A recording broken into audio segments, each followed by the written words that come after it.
Here we go. We are live. Finals are in about 10 minutes. Let's get this show on the road. Some tunes on. Okay, so you should see on the screen, game one is going to be on the world map, and the modifiers are there. Game length only 19 minutes, pretty short. Nations are enabled for game one, and there are water nukes and instant build, which is probably the only kind of funky feature there, I would guess. Obviously, world map nations can be pretty significant in terms of snowballing. Africa spawn is very strong. Curious to see if anybody opts for an Antarctic game. If we have a look at the map, actually. World map. The highest win rate in a public FFA is usually a North African spawn, because it's both very central and there's a high density of nations. And there's obviously great access from water onto the rest of the map. Central Asian spawn is also very good for the sheer number of bots that you can get, and there's a decent number of nations. Obviously, Antarctica is a good place for a longer game. I know Zwiper won the final round in the qualifiers from an Antarctic spawn. So curious to see how that goes. In terms of the modifiers affecting the game other than nations, I mean, water nukes are water nukes. We'll see how that goes. Instant build, I think, actually has a couple of interesting implications. Firstly, the first mechanic that you could really exploit with instant build would be instant building a port. At the moment, ports have a 5-second delay before you can spawn a warship out of them. And obviously with instant build, you could instantly spawn a warship, which would allow you to react more ably, I guess, to an incoming transport and actually shooting it down. So yes, slight defensive bonus there with instant build ports. The other far more significant mechanic interaction there would be to instant build a SAM. So in V32 you can now see when a bomb is fired. You get a nice graphical overlay showing bomb incoming, and you see exactly where it's going to land. In normal games, you really can't do much about it. If there's no SAM there, there's no SAM there, because SAMs take 15 seconds to build. So with instant build SAMs, you could obviously do some funky things like catch bombs when they're about to land. You can just build a SAM directly under where it's going to land. It also makes hydro playing a little bit more challenging, because obviously in the mid-game, generally speaking, experienced players will hold on to 5 million gold to both carry the threat of hydroing somebody, but then also carry the implication that you need to renew your alliance with me or I'm going to hydro you. So you kind of coerce people into renewing their alliances, even if you're maybe a bit behind in terms of size or structures. If you have that 5 million gold hydro threat, you can do that.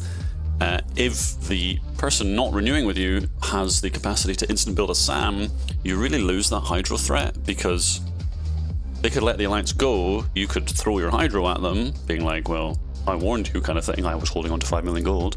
And obviously the person who lets the alliance gold can just instant build a SAM under that hydro and not take any damage. So that kind of hydro implication to coerce an alliance renewal is kind of out of the window, not completely, but I'm curious to see the interaction there. Obviously, instant build is not a modifier that you see on the public kind of random modifier gameplay loop. So how much experience these guys have with instant build as a modifier, we will see.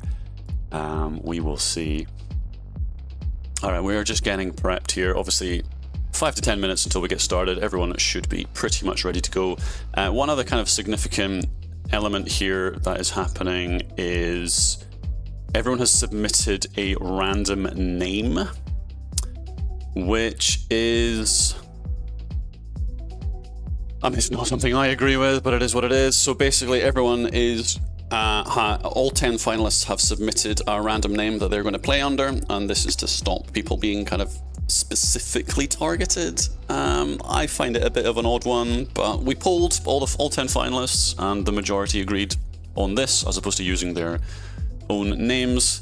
So we are not going to know, I mean, I will know, but I won't say who is who in the final. We'll have 10 players, they've all submitted a name that they're going to play under, and that is that. Obviously, when they have a win, they carry that into the next game, and their name can't change, so there can be targeting of the winners. That is kind of baked into the concept of these finals, right? It's the first of 2 wins. So we'll see how that plays out. Some people joining up. Hello, everybody. Chat gradually filling up. We are kicking off imminently, the next sort of 5 or 10 minutes. Friend is on the stream. Good luck, friend. How come you gave me a clown emoji on the Nile last night? What was that all about? Not the Nile. Indian subcontinent. What was that all about? Throwing out clowns left and right. I'm just calling you out publicly here. Yo, Cosmic.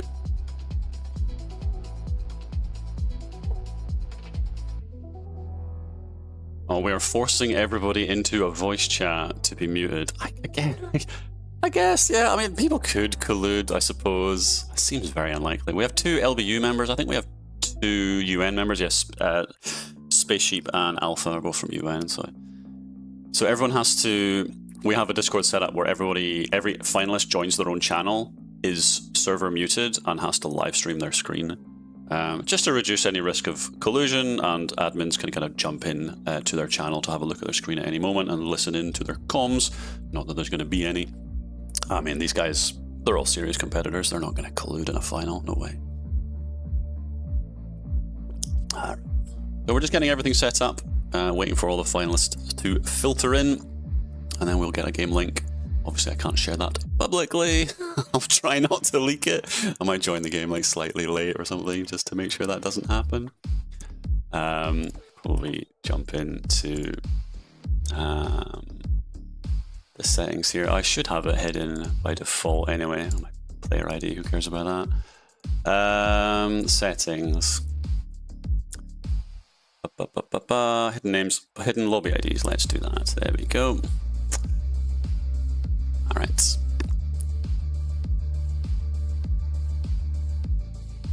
Three UN players. Who's the third UN player?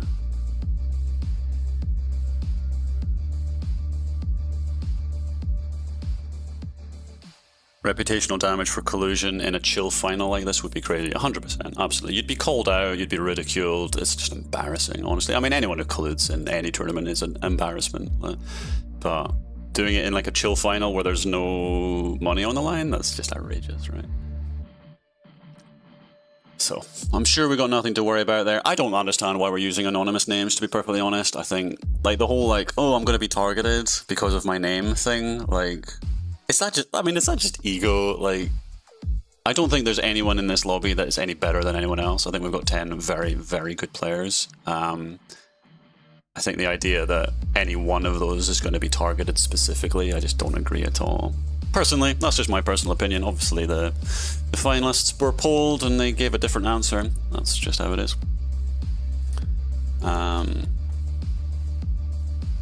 Staff or something, I don't know. How are we doing? Are we getting set up? We've got 1, 2, 3, 4, 5, 6 players in place so far. We are past the start time, so there needs to be a bit of a move on here.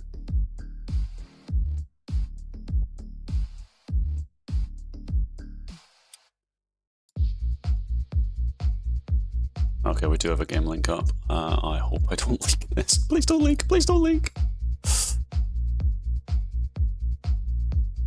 Oh, good. Asterisks in place. Very good. Okay, so we have a host, we have me, and we have 1, 2. That is also an admin. These guys need to change their names.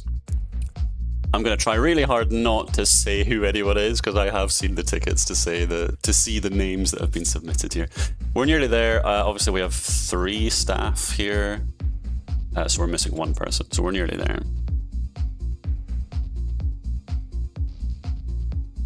We're just getting set up. Yeah, there's 1 person missing. Who is it? Who is it? Call them out. No, I won't. It's fine. Oh, Spaceship's intended name was blocked. God knows how that works. It was a pretty innocuous name, I would say.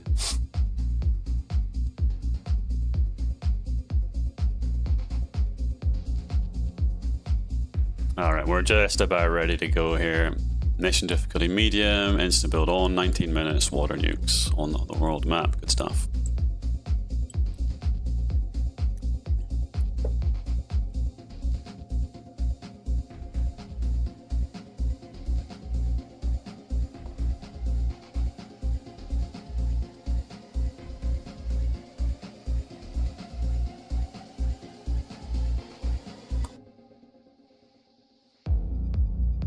Okay, I think we're just about ready to go.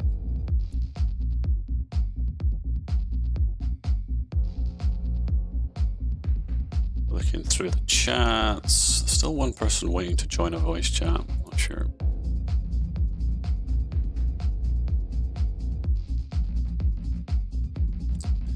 Yeah, just waiting for the final person to join. Apologies for the delays here. It's inevitable when you're setting something up like this. It always takes a minute to get everything going. I am going to spawn in, but not move, so that way when anyone taps me, they're not going to get any gold. Unfortunately, OpenFront has this issue with observing. The observer overlay and is just rubbish. Like, unless you actually interact with the game, you don't get any information in terms of like alliance timers and that sort of stuff. You can still watch the game, but you have to actually spawn to see alliances. So I will spawn, but then not actually interact at all.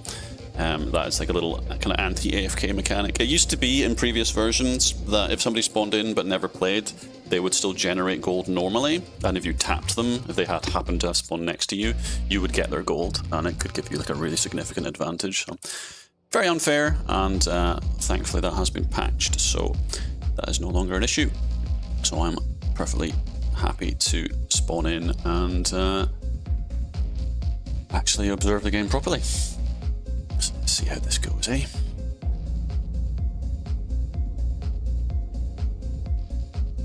We're still waiting for our 10th. He is running late. It's a bit annoying.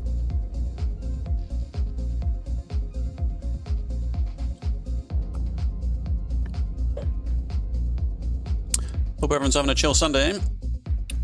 Quite sunny here in the north of Scotland.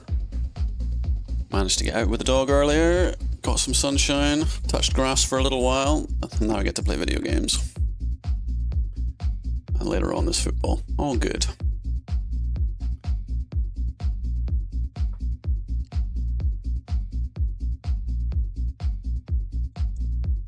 Oh, I'm finding it so difficult not to say people's names.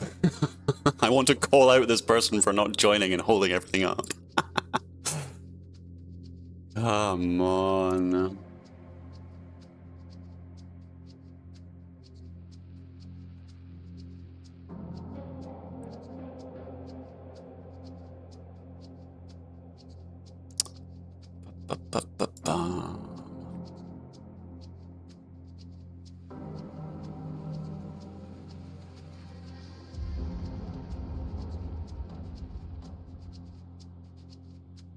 The clock is ticking.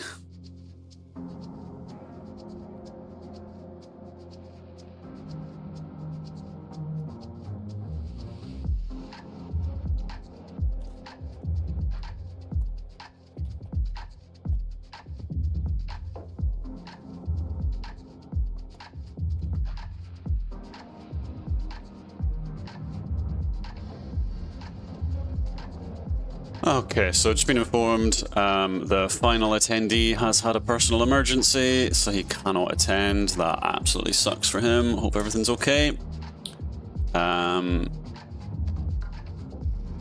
We're just trying to figure out if we're going to pull in a substitute or not. We're just getting final confirmation. Apologies, everybody. We're just waiting for the last person. They have had a bit of an issue in the real world. Obviously takes precedence, so let's just see what we're doing here.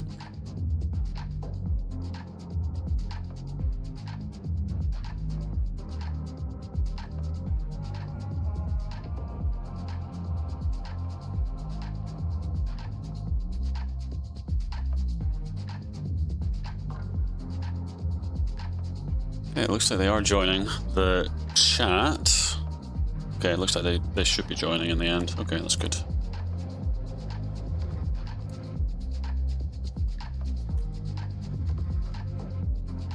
Should be getting started any second now then.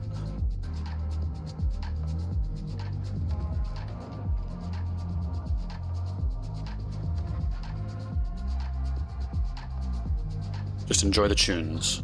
We're about to start.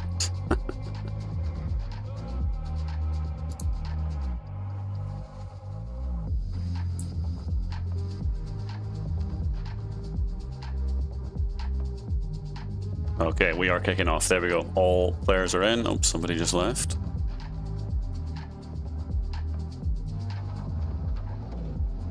Starting in 10 seconds, we're with 9 people. Somebody's left.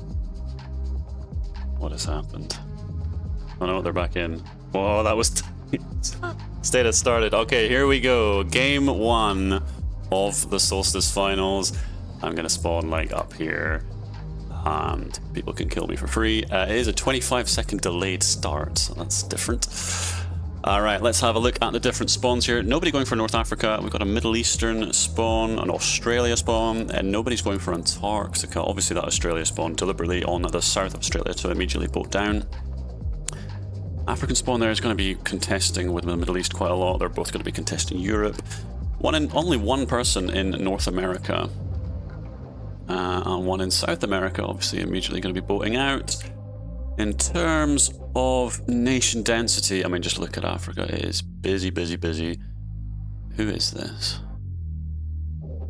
I don't know who that is. Just make sure this is a person who is supposed to be here. I don't think that is one of our designated names. Oh no, never mind. It is. It's my bad, my bad.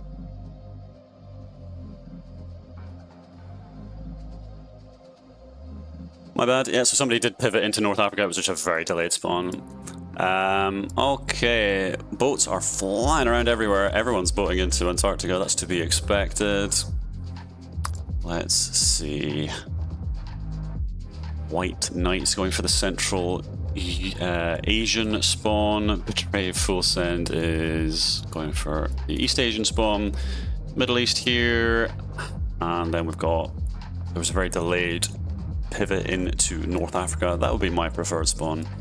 The East Africa spawn is okay, but let's see, that boat into the Middle East isn't going to get anything done, to be honest. Loads of nations to work on. Actually, that nation is already dying. See how we do over here. Who's this up here? That's a nation. Wow. Okay. Good stuff. So, based on the spawns, who do I favor? I mean, North America's looking very juicy for the sheer just single access. This is the only person in North America who's got access to all of these nations. We see tournament member is down into Antarctica. There's only 2 nations there, and obviously it's very slow going over there because it's kind of mountainous terrain.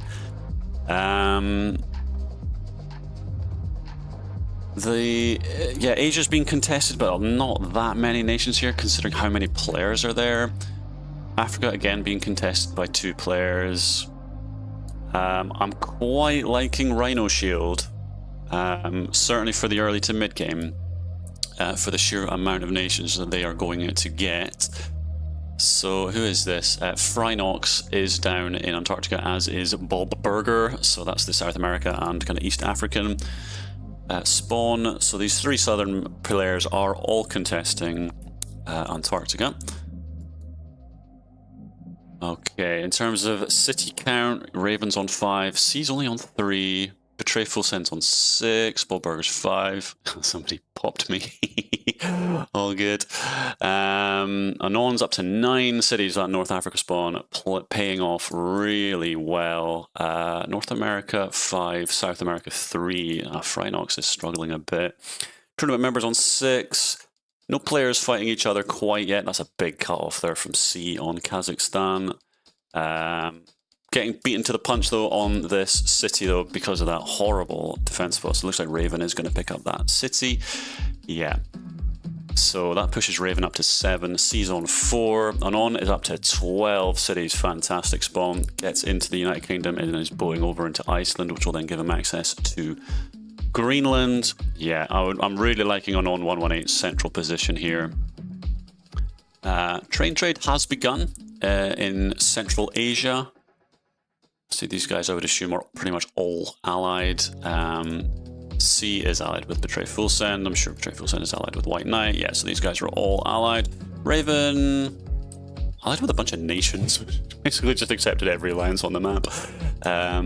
Still quite a bit of nations in Europe to be worked on, and West Africa. Man, Anon 118 is getting monstrously big. Obviously, Rhino Shield with that land area is getting bigger and bigger. Still a bunch of nations to be worked on here. Actually pushed down into to deny some of the nations in South America here. Phrynox definitely struggling. 4 cities, Rhino Shield's on 10. I'm sure these guys are allied though. Yes, they are. Tournament member is still cleaning up nations in Oceania before working on Antarctica. Rhino Shield is even down in Antarctica. Rhino Shield's very, very well positioned in this game. Actually has an island. Oh no, that's Iceland. I thought that was him over there in Sardinia. Anon 118's up to 22, now 23 cities, almost 24. Absolutely massive lead for Anon 118. In terms of troop max, yeah, I mean, just light years ahead of everybody. 50% bigger than the second biggest player, with more to come. Bob Burger looks like he allied with Sudan. No, he didn't. So, no, I'm not sure why Bob Burger isn't killing Sudan here. He's working on Antarctica right now as his tournament member. Thailand's still alive. Obviously, these guys are letting nations live to squeeze out additional structures, right? Every time a nation gets 125k gold, as long as it's not under attack, it will build another structure. Yeah, Anon 118 is eking out structures here very efficiently from the nations. Rhino Shield is closing the gap here. Ooh, big hit. Raven smashing into Rhino Shield, who's betrayed. Rhino Shield betrays. Very low on troops. Raven getting absolutely huge here. New crown. Smashing South America. I completely missed the fact that Rhino Shield betrayed Phrynox. Anon 118 is also in over here. Rhino Shield is in all kinds of trouble. Anon and Raven are allied. Oh, Rhino Shield was in such a strong spot. Got way too greedy there. That was insane betrayal on Phrynox. Phrynox almost eliminated by Uruguay, while Phrynox is down to a port and a dream. That is horrifying for him. And still being slow pushed by Anon 118, who's up to 35 cities. White Knight desperately trying to boat over here. It gets shot down. Raven on 23 cities. He is the solid second place here, but look at this. Anon is now double the size of the next biggest, which is tournament member. Bombs in the air, so that's Rhino Shield. Oh, we saw the first instant build SAM there. Did you see that? That was the nuke was landing here, and we saw the SAM place at the very last moment, so see using that instant build tech. Rhino Shield, any alliances on the board? Just Bob Burger. So everyone's probably desperately looking at North America. This guy's looking very fragile. There's still a bunch of nations. Why did he betray to go south there? That was mad. When he had so many nations still in North America to deal with, Rhino Shield could have been in such a strong position here. We have C coming across into Greenland. Obviously, Iceland got Anon 118 got a little bit distracted. Remember we highlighted he was in Scotland. He got up into Iceland. It looked like he was going to get into Greenland. Obviously, got a bit delayed. Raven is now pushing Rhino Shield into North America. Looks like the combination of C, Anon 118, and Raven are going to carve up North America between them. There's still a lot of structures here potentially. Over on the right-hand side of the board, not a whole lot happening. Raven has the crown, 28 cities. Anon 118 is on 41 cities, now holding on to a hydro. Raven is on 10 million gold. Bob Burger has a hydro. C has a hydro. White Knight has a hydro. Betray Full Send does not. Tournament member does not. Phrynox is clinging on in Antarctica. He's actually doing a pretty decent job here. With these warships, he's going to be a pain in the butt to deal with, to be perfectly honest. Okay, and looks like Rhino Shield is getting cleaned up. Let's see if that is a full removal of Rhino Shield. Ugh, he might be the first to go. If the warship just despawns, that means he's completely out of the game. Not yet. So he's not been completely eliminated. He is clinging on. Oh, I think that might be him. Yeah, so the warship's just despawned. That is Rhino Shield gone from game 1. So the person he betrayed, Phrynox, is holding on with a port in 5 cities. The tournament member is fighting those warships, and it looks like White Knight is also trying to boat into them. There's a lot of structures here. There's a lot of value there to be had.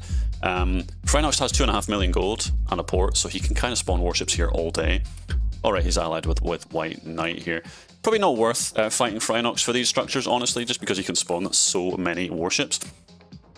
Yeah, you're going to get distracted and waste your time. Raven seems to have gotten the lion's share of North America. He's done very well up there. 37 cities. He's almost entirely closed the gap from a non-118. And it looks like Raven is going to be the first to emerge. We sort by gold. Yeah, Raven is making the most money. This central train trade, phenomenal value. A non-118 really doesn't have much in the way of train trade.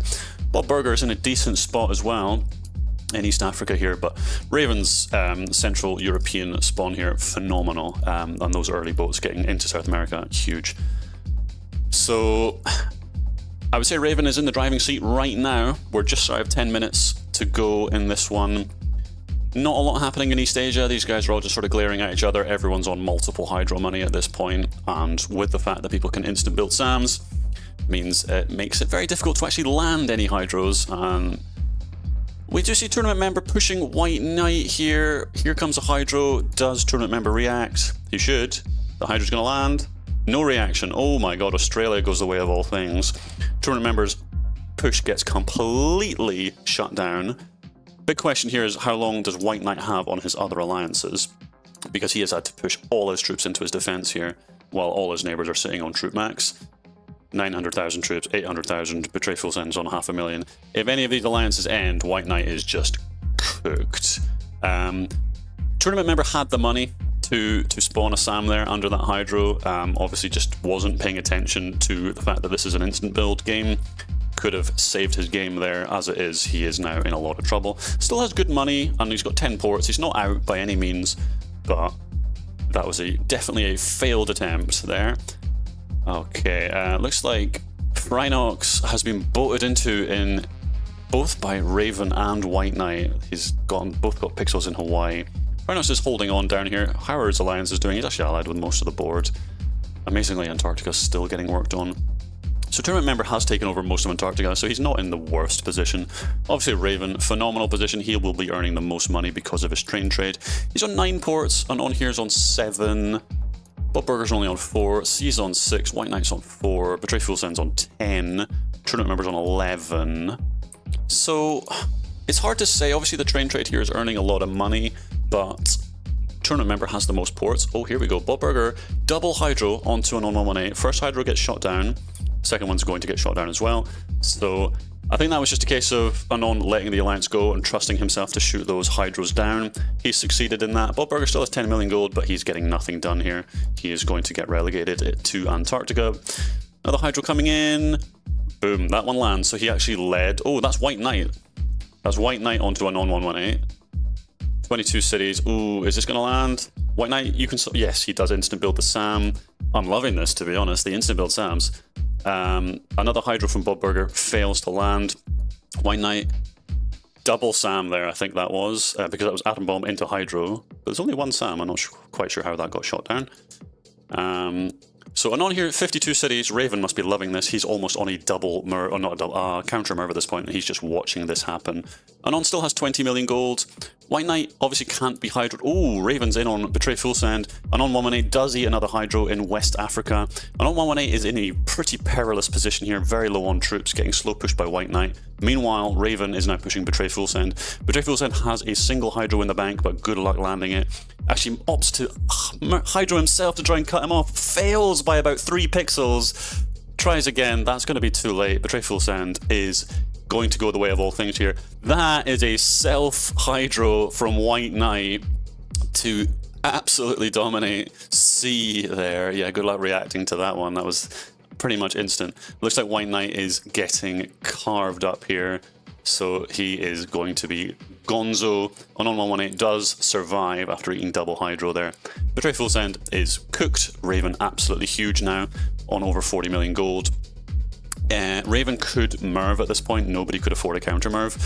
Obviously, good luck like dealing with the whole lobby firing multiple hydros at you left, right, and center. You're just not going to be able to react in time to build SAMs to catch them all. So this is pretty intriguing. Here we go. This is tournament member trying to hydro on 118. instant Sam, up it goes.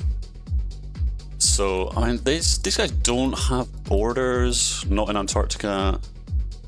White Knight is just alive here. Frinox looks like he's going to try and eliminate him. Let's see if that warship of White Knights in South Africa gets despawned when that transport arrives. Nope, White Knight isn't fully dead yet. Frinox still alive for now. There's actually a nation. Alaska's got a city over here. Has an on 118 buried the hatchet with tournament member? Yes, he has. We're all looking at Raven to see what he's choosing to do here with his gold. Is he going to make a Merv play or not? Obviously, there's so much money on the board now. Quite a challenge to do. World is a relatively small map. You see how much of land area, relative land area, gets destroyed by a single hydro. You really only need to be hit by 2 hydros to have your game completely ended on this map. We're just under 5 minutes to go. Betray Fool's End has been pushed onto... it's not Papua New Guinea. I don't know what these islands are. Yeah, I don't know. Southeast Asia.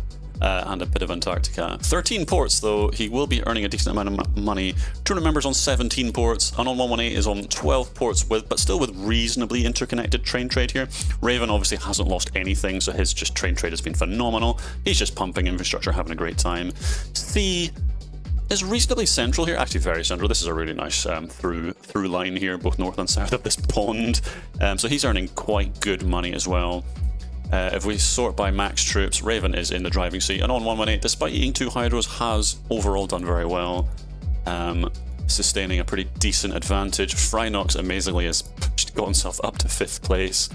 9 city stack, completely unprotected there. Obviously, Raven could easily boat in here. There's not even a warship protecting this. Yeah, Frinox has 2 warships. Challenging stuff. Frinox looks like he's boat banking? I don't know, I'm not sure what that is. Bob Burger is still alive. 9 ports, but kind of not fully irrelevant, but just, I think I just saw an embargo there. A whole load of trade ships just despawned.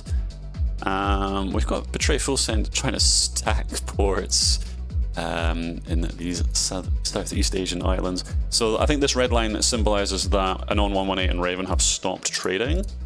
They are still allied, but yeah, the border changing color there would suggest that they have stopped trading. So yeah, these guys' borders are still green and trains are passing across. I am fairly sure Anon 118 and Raven are embargoing each other. Hard to say which one's in the lead here. They're both... Anon 118 has recovered his money really well. He's over 55 million, so that's the counter Merv point. Very curious to see how any of these smaller players have the time to recover here. We've got 2.5 minutes until the game ends, and whoever has the crown when the time limit ends will get the win. Remember, first 2 wins wins the tournament. It's a bit stalematey here. Obviously, everyone's on multiple Merv money. Not sure what that was. A little atom bomb onto something there. Everyone is just kind of glaring at each other. 2 minutes to go, guys. Kind of atom bombs happening here. I'm really not sure what's going on. Take a sip of coffee. Anon is putting Sams here to stop Bob Burger from hydroing him. In terms of Sam coverage, I can't actually see for some reason. I can't press. Normally, you can, as an observer, you can press 9 to hover over a hydro, but I can't do it. So, can't see the Sams, unfortunately. So we don't know how good. Looks like Raven has a lot of Sams. Oh, Raven has 25 Sams. Anon 118 only has 7. So that's what Raven's been doing. He's been pumping money into Sams. Moderate Sam coverage of North America, a little bit in South America, and very good in Asia. So actually, Raven has excellent Sam coverage. C has 4 Sams. So 1 minute 20 seconds to go. I think Raven's in a very strong position simply because of that immense Sam coverage. Obviously, Mervs are going to happen. No Mervs have been thrown. 25 million for the first Merv, 40 million for the second. We will see 3 Mervs thrown in the death throes of this game. 62 seconds left.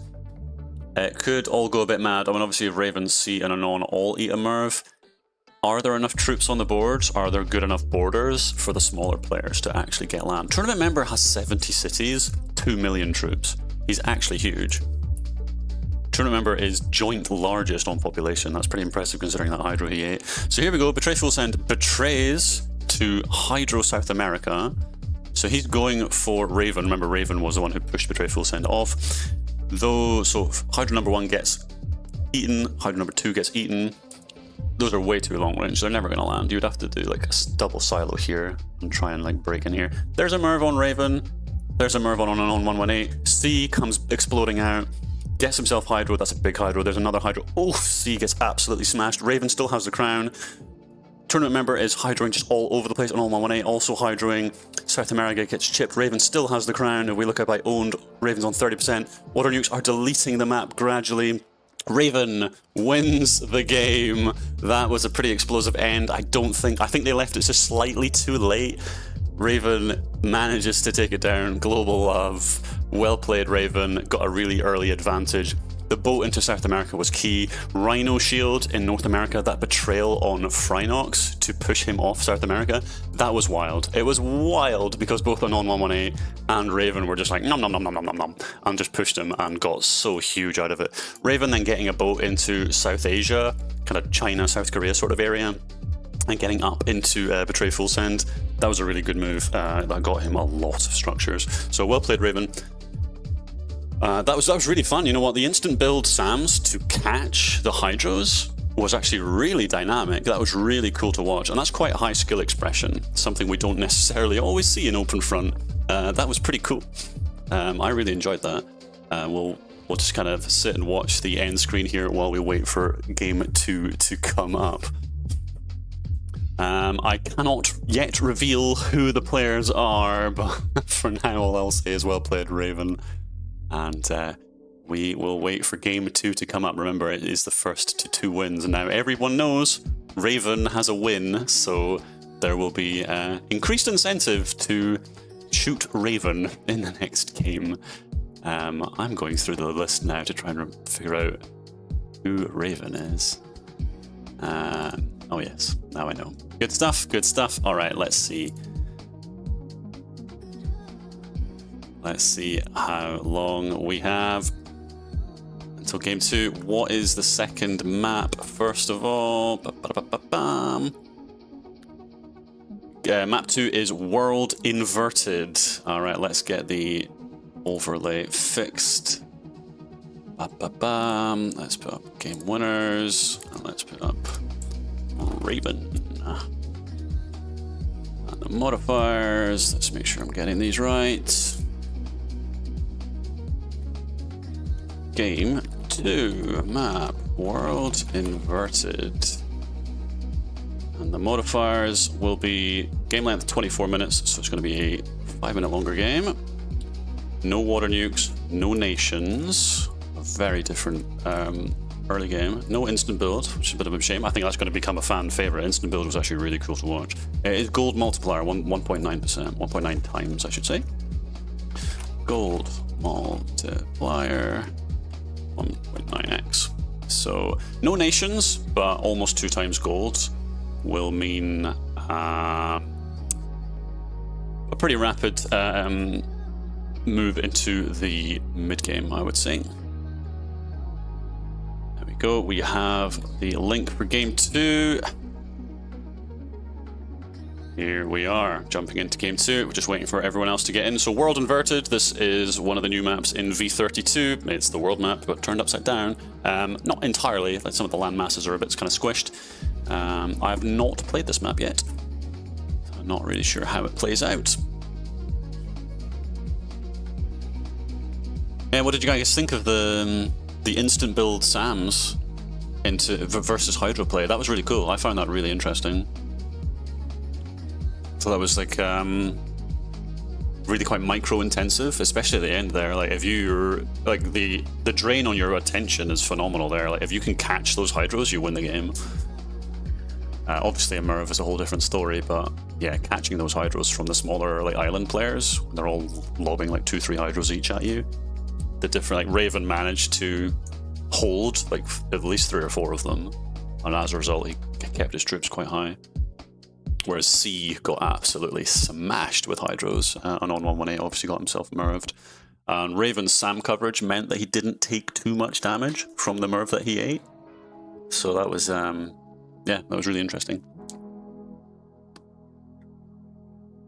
All right, we're just waiting for game to get started. I think everyone is in. Yeah, game starting in 10 seconds. Just hydro where they can't build a SAM. Yeah, I mean, the hydros should just be clipping, right? They should be over water. So obviously the hydro, people are going for like max value hydros when there was clearly like a lack, for some players clearly weren't respecting the instant SAM. So like tournament member, maybe he ate that SAM on Australia and it really hurt him. He ate a hydro in the middle of Australia and he had 10 million gold. He could have built a SAM. He obviously just wasn't thinking about the instant build tech. So here we go, world inverted. I'm now seeing that it is actually, it's water and land flipped, right? So I'm seeing North America, South America. This is the Pacific Ocean. This is Australia. And then you've got Asia. So that's like, I guess this is like kind of Korea into China. And then this is India. And then this is Africa. This is weird. This is kind of cool. Okay, I've never seen this before. I haven't actually looked at the map. So the land is the sea in real life. All right, let's see how this goes. So no nations and no back to normal nukes now, and we've got slightly longer game, but with 1.9 times gold. So let's look at the spawns. So Betray Full Send has gone for a very far western spawn, just off the coast of Africa. Everyone's an Atlantis nation, empire now, right? Bob Burger going quite kind of off-center here. Rhino Shield very center. He had a great early game last game. It's just one betrayal, just wrecked his game. He could have had such a good game in North America. Just so many nations still to work on. White Knight and Observer and Anon 118 and C have all gone, and Raven and Phrynox have all gone for the central landmass. Completely understandable. Observer could get quite big here. I think C is also going to get very big in terms of, yeah, in terms of the land actually. Anon 118 and C are going to be battling it across the mountains here for land. I can see Observer and probably Phrynox getting very big here. To remember, it has a good chunk of land off to his own. Here, to be honest, so does Betray Full Send. It is looking pretty good. I should make sure we got 1, 2, 3, 4, 5, 6, 7, 8, 9. Well, are we missing somebody? Nobody's pinged. Oh wait. Yeah, nobody's pinged to say they're not in, so maybe I'm just missing something. Am I missing 1, 2, 3, 4, 5, 6, 7, 8, 9, 10? I'm just blind. Okay, I think I didn't count Raven. We are on 10 players. Okay, so no nations. So it's just about the bots. Bob Burger gets a boat out pretty early onto the mainland there. I'm calling this central bit the mainland. I don't know. In terms of the spawns, I mean, Observer has the crown for now. I think Bob Burger and Betray Full Send and Phrynox are all going to get very big, as is Tournament Member. People have started to boat up north. Betray Full Send, I mean, I get why he's boated up there. I don't agree with him taking those bots right now, considering they're mountain. If I were him, I would be prioritizing getting the coastal bots over here to stop people boating into you. You died! No! Who murdered me? Tournament member murdered me. What a monster. Alright. 3 ports from Observer very early on. In terms of the ports here, wow, that's a very early factory from White Knight there. Obviously kind of signaling the intent to Observer, saying like, please connect with trains. If I'm in this position, I don't know, the water trade is very good. V32 water trade feels really, really strong. Obviously trains on the world map, if you're in like a Central Asian, Middle Eastern spawn, it can be very strong. We saw Raven was just printing gold in that game. That's why he was able to afford as many SAMs as he was, and that's why in the end the Merv that he took, he was still on like 700,000 troops. So that was really all predicated by his spawn. And obviously he boated out to South America, got into North America, and got into Southeast Asia with boats in the mid-game very effectively. But his spawn did mean he was printing gold via the train trade. On this map, I can definitely see this kind of mainland here getting very built up with a lot of train trade, potentially. But you look at all these waterways, they're all interconnected. Yeah, so they're all throughways. Actually, wow, every waterway is connected. Wow, that's really cool. So that means like any port anywhere on the map can trade with anywhere. So water trade on this map I think is going to be exceptional. There's no like risk of like water trade having to go like all the way around, massively extending how long it takes. It can actually cut through these continents. So there's definitely a world where, I mean, I would be favouring water trade here, I think. So Observer's up to 5 ports already. Frinox is on 5, Tournament Member's on 7. We saw him putting a lot of ports down in the previous game, and he actually had a really solid comeback. C is prioritising cities. He's on 3 ports. Anon's on 4 ports, also very good game 1. Rhino's on 7 ports. Bob Burger 5 and 5. Betray Fuel Send's on 4 ports. Yeah, we see Betray Fuel Send still has a lot of bots still to get. The rest of the map has been cleaned up. So I think Betray Fuel Send is going to end up with the crown here. Yeah, I think so. He's still got a good chunk of bots to get. Obviously, people are able to kind of boat over here, and there's not a lot you can do about it. People are kind of boating around, picking up little island pixels here, there, and everywhere. We don't see any action anywhere. No one is fighting. Frinox with a pretty early silo there. Observer also has a silo. He's almost on a Hydro, wow. Those early ports really paying off for Observer. Betray Full Send, obviously those bots are worth a fortune. They're worth 300,000 gold each. Remember, we're on 1.9 times gold, so he is on a ton of money. Bob Burger's almost on a Hydro. Rhino Shield, 11 ports now and getting up towards a Hydro. Remember, we no longer have instant build here, so Hydros are very threatening. And on 118 shooting down a transport there. So absolutely no fighting happening in the early game here. Tournament Member stacking his ports, going up to 13 ports already. Frinox also on 12 ports. So these guys on the east, and on is giving global nuclear there. These guys on the east are really stacking economy. C's now up to 10 ports. Looks like everyone has got their first round. Oh, hello, Observer, Hydros, Anon. This is a challenging push into the mountains here. Very big push. Oh, White Knight is in on this as well. So Observer and White Knight pushing in on Anon 118. He is in all kinds of trouble here. The counter Hydro is on its way. Observer, this is going to be absolutely disgusting. 1, 2, 3, 4, 5, 6 cities. Possibly his silo as well. Yeah, oh my god, everything goes down. He goes down to 2 cities. Nothing you can do about White Knight though. White Knight is going to hoover up here and on 118 in all kinds of trouble. So that was the first alliance ending there. Observer does have 10 million gold. He can absolutely recover from this. He still has 8 ports. He is printing money. He's throwing down silos. He's probably got alliance renewals coming up soon with his neighbors, and he's very much saying, look, I will Hydro you if you do not renew with me. The power of having a Hydro or 2 in your back pocket is massive when it comes to the negotiating table. We do see C building a silo on Observer's border here. I wouldn't want to be, I don't think I would be taking this fight with Observer, knowing that he can now fire 3 Hydros. I wouldn't do it. Frinox is putting a Sam very close to the border with Observer here. They're obviously contemplating it, but I don't think it's worth it. It's just too much. There's too much money. This is what you get when there's 1.9 times gold happening. Everyone gets on a Hydro incredibly quickly. Anon 118 is almost up to a Hydro. He doesn't have a Sam. He has 1 city, 1 port. He is building a silo, and he's hoping his 1 port will generate 800k. Realistically, it's a bit of a revenge Hydro at this point. He is getting pushed kind of all over the place. Anon 118's actually allied with almost everyone on the board. He's not allied with Observer. He has renewed. So White Knight didn't continue pushing. Anon 118. Actually, C comes sweeping in here. Interesting. I mean, that's quite risky. Once his port gets taken, he can no longer generate gold, though. He does have a factory somewhere. Alright, so he's got a very basic factory trade here. But I think 118, he's not going to get eliminated here. He's going to be in the pixels here, and it's going to be a question of whether he's willing to try and make a comeback, or if he's going to be an absolute monster from the pixels. Triple factory, he will be praying White Knight does connect this train line to the rest of the board. C has started to connect it, yeah, so we are going to see Anon 118 is going to start building up. He does have these external positions. In terms of out wide, Frinox spent a lot of troops.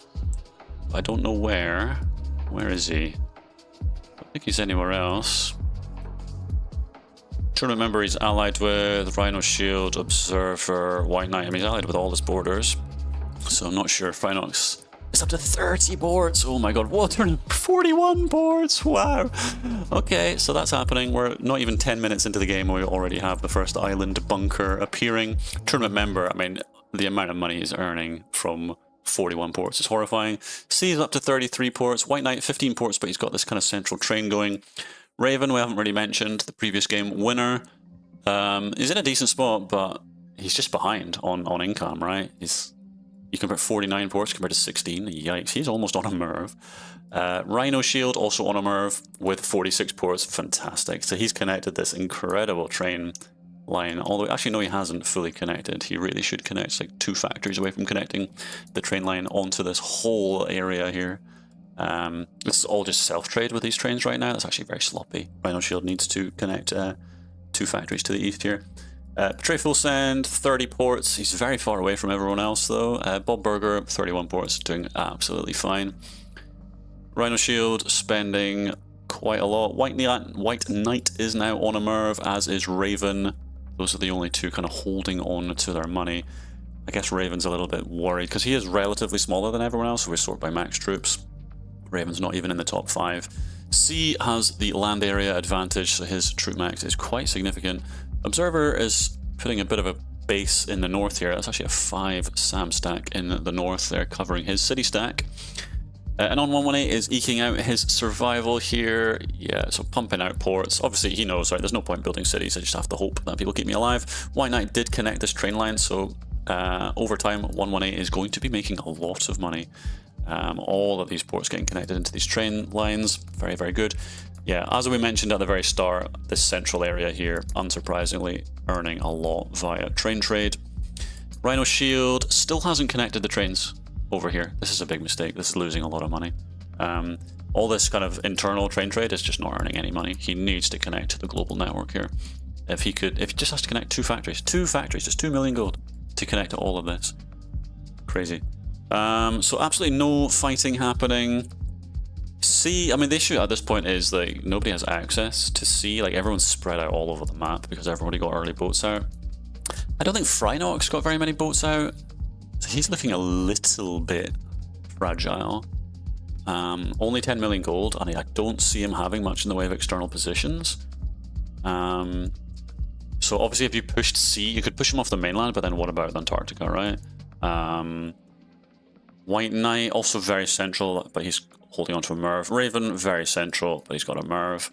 Tournament member has got this island bunker, very challenging to get rid of. Bob Burger, I mean, he's fairly... he's on a counter Merv, there's no way. Betray Full Send, very spread out as well. So, in terms of people I think most likely to get pushed, would probably be Phrynox. He's building SAMs, not holding on to a Merv. I would really only be comfortable doing that after I had a Merv in the bank, especially when I see people on the board with counter Mervs. Bob Burger on 40 million gold, White Knight on 40 million, C is on a Merv, tournament member isn't. So some people are just kind of recklessly spending their gold. Tournament member, Betray Full Send, on 118, Phrynox, Observer. They're all just building up, not holding on to any kind of nuclear threat. Which is always a bit nerve-wracking when you've got neighbors with counter Mervs kind of ready to go. On 118 is gradually recovering. He's up to 12 ports. He's building SAM protection on his little islands. He's put silos kind of here and there. One thing that really differentiates these players from your public lobby is these guys will not hold a grudge. They are all playing to win. So although this guy got like absolutely piled on by all 3 of his neighbors, he will just be utilizing them to try and get himself back into the game. Like he will ally with any and all of these guys till the very end if it is in his best interest. These guys do not carry grudges at all. They're purely playing to win. So just shy of 11 minutes to go here. It has been a very slow-paced game. Not a lot of action. We see... Oh, here we go. White Knight. No, that is a non-118 attacking Observer who has a Betrayal debuff. Observer with a Betrayal debuff gets immediately jumped on by White Knight. Observer has no money, nothing at all. C also jumps in here, so Observer's just gone. I think he tried to bomb a non-118, got himself a Betrayal debuff, and yeah, of course the whole lobby just jump on him. And he's not holding on to a Merv, so there is no risk really in jumping him. A non-118 loses a bunch of structures for that. Very frustrating for him. I think... Observer, I mean, I would guess it was Observer that let the Alliance go with a non, and then Observer tried to bomb a non-118, clipped someone else, got himself a Betrayal debuff, and that obviously just signals the lobby to be like, thanks very much. White Knight is on a stunning amount of money. This train line still hasn't been connected. That is absolutely unbelievable. It's literally one factory here would connect this train line.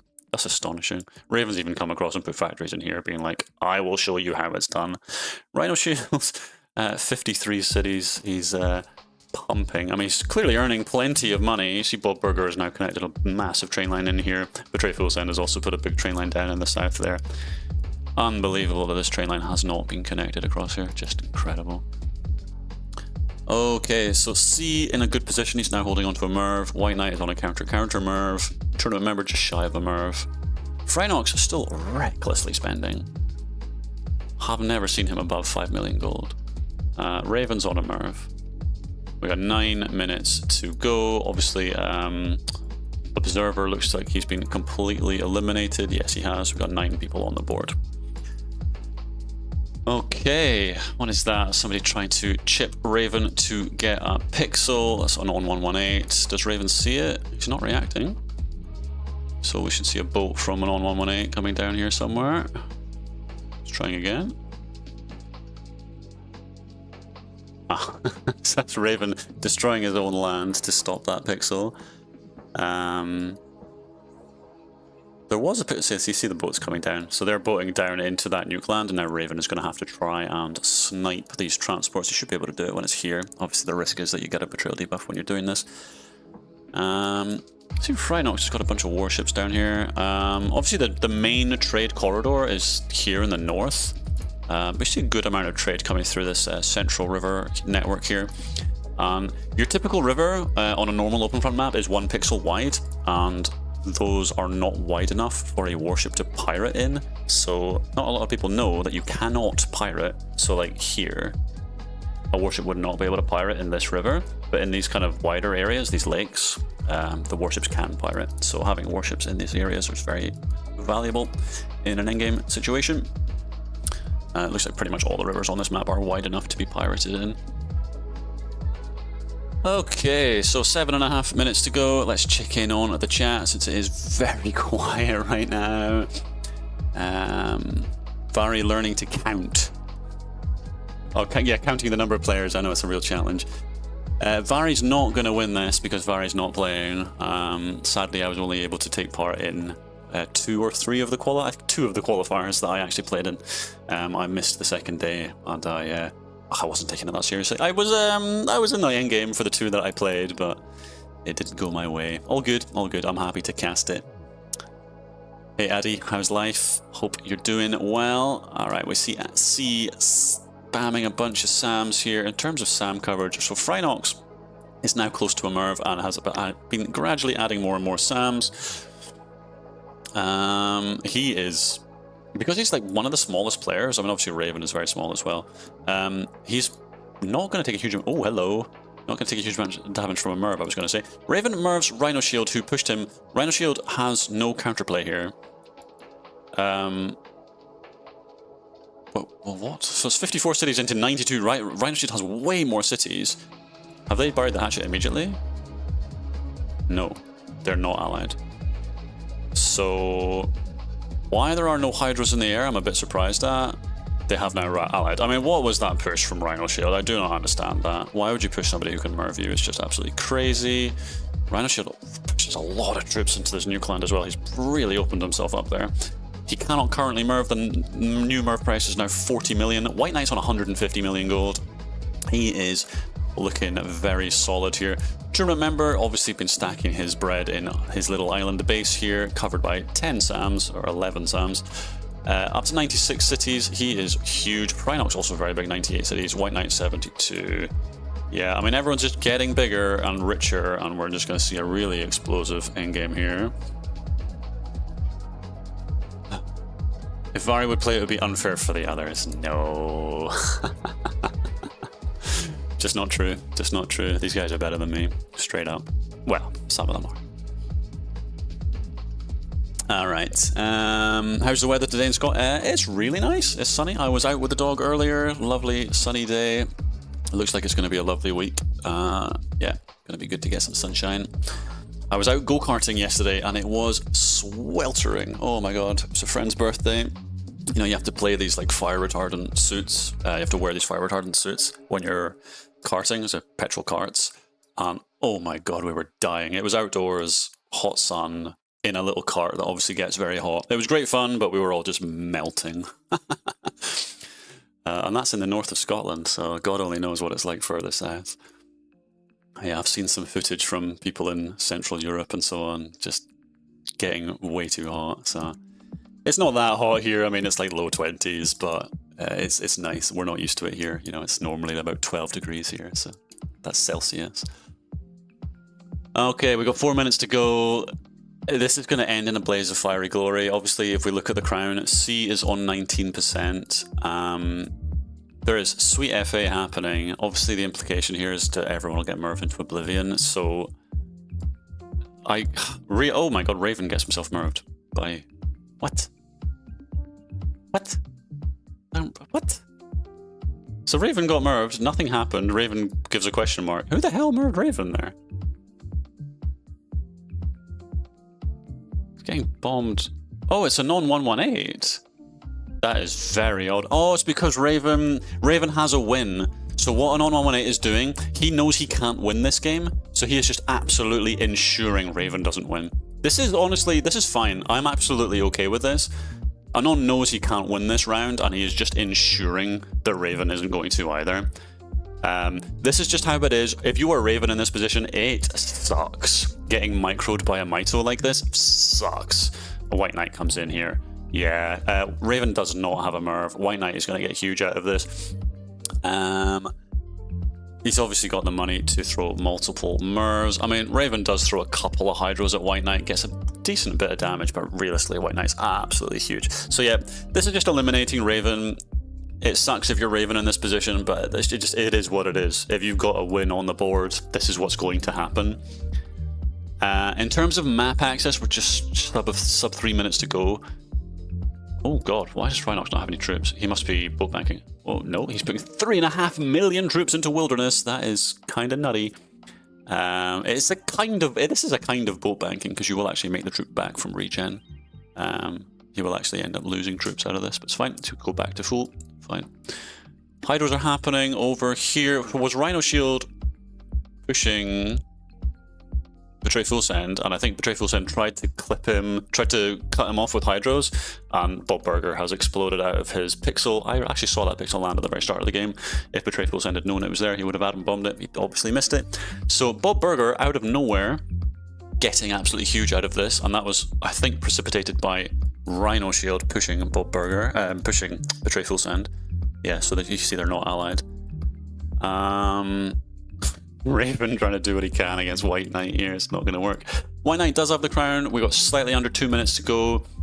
Betray Full Send is trying to do some damage to Bob Burger. It's not really going to matter. C is also cleaning up in the north here. There is only 1% in land area between C and White Knight. Who is that? Is that a non? Getting cleaned up by C there? Eesh, I'm not sure about that. They do ally.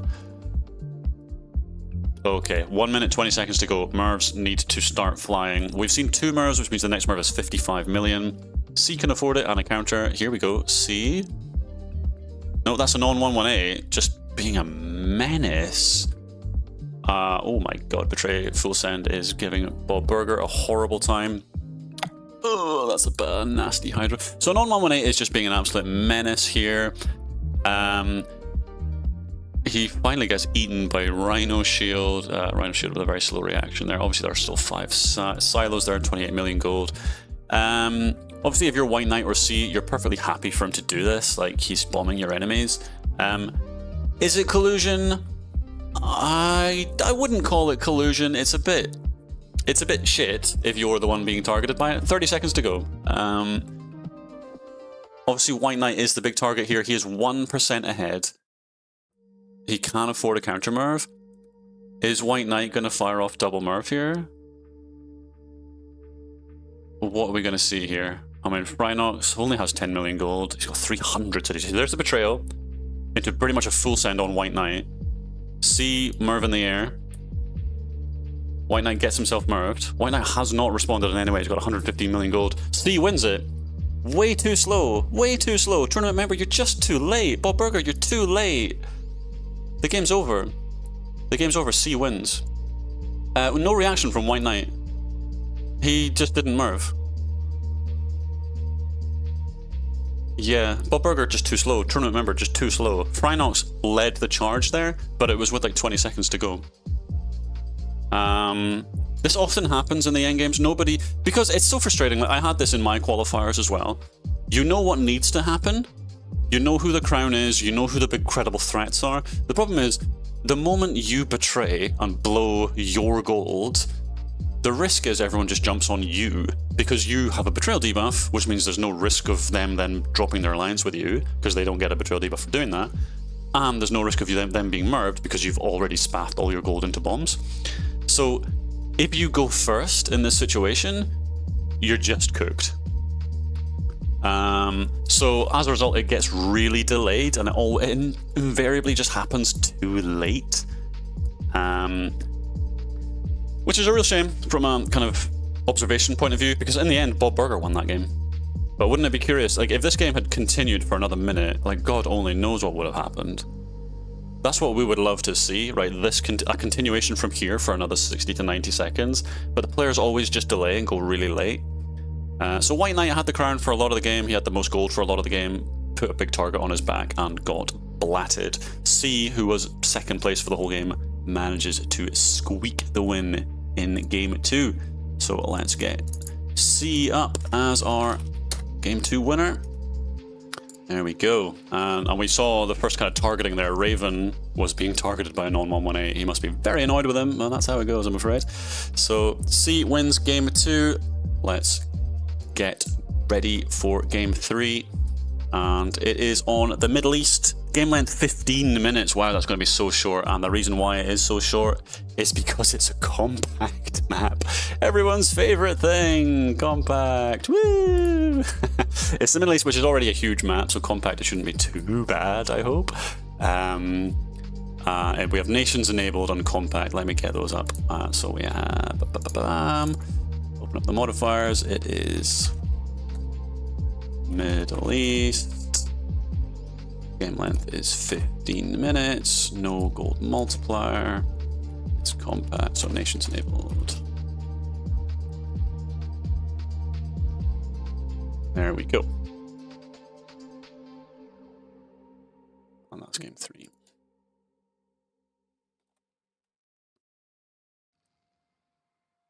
Yeah, I would love to know, like, people's suggestions for how to make the endgame more explosive in these types of situations when there is a timer. Like, the timer's there to force the players to, like, play the game at the end, right? But then the risk is just so high. When you do betray, you're in such a perilous position. You betray, you merv, and then you have a betrayal debuff and you have no gold. So people can just do whatever they want.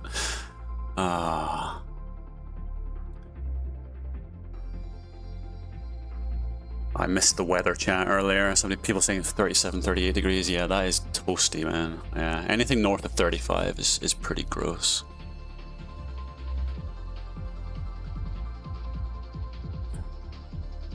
Betray Full Send tried to hit the boat twice but missed both times.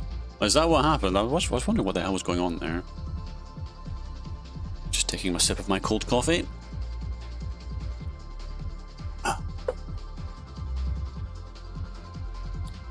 Any ideas for mechanics to stop the late game stall like this, where the player who takes action normally loses?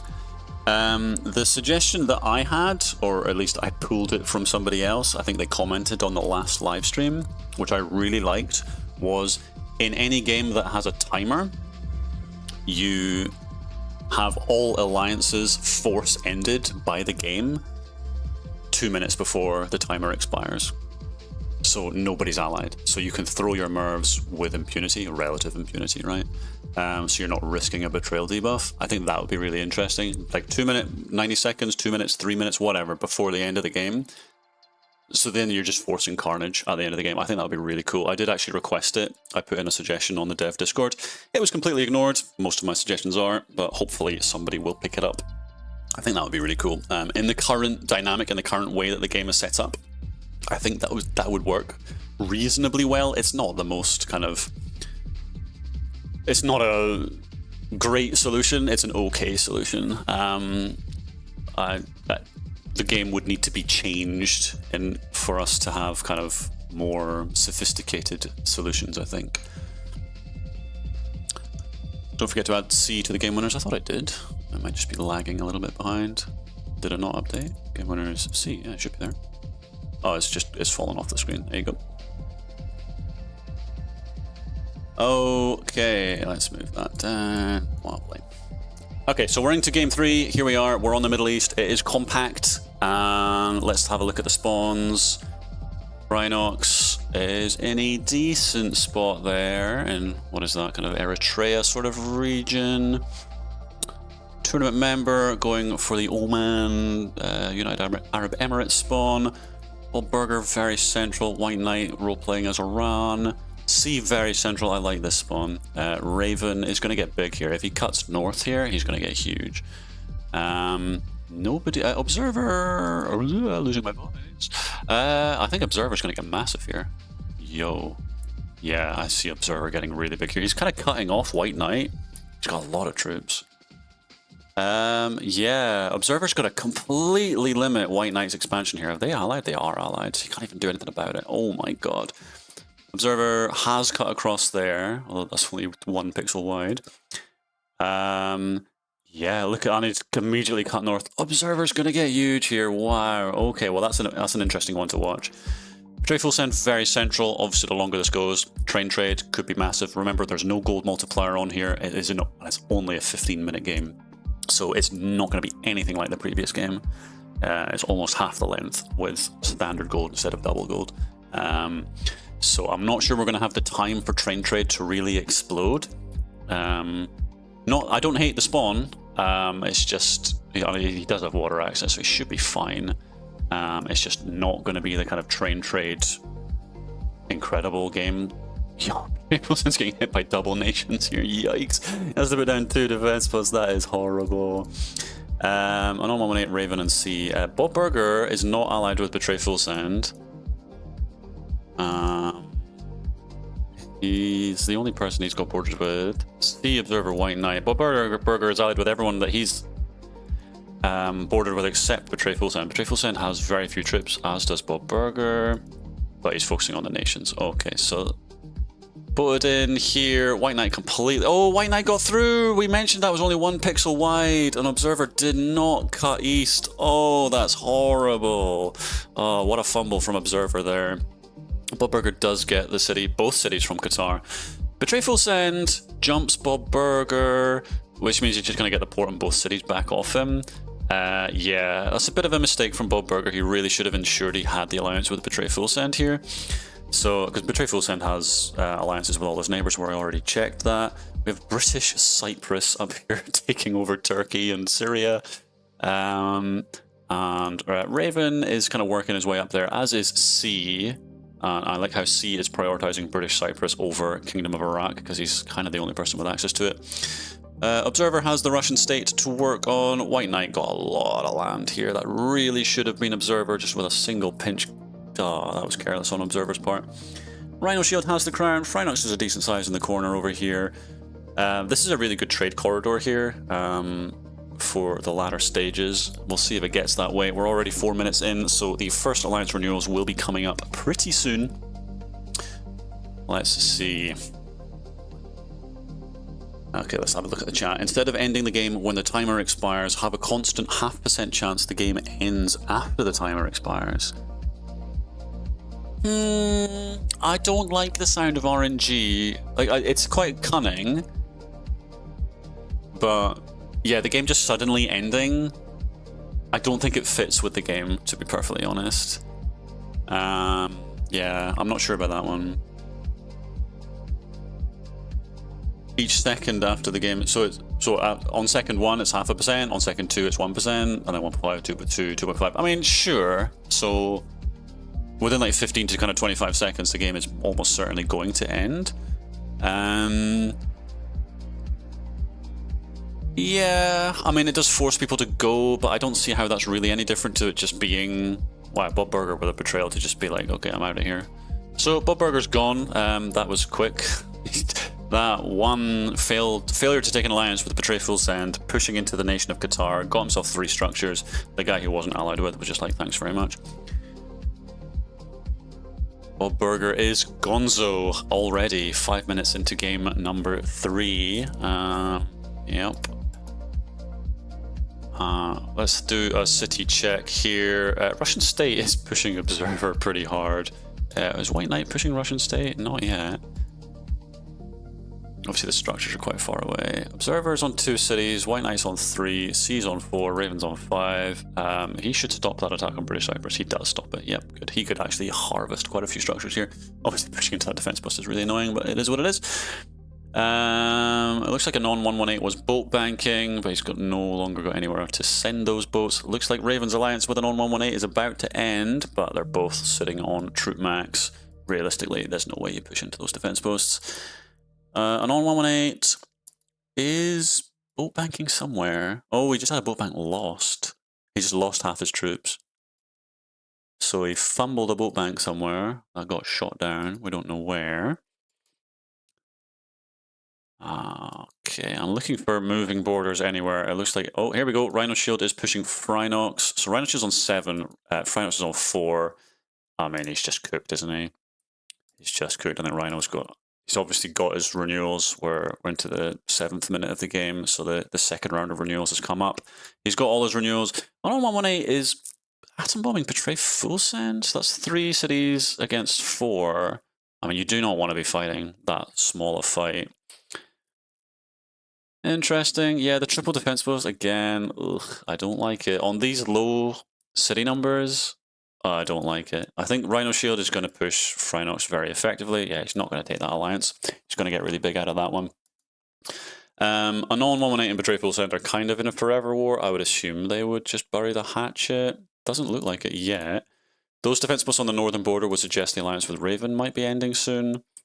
Border's green for now. Obviously, this border is still red, so these guys are still actively fighting. Unknown and Betray. White Knight did get up and get a city and a port from the nation in the north here. Observer, so careless. That single pixel there has let White Knight double in size and get 2 structures. Brutal. C is pushing Observer. Observer's on 6 cities and a lot of defense posts. I don't see this working. I don't see this working at all. He's got fewer cities against a player who has a ton of defense posts. There's just no way that works. Betray Full Send and Unknown are still actively fighting. The Raven Alliance has not ended. Oh, that is a disgusting atom bomb. Betray Full Send going to get sent down to 3 cities. Unknown's on 4. I'd say they both have water access. 3 ports, 4 ports. Another atom bomb there. Yuck. Not pretty. Let's get the music going again. Slow grind here. Rhino Shield also slow grinding into Phrynox. Phrynox, nothing he can do here. Rhino Shield. Rhino Shield's been playing well in the early to mid games, and then he's made some really questionable kind of late mid game decisions. True Members Alliance with Betray Full Send has ended. White Knight also ended, so Betray Full Send is just getting absolutely cleaned up here. And does White Knight get anything out of this? He managed to snipe 1 port and a city. That's quite lucky. And he got that silo. I assume C and Observer have buried the hatchet. Yes, they have. They're both on 7 cities. Raven's on 8. Renon here's on 5. In the end, I mean, he got 1 city. Yo. What the hell? Betray Full Send just pumped all his money into cities and has fed White Knight 7 cities. 8 cities. I cannot count. Wow, that is obscene. That is obscene that he's done that. So as he was dying, he obviously had the 125k gold city, and he was just placing one, waiting until it was captured, placing another one, waiting until it was captured, and just did that over and over again to burn through all of his money, and he built 8 cities. That's kind of nutty. That is obviously given White Knight just the most unbelievable advantage there. Yeah, that's absolutely insane. Rhino Shield is still bigger, 21 cities, but yeah, White Knight is in a solid 2nd position here. Crazy stuff. So Betray Full Send has been allowed to live in the factories here. That, yeah, giving away 8 cities like that, that feels kind of gross, to be honest.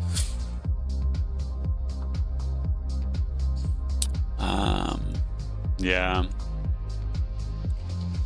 Yeah, I don't know. That was a lot of the time when you see people dying like that, they'll usually betray to just give their stuff to somebody else. But this is like another level of like, I hate the person who's beaten me so much that I'm going to give 8 cities to someone else. Pretty nutty. Rhino Shield up to 27 cities on 14 ports, and on here 6 cities but only 4 ports. Raven 7 ports. He's very much in the corner here. The water trade from this kind of area isn't amazing. You really want to be like down here. Tournament members on 10 ports. He always trades really effectively. We've seen that in every game. White Knight, although he's big in terms of cities, he doesn't have much in the way of income. 12 cities, 1 factory, 5 ports. He's on 10 million gold. If I were him, I would be building a bunch more ports. Frinox has been allowed to live in... Is this Oman? I think so. This is the UAE here. 3 cities, 7 ports. There's only 4 minutes to go, though he's not going to have enough time to get much done here. And on 118 is holding onto a hydrogen bomb. Pretty much everyone on the board has a hydro at this point. Yeah, basically everybody. Okay, C and Observer have kind of been locked out of this game.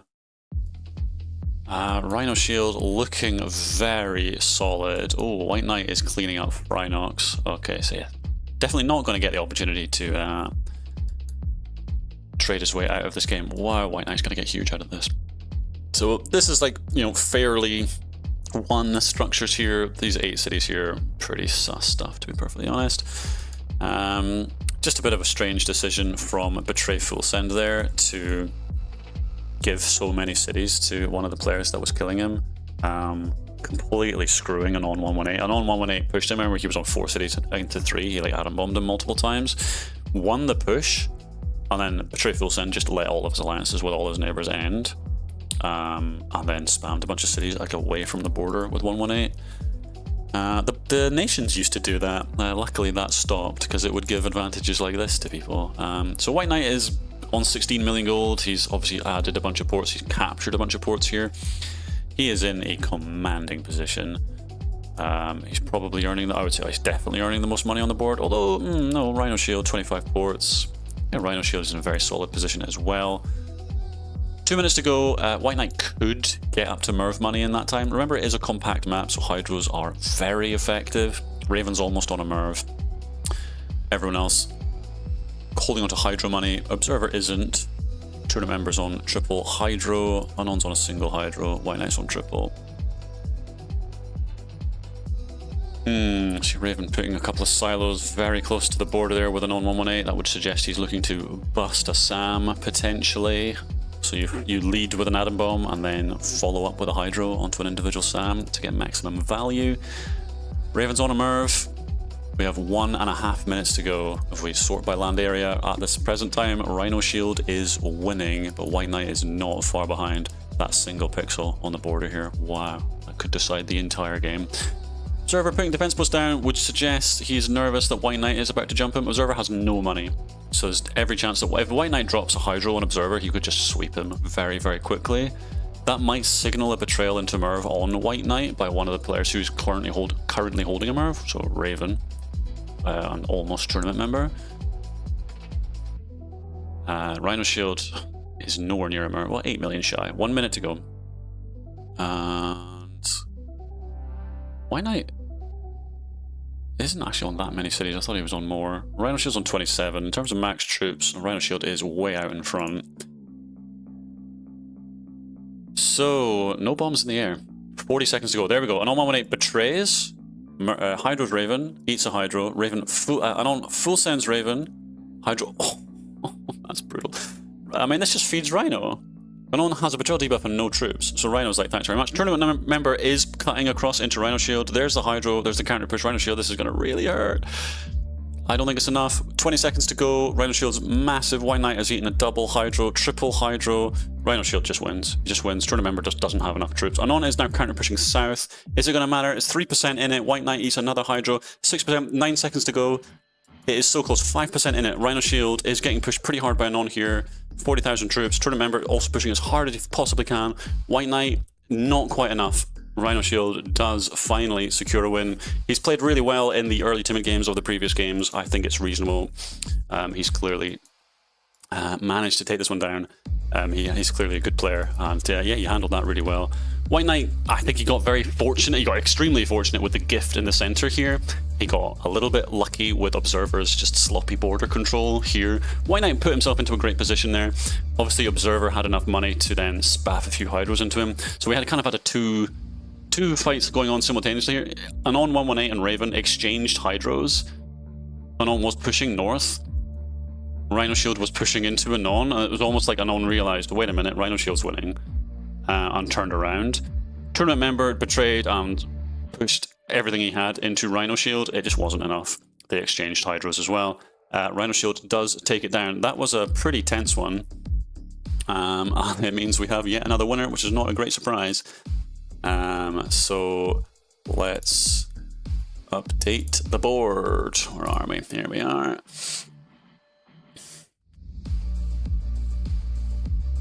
I'm assuming he fed White Knight to make sure C and Raven don't win. Yeah, of course, C in the north and Raven in the northwest are on a win, so you need to ensure that they're not in any chance of winning. Obviously, yes, you see C 8 triple Hydro in that game. Raven also 8-2. So yeah, Anon 118 push north to deny Raven the win. I guess that does make sense, of course.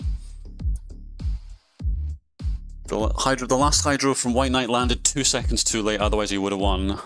Yeah, it did finish with White Knight on the land percentage win. But yeah, Rhino Shield did get the pop-up win. It was very close. It was very close. Yeah, it's really interesting when you've got people who are... You have to, at all costs, deny the people who have a win another win, right? Because the tournament will just end when that happens. So Rhino Shield gets himself on the board. There we go. Let's add him to the list. And let's see what's coming up in game number 4. It is going to be Hong Kong. It is another very short game with nations, but this time, not compact. So let's jump into game 4. Let's get this updated. So it's Hong Kong, 15 minutes.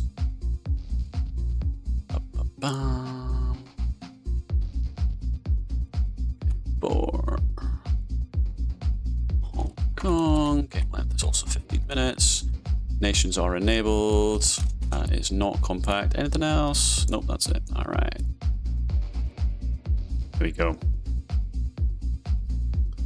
That was a fun endgame there. At the end there, anyone could have won it. Obviously, everyone's doing their absolute damnedest to make sure that the people with a win don't win. We could go all the way to 11 games here. That is the potential, where everyone has one win and then it all comes down to a final game. I don't see it happening. It might happen. Ugh, my coffee is freezing cold. Ah, well. Ah.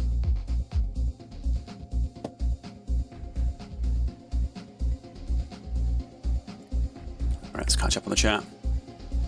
Bob Burgers nearly won the previous game. He just went slightly late, didn't he? The World Inverted game. He was just a bit slow with this push into Rhino Shield.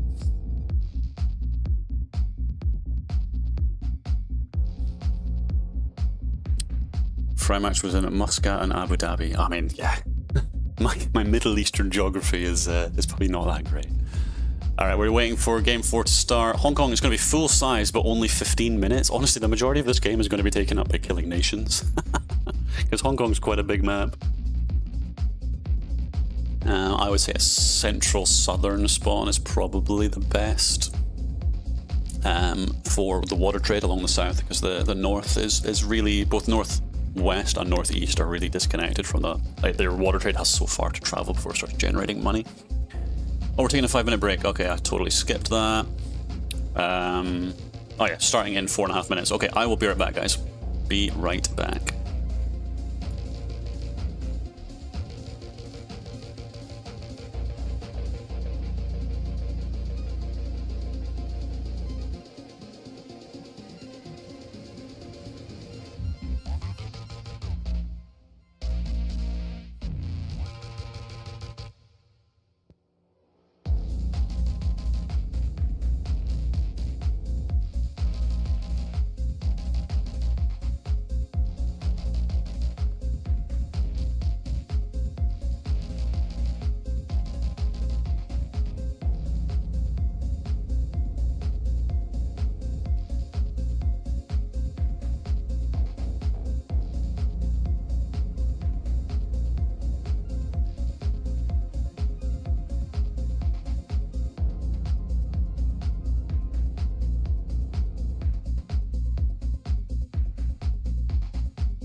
And I'm back.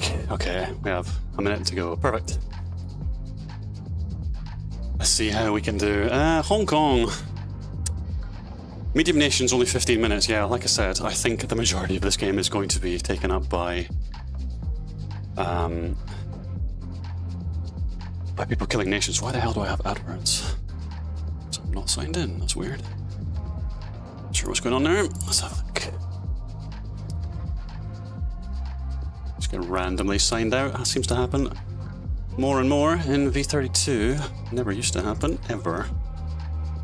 There we go. Let's try again.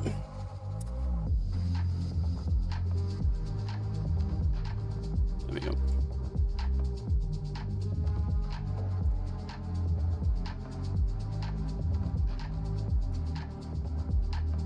There we go. All right, 20 seconds to go on game 4. Let's see.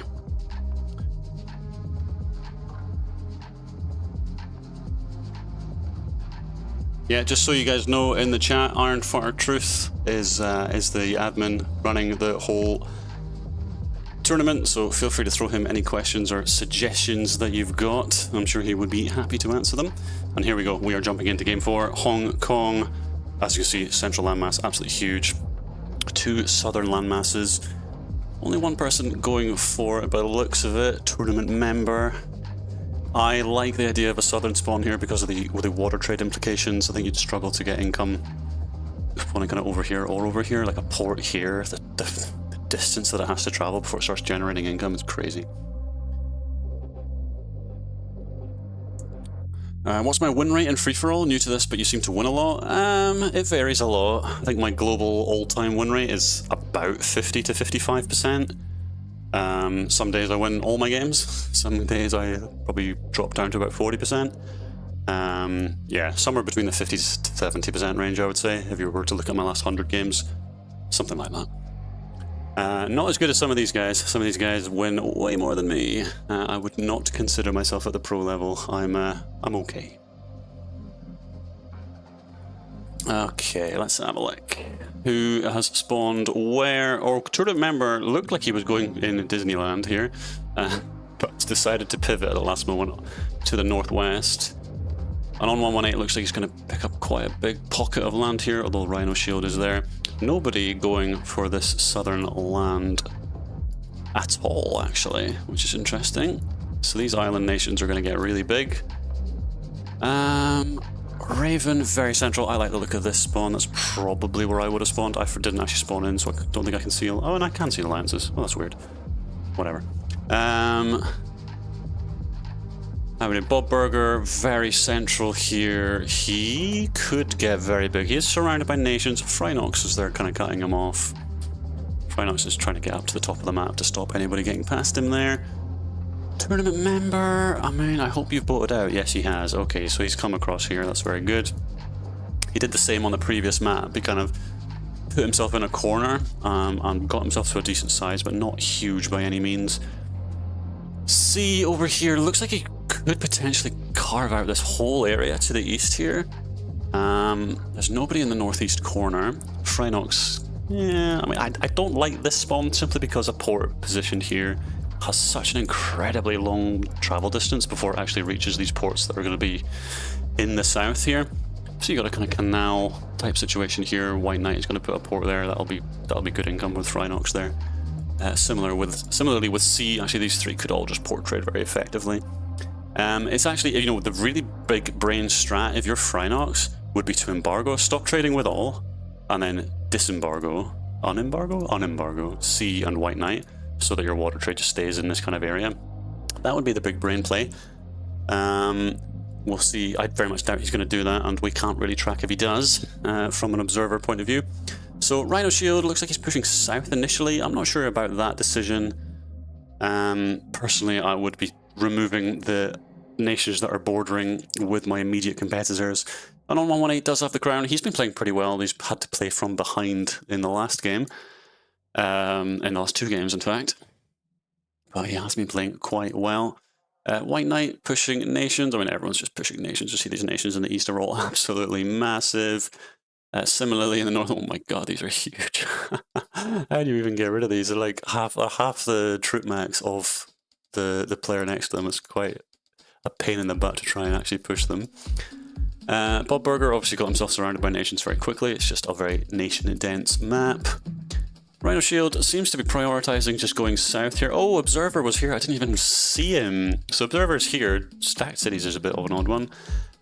So he's going to get a good chunk of land down here. That's really nice for him. Got some stuff happening over here. Betrayful Send is here. He's also going to get very big from all these islands. Only 11 minutes to go. We're already a third of the way into the game here. Okay. So, we're kind of just watching players kill nations. I would expect by the end of it, everyone is going to be similarly large. White Knight, once again, early factory trade. He has put a port in the water here. Highway is here with a port very randomly there. So we can see Phrynox's trade ships are heading out and east here. So these early trade ships are obviously locking onto ports like somewhere down here, potentially all the way over here. The distance that those trade ships have to travel, I mean, to get from like this port to this port, it's going to be something like 7 minutes. Guys, it's a 15-minute game. Like, it's actually devastating. This is not like a unlimited length free-for-all. It's a 15-minute game. I think spawning either here or here, unless you're going to embargo almost the entire lobby and just trade with your immediate neighbors, these spawns are actually a death sentence. I think we're going to see Phrynox and Tournament Member really struggle for gold. I would be honestly shocked if they managed to be competitive in this game. Unfortunately, I cannot see who they're embargoed, who they're embargoing. It would be great to see that. I think the likes of Raven, Rhino Shield, White Knight, their Betrayful Send, Observer, these guys are going to, like, the core of the water trade is going to be in this southern area. I think this is going to be an immense area for water trade. Phrynox and Tournament Member are going to struggle so much for income. Bob Burger as well, obviously, because he's, no, oh my god, I mean, he's way too central, and way too northern, I should say. More northern than central. Anomaly is up to 8 cities. Tournament Member is on 11 cities with the crown. He's obviously been doing very well against all the massive nations that were up there. We have a nation with a silo and integrated train trade here. Raven is putting a stop to that. That's going to be a massive cutoff. Look at this. Boop. Thanks very much. White Knight is pushing up 17 cities, also been doing exceptionally well. Raven's on 10 in comparison. Rhino Shield on 11, Betrayful Send also 17, Seas only on 8, Phrynox on 4 cities, Bob Burger's on 13, Tournament's on 12, yeah. So Phrynox is having a really hard time here. I don't know why he's not killing more nations. He's got access to plenty here. White Knight, Bob Burger, Raven, and Sea. So he is allied with all of his immediate neighbours. Obviously, we are in about the phase of the game where people would be looking at their second round of alliances. So this is where any potential fighting would start, although clearly there are still nations to be had. So nobody's fighting. Everyone's quite happy to just take their alliance renewals, focus on the nations. A massive nation over here still. Betrayful Send still has a ton of nations to be picked up here. Rhino Shield working on that. Betrayful Send actually both of these islands. That's really good. White Knight does have the crown. Oh, he's lost it to Tournament Member, who has managed to get south here. That's really good for him. Gets a ton of structures down here actually. Really good for him. Observer is on 1 city and 5 ports. Not entirely sure what's happened. It looks like almost like a disconnect. Oh, he's been pushed by Betrayful Send, I think. Yeah, because remember he had this double city stack. So Observer's just in a terrible spot. Rhino Shield getting himself bombed by a nation. That's always a bit rough. Phrynox still only on 4 cities. He's genuinely struggling to kill these nations because they're so big. He only has 4 cities. His income's abysmal. It's appalling because his ports are just so far away. And I'm sure for Tournament Member it's going to be something similar. I mean, his advantage, at least he does have some ports down here, but like these ports up here are effectively redundant because they're just going to take so long. The way ports work is when they spawn a trade ship, the trade ship will just randomly allocate itself to a port anywhere on the map, and it'll just travel there if it can. So yeah, here it comes. White Knight jumps on Phrynox. Phrynox is just tiny. What is he supposed to do? Phrynox was on 4 cities. White Knight's on 33. Yeah, he's gone. C is still cleaning up Saigon over here, which is just absolutely enormous. So finalists gets absolutely cooked. White Knight is on the crown. He can still kill this nation in the north. He is trying to boat into these structures over here. C is not small. Remember, C has a win to his name. White Knight does not. So from the lobby's perspective, it's okay to have White Knight win a game. It is not okay for C to win a game. If we do a quick recap, who has wins? It is Raven, C, and Rhino Shield. So Raven, very central here, 12 cities. He's not looking great, to be honest. C, pretty solid, 16 cities, but he's massive. And then the third is Rhino Shield, the brown player. 23 cities, he's not small. Only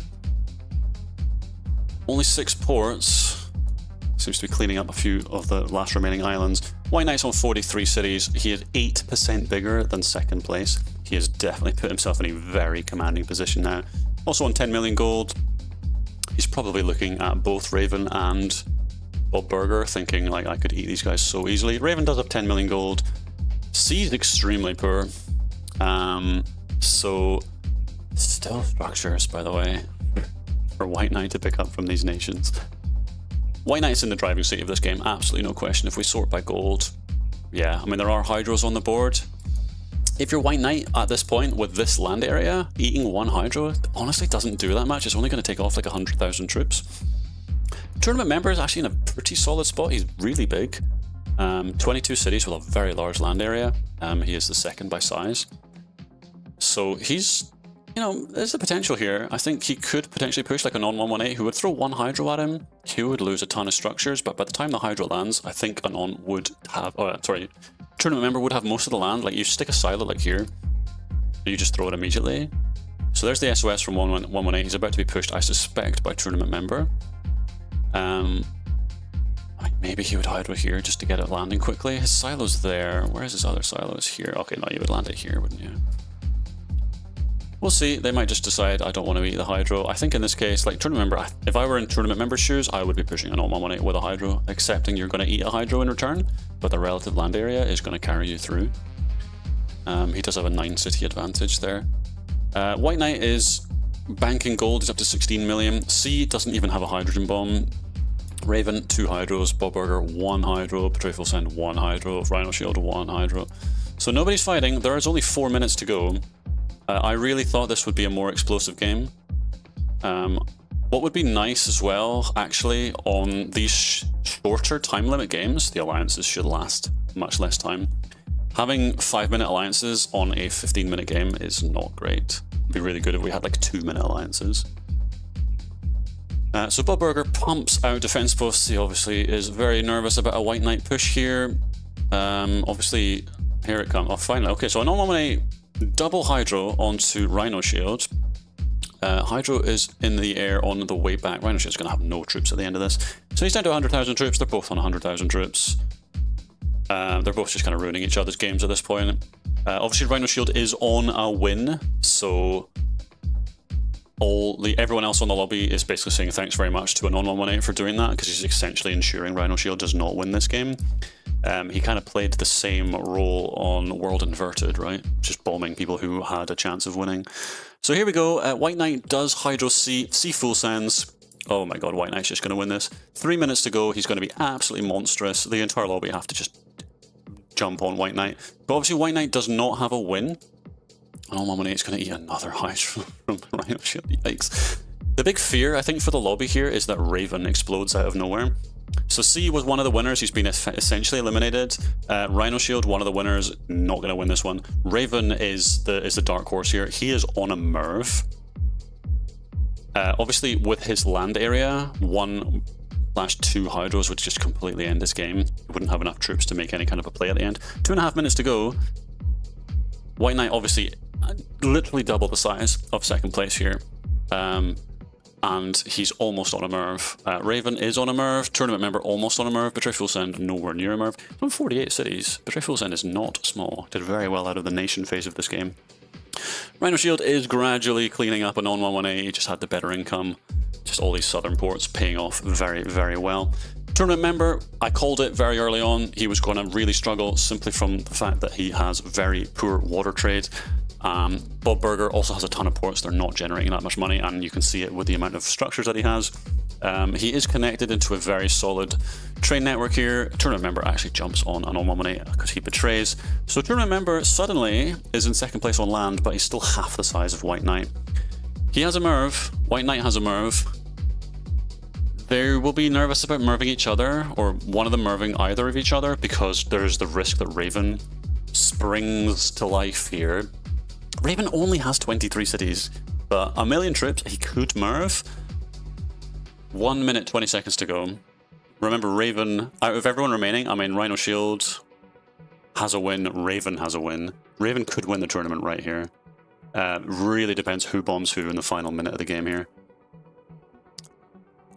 Tense stuff. All right, last 60 seconds. Raven spending shy of a counter merv. He's pumping structures. Just absolutely spamming structures. So I thought he was going to hold on to a counter merv. He's decided he's just not going to.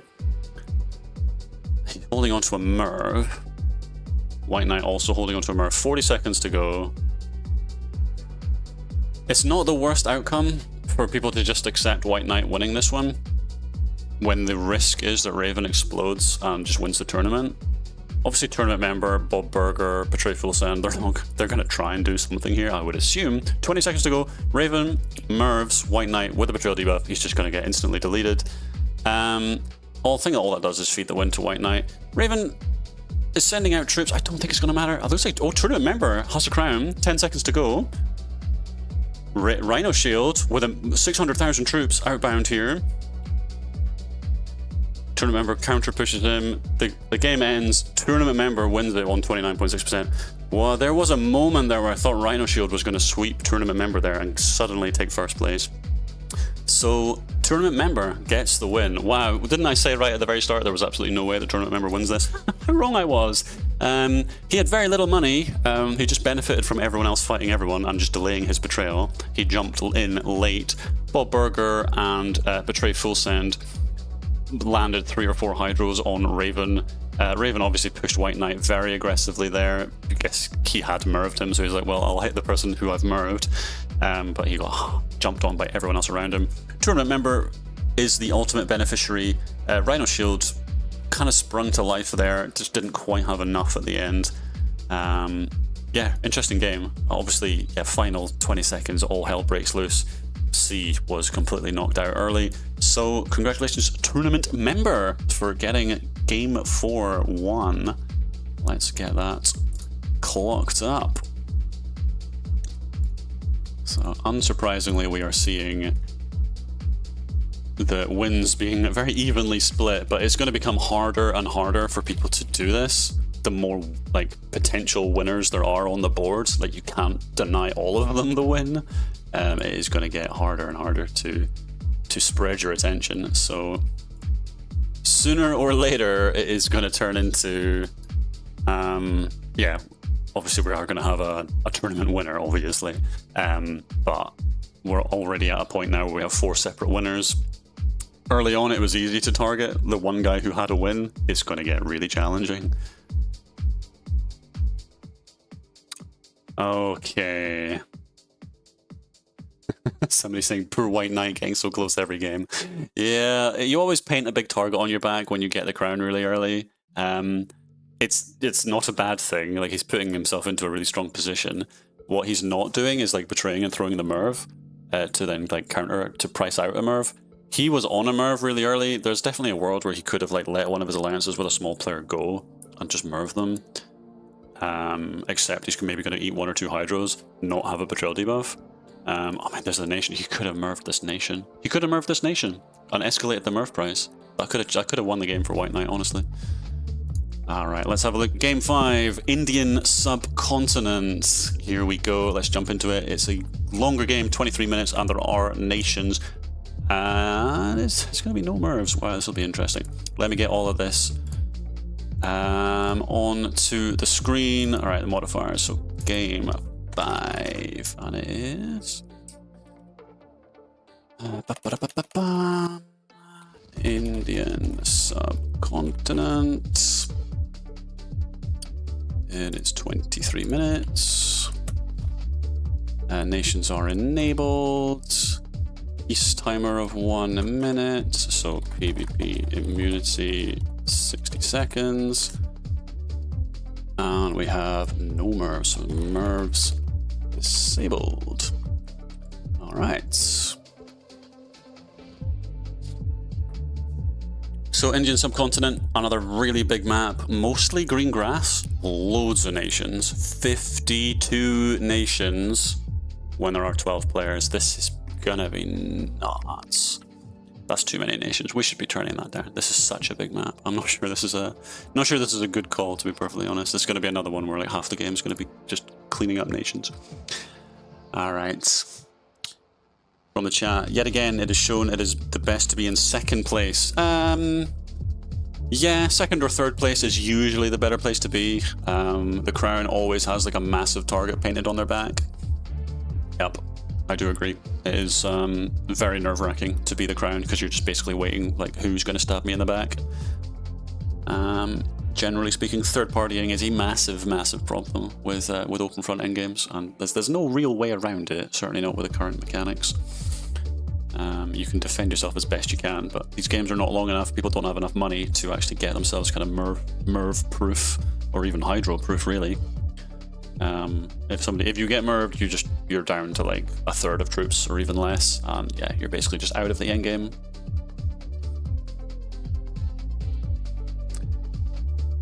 Okay, so we are 4 games in. We have 4 different winners. We're moving on to game 5. It's going to be a longer one, 23 minutes with nations. So it's going to see a lot of nation farming here.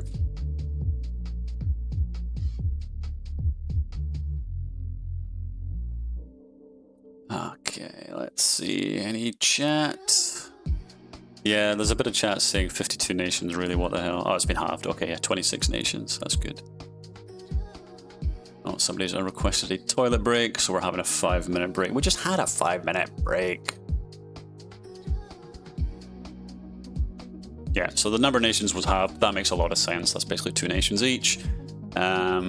Because yeah, 52 nations would have been absolutely ridiculous with 10 players. Okay.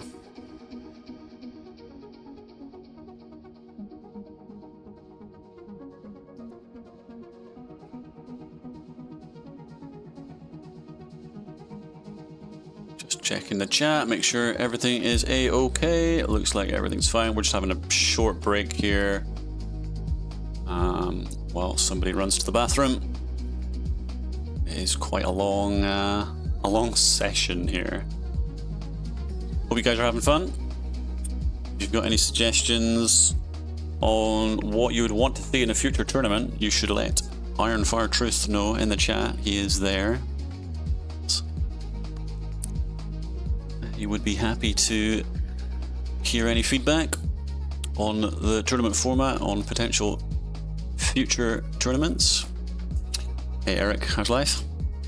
Hope you're enjoying the sunshine.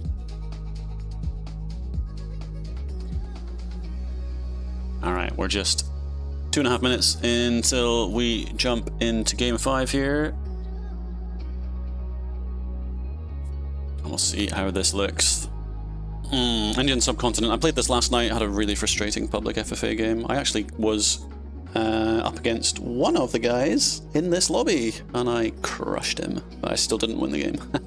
I killed him in the mid-game, but then had a very annoying 3-way in-game, which I eventually lost. I think a central spawn on this map is very strong. There's a ton of rivers. I thought initially that it was going to play like Los Angeles, with lots of little sections of land separated by rivers, but Indian subcontinent is a little bit different because the rivers are not creating these kind of independent chunks of land that you have to boat across the river to get into.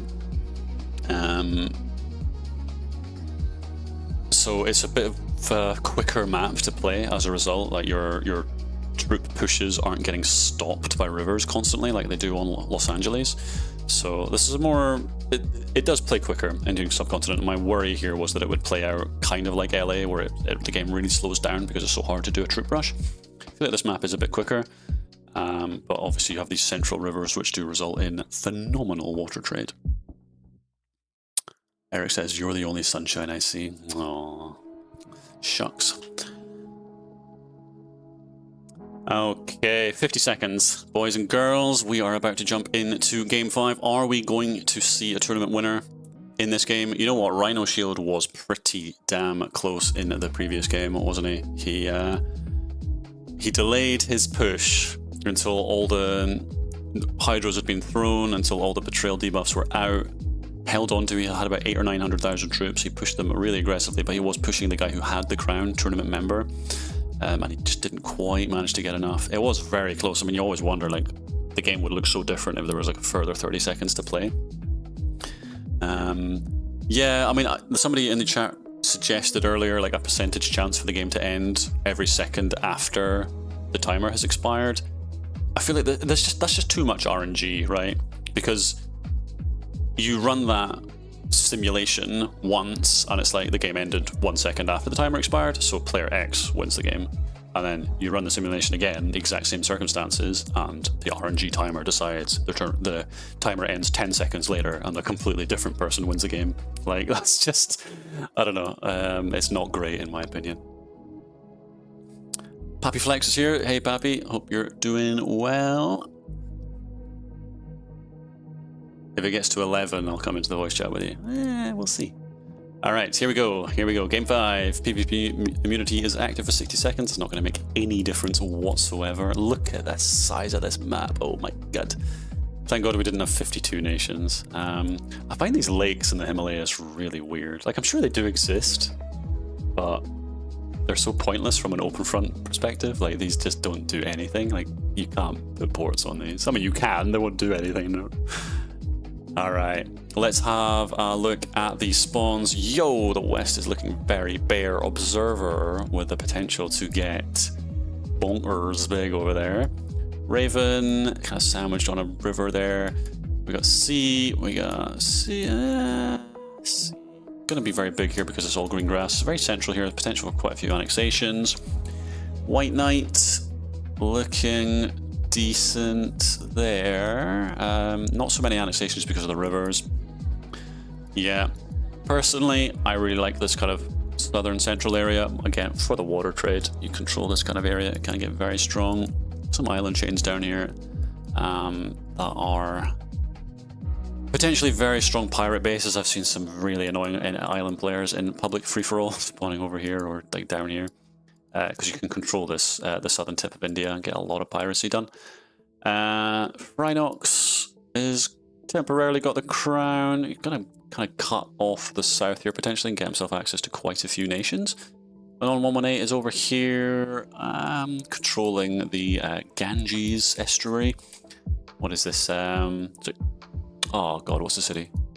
Kolkata is here, isn't it? Yeah.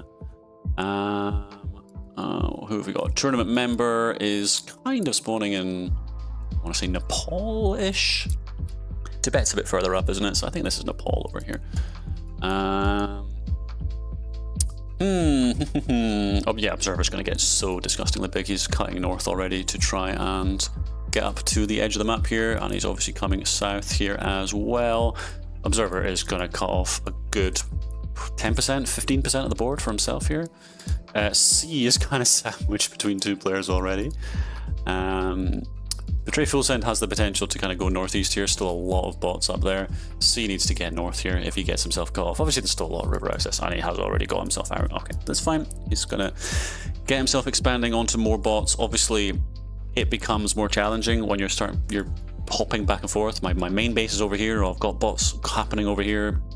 Checking my alliance renewals with my southern neighbors, checking my alliance renewals with my little outpost up here. It is a bit of a tax on your attention. Raven already opting to jump nations pretty much straight away. He's going to get a second city off this Khyber Pakhtunkhwa, sure. And I can almost build a third city. Rhino Shield in the center, don't think I mentioned him. He is already on 6 cities. Phrynox is on 3. Quite a lot of nations in the south here. White Knight all 4 cities. Bob Burger's only on 2. Bob Burger seems to be having a bit of a rough time.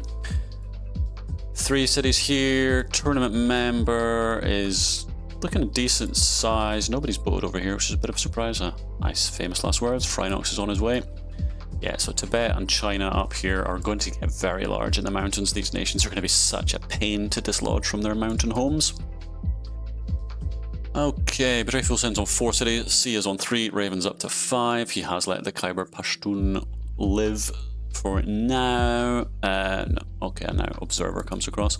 Wow, that Baltistan Pakistani nation is absolutely massive. Observer has cut across here to minimize Iran's growth, but Tajikistan is going to get ridiculously big. Observer is going to be huge by the end of this. Rhino Shield has the crown for now. Nations in the south are getting worked on. These mountain nations are a bit of a bitch to dislodge.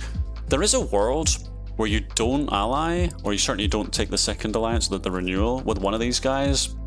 If you're, say, Bob Burger, and you see a non-118 or tournament member pushing one of these northern mountain nations, you're going to have to expend such a huge amount of troops actually pushing into these mountains that your potential is that you could leave yourself exposed to an attack from a southern neighbor. Phrynox did come across into Myanmar, but he's not pushing it. He's obviously working on going south. Rhino Shield is on 5 cities. Phrynox is up to 7. Rhino Shield was doing really well. He must have just taken too many fights with nations and has been hurt a bit. White Knight is now on 10, so there was a time Rhino Shield was double the size of White Knight. That is completely flipped. Phrynox, decent position. Bob Burger's on 6. Betray Full Send on 6. C is on 5. We see the gradual push into Kashmir. I've been here. It's a beautiful part of the world. Raven up to 9 cities, doing very well. Oh, that boat up into the north there was really good to get into Baltistan. Tajikistan is going to be gross to kill. It's got a silo, it's got enough money for 2 atom bombs. You do not want to deal with that. Observer is actually allied with Tajikistan. It's sitting on troop max. Tajikistan is not allied with Raven. So when Raven spends its troops, Tajikistan is going to push him, which is going to be quite interesting. Okay, so Tibet is getting pushed, China getting pushed. Bob Burger takes the crown, which is a bit of a surprise based on it looked like he was quite kind of cut off. Rhino Shield has managed to get south here. Goa is dying. Phrynox is getting into Sri Lanka, cleaning that up. Myanmar has betrayed. I would assume somebody's going to punish that. Yep, here it comes. China still hasn't been pushed quite yet. Jammu and Kashmir getting slowly cleared. I wonder if Raven realizes that there's a risk from Tajikistan pushing him, because Tajikistan's sitting on 250,000 troops. The moment Raven spends troops, it's going to get absolutely pumped by Tajikistan. Observer is obviously allied with it. Interesting. Rhino Shield did actually get a northern point up here. That's quite useful. All right, let's look at the water trade situation. Yeah, whoa, Bob Burger with a big push into China. So Bob Burger leaving himself moderately exposed, 200,000 troops. He must have just gotten his alliances renewed with all of his neighbors though to feel confident enough to do that. He's dropping quite low on troops. You can see he's basically allied with the whole board. China getting cleaned up. Bob Burger did get 3 cities out of that, and a silo tournament member looking at very, very big. Okay, Raven does decide to pull the trigger on Tajikistan. He actually atom bombed Tajikistan's silo there. Didn't want to get himself microed by multiple atom bombs. So Raven pushing very aggressively into Tajikistan. Yo! Betray Full Send with a huge push on C. I don't know how many structures he got. I think he got 2 cities out of that. And then he gets an alliance renewal. Wow, that was a huge chunk of land that he took there. C, obviously with an over push into China, got himself chunked hard in the green grass. You saw how quickly that push went in the grasslands. And yeah, suddenly C is feeling quite annoyed. He's still on 8 cities. He's feeling fine, but not going to be happy. Pumping defense post. Bob Burger, obviously that alliance is coming up for renewal. We see the border is green for now. You're not pushing into these mountain defense posts though. There's no way. There's no way Bob Burger's going to do that. I'm sure despite him being double C. Oh, hello. Atom bombs the silo. He's obviously going to go for a boated attack here then. So yeah, the border has turned red. I mean, he atom bombed it. C with a full send. Betrayal into full send. And he full sends Betray Full Send. Really? So now Raven gets a chunk of the stuff. Bob Burger gets absolutely huge from this. That was belligerent from C. The betrayal into full send on betray full send. I mean, the irony does not escape me. An on-118 with a betrayal on Frinox. So he hydros, he's got no money. Tournament member does jump him. Yeah. Frinox and Bob Burger. Oh my god, Bob Burger could get so massive. Here it comes. Why isn't Frinox pushing him? He is slow pushing him. Tournament member has been counter pushed. A non-118 is in desperate trouble here. There's the full send with a betrayal debuff. Good night, Sweet Prince. A non-118 is out of here. Bob Burger. Oh my god, is he running away with this game? Raven, not small in the northwest, but Frinox getting a lot out of this. Bob Burger getting a lot. On 118 has been easily the most belligerent player in this tournament. A lot of Atom Bomb micro from him, kind of as he's on his way out of the game. Yo! Bob Burger with a huge attack on Frinox. The alliance just ends right there and then. That is massive. Frinox not counter pushing. Frinox is on half trips. He really needs to take the heat out of this attack, which he isn't doing. Wow, this game has just been non-stop. Bob Burger is absolutely crushing this. Tournament member is tiny in the corner. Bob Burger will just eat him come the renewal. And Frinox is sitting on half troops. Betray Full Send is now pushing Bob Burger. I'm not sure about that, Chief. That's a lot of troops. 400,000. Here comes a Hydra onto Rhino Shield. Who's that from? That is from Raven. Really? Does Raven even have access to Rhino Shield? Yes, he does! There's a sleeper cell! Oh, Raven! Remember, Raven is on a win. Raven's on a win, as is Rhino Shield. C is out of the game, so his win, let's not worry about it. Bob Burger does not have a win. Tournament member has a win. He won on Hong Kong. He somehow managed to secure... Frinox got an alliance out of Bob Burger and Rhino Shield's betrayal to limit Raven's growth. It means Frinox gets a decent amount of land out of this. Raven is in a very strong position. Observer, got to be next on the chopping block there.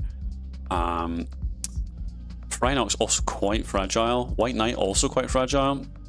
White Knight has a Hydro. Raven has a Hydro. Bob Burger has a Hydro. There's a Hydro coming from... Is that a non? I cannot see who threw that. It's from here. So tournament, no, it was this silo. I think that was...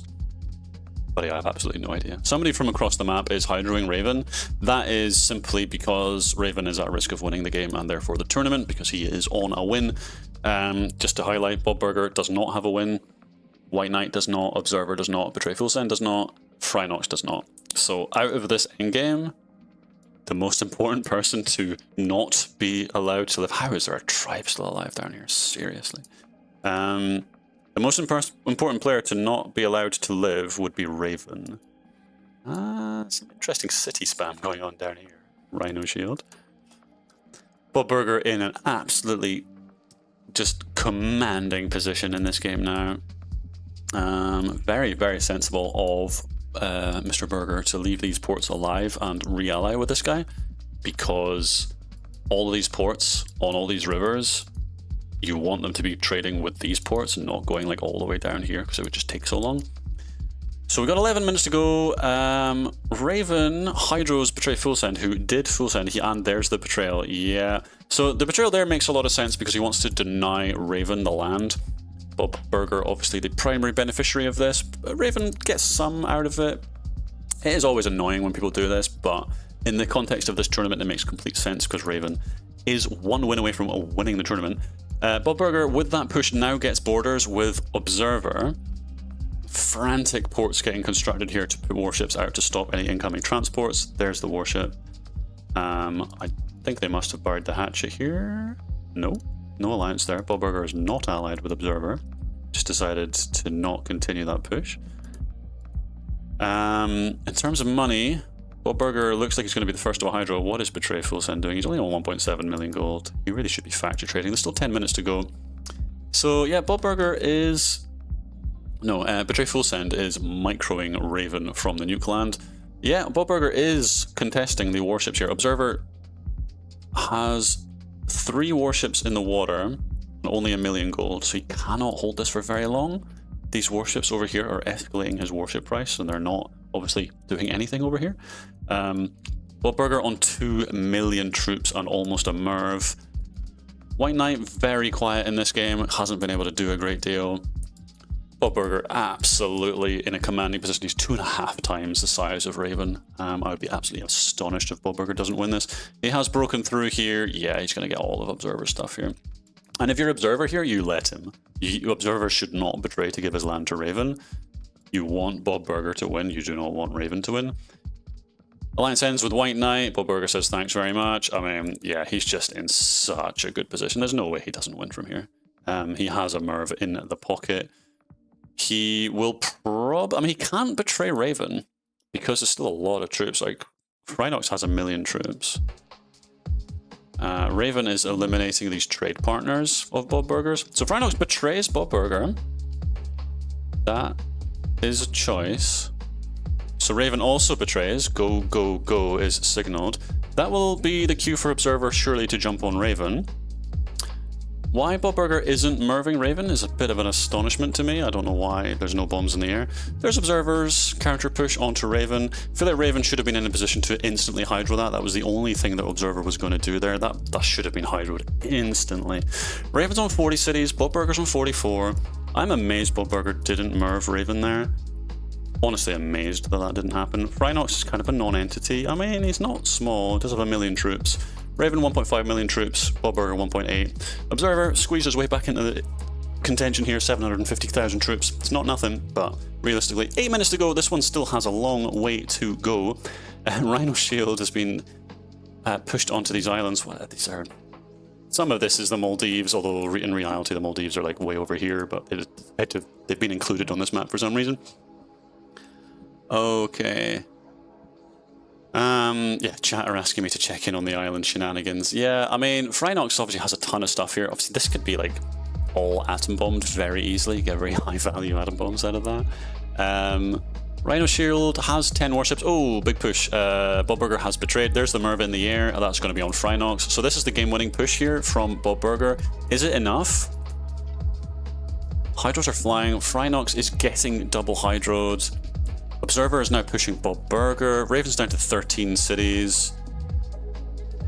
A Merv was thrown, but I don't see any Merv projectiles, which is really weird. Phrynox getting hydroed again. Bob Burger's on 35 cities. Phrynox is on 50 cities. There's still 7 minutes to go, guys. Observer up to 31 cities. Bob Burger, I feel like that was a throw. He had this game in the bag. He made the game-winning play there, and my god, is it backfired. I don't know what the hell happened to his Merv. Whoever he threw it at offered him an alliance and despawned the Merv while it was in the air. That's insane. Wow, what a throw. I assume that Merv was at Phrynox, because what we saw there was Bob Burger was bombing everybody. Phrynox had betrayed Bob Burger, was pushing him. It looked like Bob Burger Merved Phrynox. Phrynox must have then offered an alliance. Bob Burger panicked, accepted the alliance. Phrynox instantly then betrayed Bob Burger as soon as the Merv was despawned. Because we saw there was like a double hydro in the air here. One of them got despawned.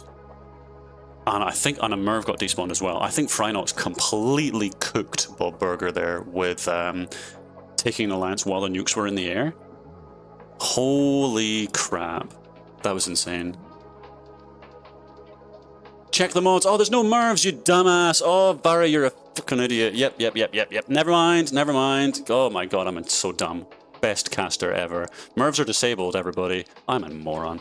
Good, well that's why the game's so intriguing. I swear I saw a Merv in the air, just flashing nuclear thing. Yeah, thank you guys. Thank you for reminding me that Mervs are disabled. Well, that does change things dramatically, doesn't it? That has made the endgame really interesting here. 6 minutes to go. Phrynox is now in the driving seat. Raven looks like he's been all but cleaned up. He actually has a betrayal debuff. He's kind of handing his stuff to Observer here. A mixture of Observer and Phrynox. Not sure why Raven has done that. White Knight is kind of eking out an existence here in Goa. Bob Burger still has the crown. 5 minutes to go. Observer has really done well to come back in this game. I thought he was completely cooked.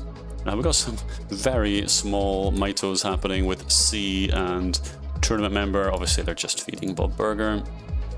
Similarly, the Anon down here, these guys, I mean, at this point, if you're any of the people with a win, you don't care which one of these three win, to be perfectly honest, because none of them have a win. So at this point, it kind of doesn't matter for the tournament, and obviously nobody knows who anyone is, so you can't like say like I really would prefer X or Y player to win because you don't know who they are. Okay.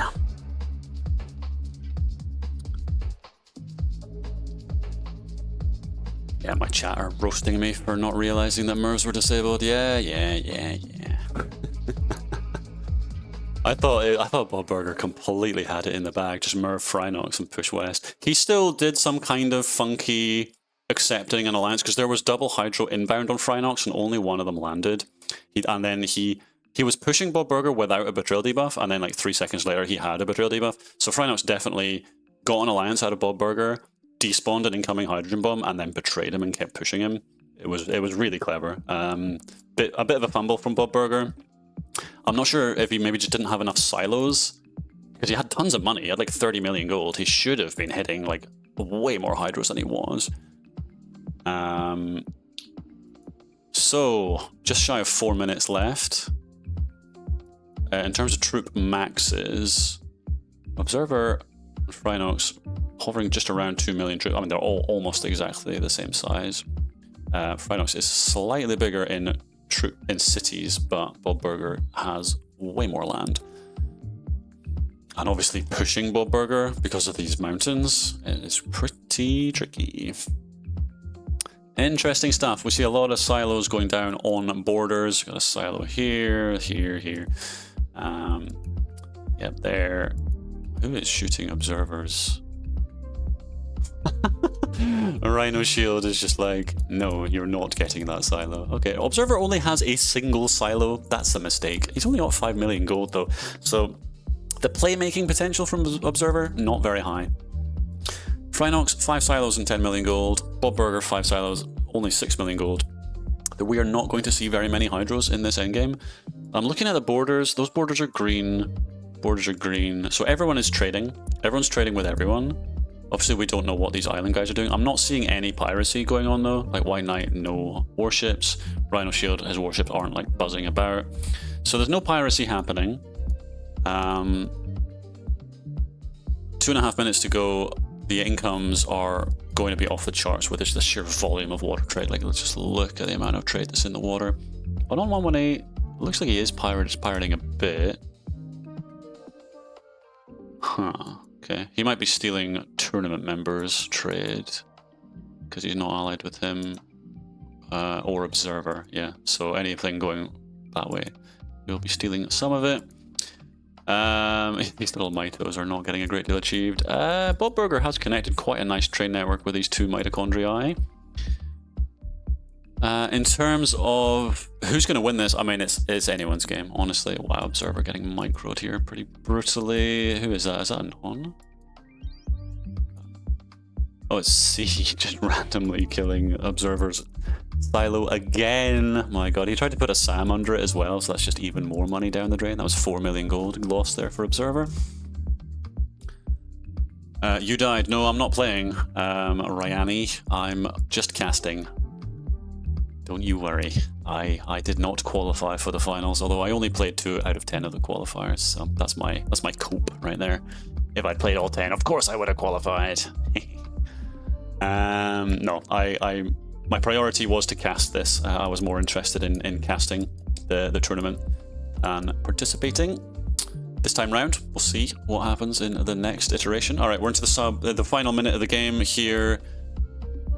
In terms of the tournament life, as long as it's one of the 3 main, and realistically it is certainly going to be on the screen, as long as one of these 3 win, we are going to Game 6. Bob Burger was in such a commanding position. Really good betrayals from the rest of the lobby have made it really interesting. I still think Frinox completely cooked him with an alliance into betrayal to despawn an incoming hydrogen bomb. See Bob Burger spamming defense posts. Rhino Shield once again shooting down Observer's silo. Observer's not even going to have a single hydro here. We got 15 seconds left. Frinox 12 million gold. Bob Burger 10 million gold. They're just going to double hydro each other and nobody's going to move. Bob Burger has a massive land advantage. So here comes the betrayal. Here comes the hydros. 2 seconds left. Frinox with the crown. Frinox wins it. Wow, if I were Bob Burger right now, I would be raging. Oh my god. Frinox out of nowhere. Fair play. Everyone just left with very few troops here. And Frinox just managed to land his hydros very close. This one and this one. An observer obviously chose to hit Bob Burger. White Knight obviously exploded out. Frinox didn't care about that. Wow, Frinox takes the crown at the death. That was like 1 second to go. Frinox took the crown there. Fair play. We have another name on the board. Let's add him on to the list of winners. Frinox. Obviously, I will reveal at the end of the tournament who everybody was. For now, we are playing anonymously. Good stuff. Well played, Frinox. Good stuff. We are going to game 6.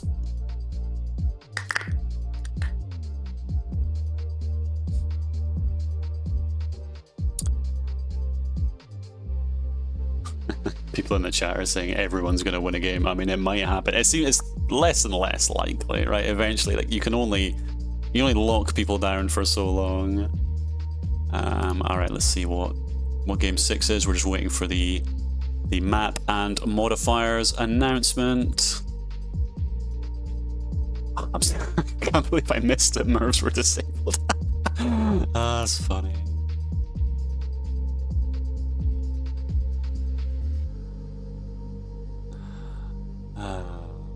Good stuff. Okay, next map I think is Balkans. Good stuff. All right, let's get the modifiers updated. Oh, this is going to be an interesting one. All right.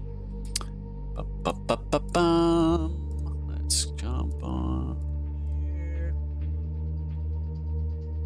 Modifiers. All right. So game 6, Balkans. I like this map.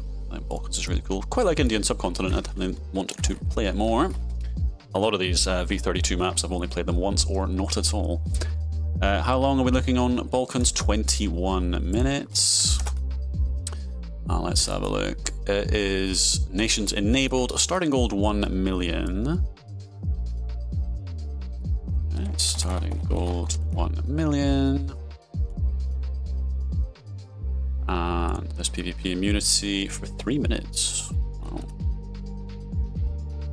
Okay. Good stuff. Game 6, is this where it all comes down to? Let's find out. Balkans. Let's see what happens here. There's one of the players in that endgame, I won't say who, jumped into an admin ticket there being like, why aren't my nerves working? Something's wrong. That's amazing. Good, I'm glad I'm not the only one.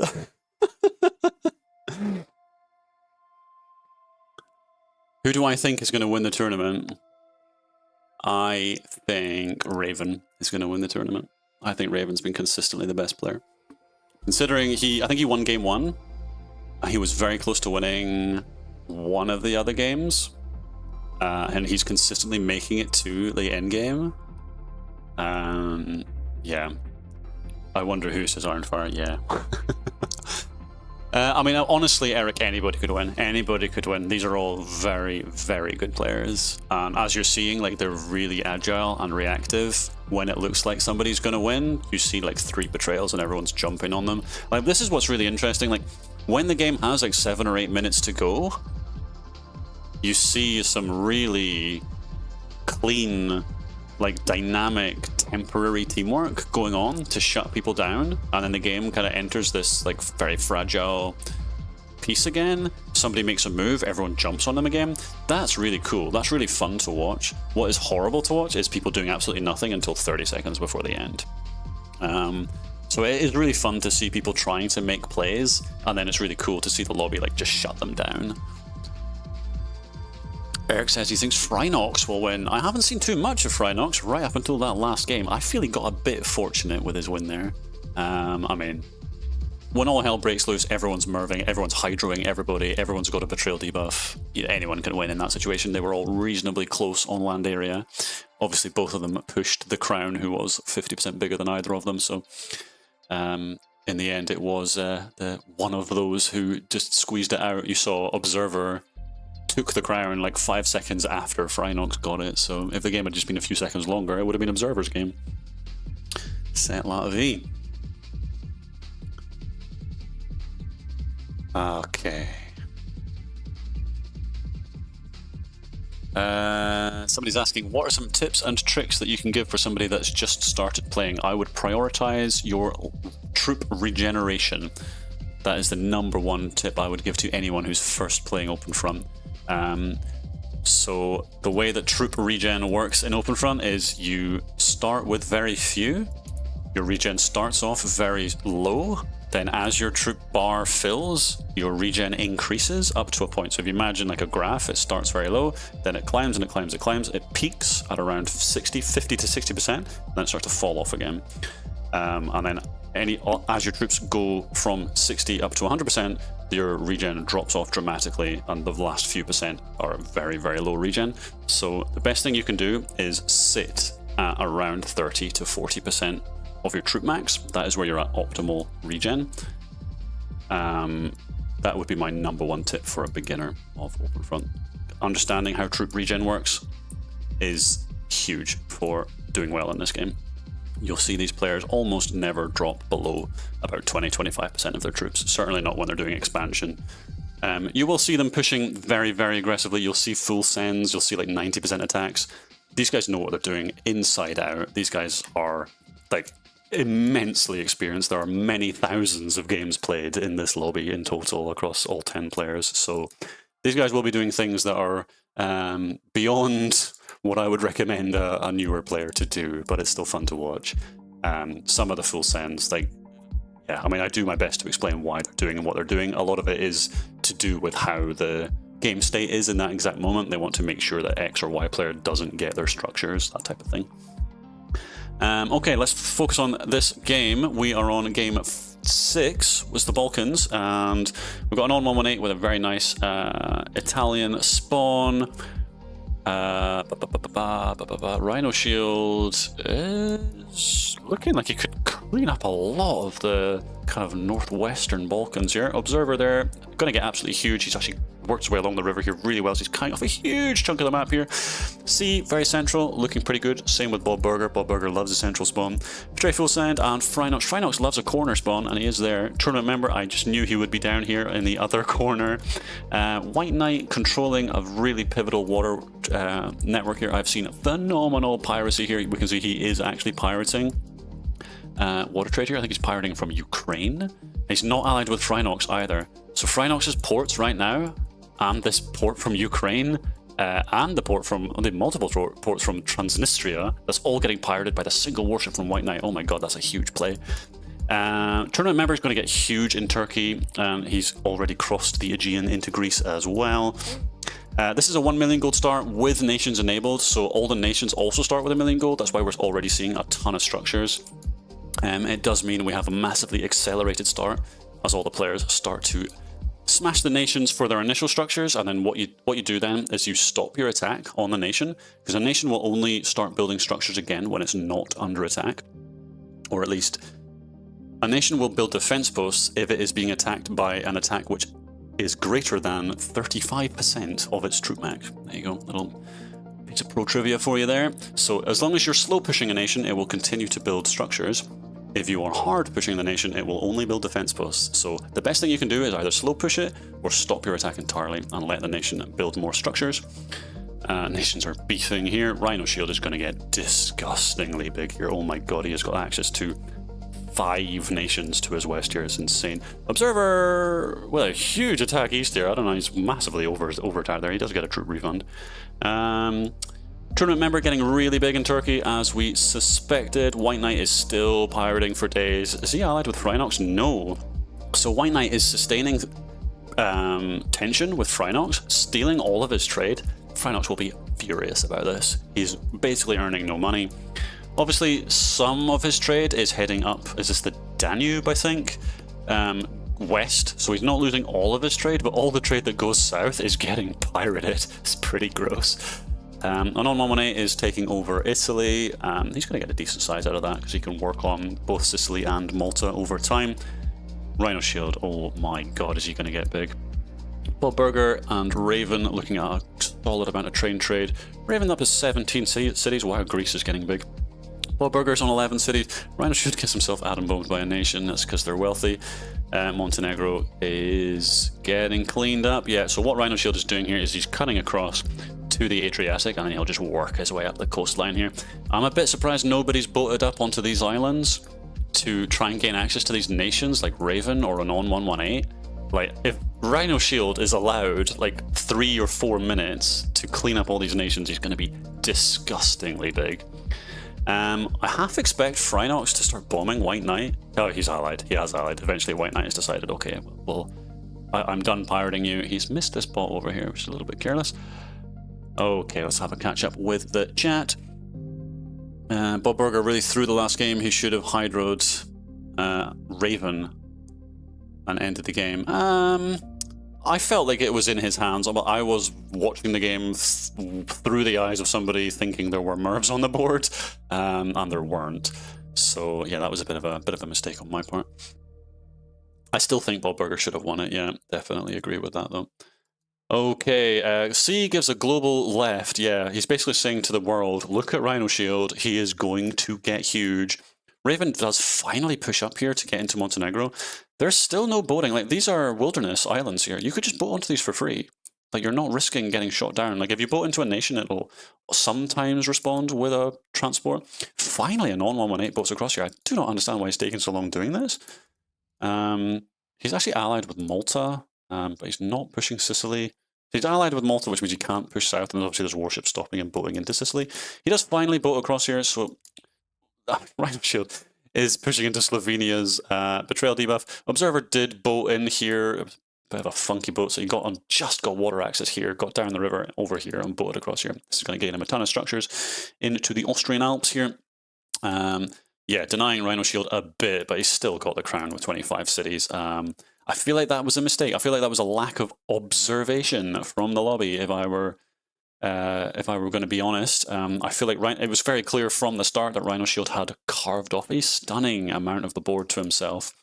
Raven, Anon 118, Bob Burger, even, because this river here, he could have boated right the way up here. Like, this is something I love to do, is spawn kind of in this sort of area, kind of central Eastern Balkans, close to the Danube.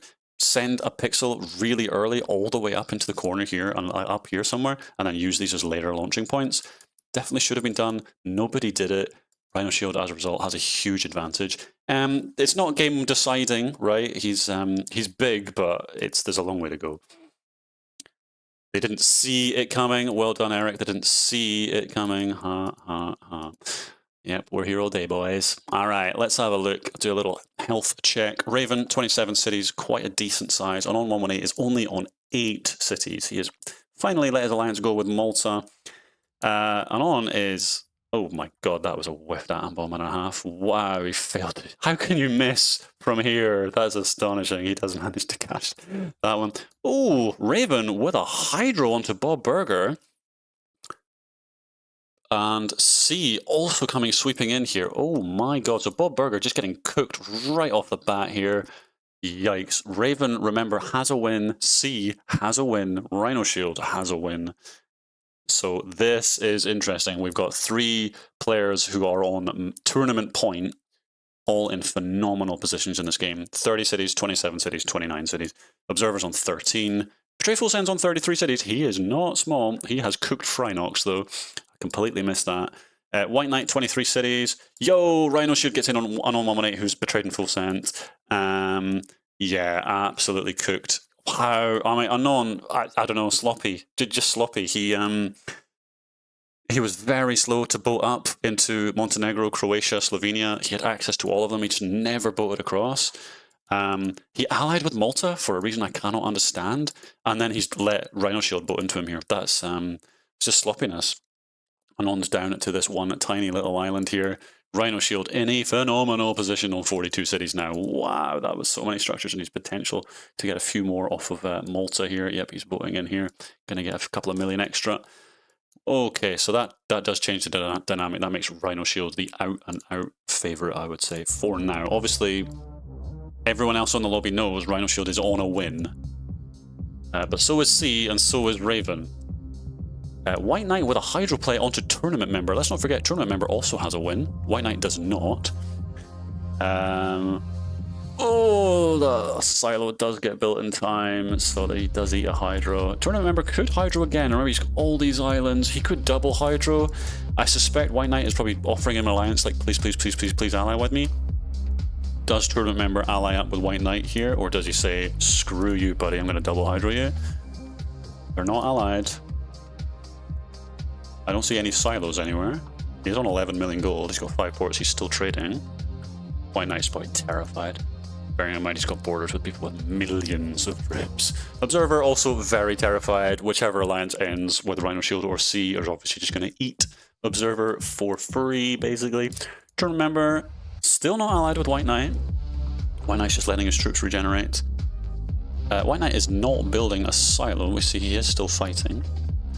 Yeah, I'm very surprised that this Tournament Member is not building a silo. I'm looking around for a little triangle, it's not happening. Sooner or later, Observer's going to get himself hydroed. I see that northern silo from Rhino Shield, which would be either for C or for Observer. Tournament Member, really? White Knight, still? How are you guys not burying the hatchet? God, I would not want to eat another Hydro if I were White Knight here. But Tournament Member just isn't willing to spend his money.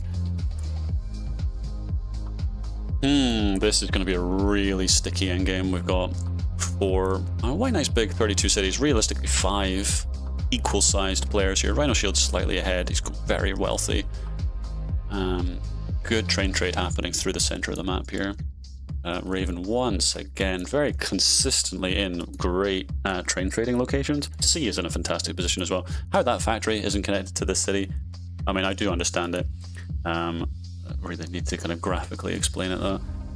Okay, so I'm assuming Tournament Member has now buried the hatchet with White Knight. He finally has. Still hasn't built a silo.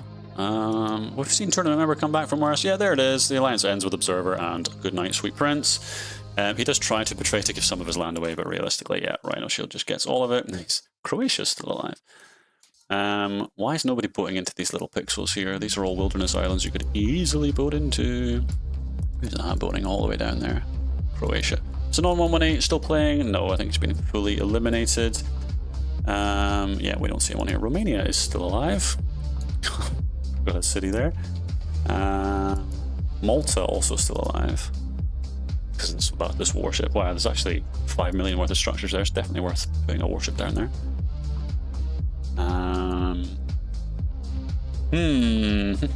Rhinox is also still alive, just on 1 port. Port of the Dream. Is anybody going to do anything? Obviously, Rhino Shield is on a counter Merv. C doesn't have a Merv. Raven has a Merv. Betray Full Send is almost on a Merv. White Knight almost on a Merv. It would be tempting if you were Rhino Shield. I mean, if the alliance were ending, we have no idea if it is or not. If it were ending with C, you would just Merv him and push him, right? Some nation here. Bob Burger has a city. A city in 1 pixel. Good stuff. Good luck coming back from there, Chief. Croatia has built a city here. See if Rhino Shield notices that. I'm sure he will eventually. Romania's city still hasn't been noticed. Okay, we're just gonna sit and watch, I think, as everyone starts saving for Merv stuff. Raven is almost on a counter Merv. Rhino Shield almost on a counter Merv. White Knight still quite actively spending. In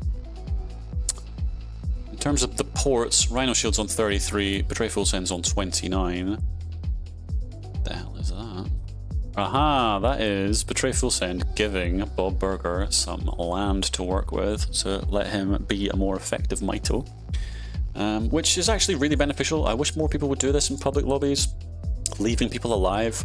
This actually generates a lot of income for you over time. Like this one factory feeding into your cities can generate stunning amounts of money over time. It was always crazy how belligerent people are to like fully eliminate you in public lobbies. They don't realize how much they're losing by doing that when you could be a little factory Mito in them. All right, let's have a look at the chat. Don't you think players should get a new nickname every round to prevent focus? Feels like it's first to one win right now, as everyone will be likely to get a win. I mean, the issue there is the tournament would just randomly end because of that lack of focus. I think it's much more interesting like this. There is that implied knowledge. Everybody knows you're going to get focused, which just makes it that much harder to actually get the win. Will we go all the way to 11 games? I mean, realistically, I don't think so. Considering 3 out of the 5 final players here are on a tournament, are a 1 win away from winning the tournament, we're almost certain we're gonna see the tournament decided here, because somehow White Knight and Betray Full Send have to ensure neither C nor Raven nor Rhino Shield win from here. Like, good luck. It's going to be very, very challenging to do that. Malta is just having a great time down here. What I would do is I would actually send a boat in and then ally with it, get a pixel on it, and just kill it on the renewal 5 minutes from now. Everyone's just glaring at each other. Everyone's on a Merv, except Betray Full Send, who is on no money. This is so dangerous. You're just risking getting chomped on renewal here. And you cannot trust the implication. So if you're in Betray Full Send's position here, and your alliance is ending with C, you might think, oh, the implication is C cannot attack me because he's got borders with Raven and Rhino Shield. And these guys are huge, so if C spends like 1 million troops pushing Betray Full Send, like, you know, double hydras him and then pushes him with 1 million troops, because Betray Full Send has no money, you might think from Betray Full Send's point of view, oh, well, the implication is these 2 Western neighbors will jump on him. The issue is, C's on a Merv. C's on a counter Merv. He's on 40 million gold. So neither of these guys are going to be willing to betray C and push him because they will eat a Merv to the face. And C could even, I mean, it's very risky, but in this level of a lobby, C could actually betray and push and be reasonably confident that his neighbors wouldn't even punish the betrayal because they would still eat a Merv. White Knight has decided, yep, go, go, go on Betray Full Send. He is 1.5 million shy of a Merv. This is very risky. He's 1 million shy of this Merv. White Knight, I'm hoping you've got your alliance. Nope, he's about to eat a Merv. Betray Full Send is surely going to Merv him. Nope. Borders have turned green. They have allied. What, that was a very risky play by White Knight. Oh my god. That was risky. Alright, let's have a look at the chat. Public lobbies have been difficult with the brainlessness. I mean, you need to blame Doug. He's made videos to a much wider audience than OpenFront is used to, which has attracted loads of players, which is great. But in a lot of his videos, he has been 100% full sending, which is pretty annoying. Pretty annoying to be on the receiving end of. Alright.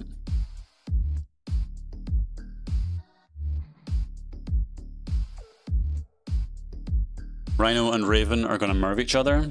And what about C? Remember, C is also on a win.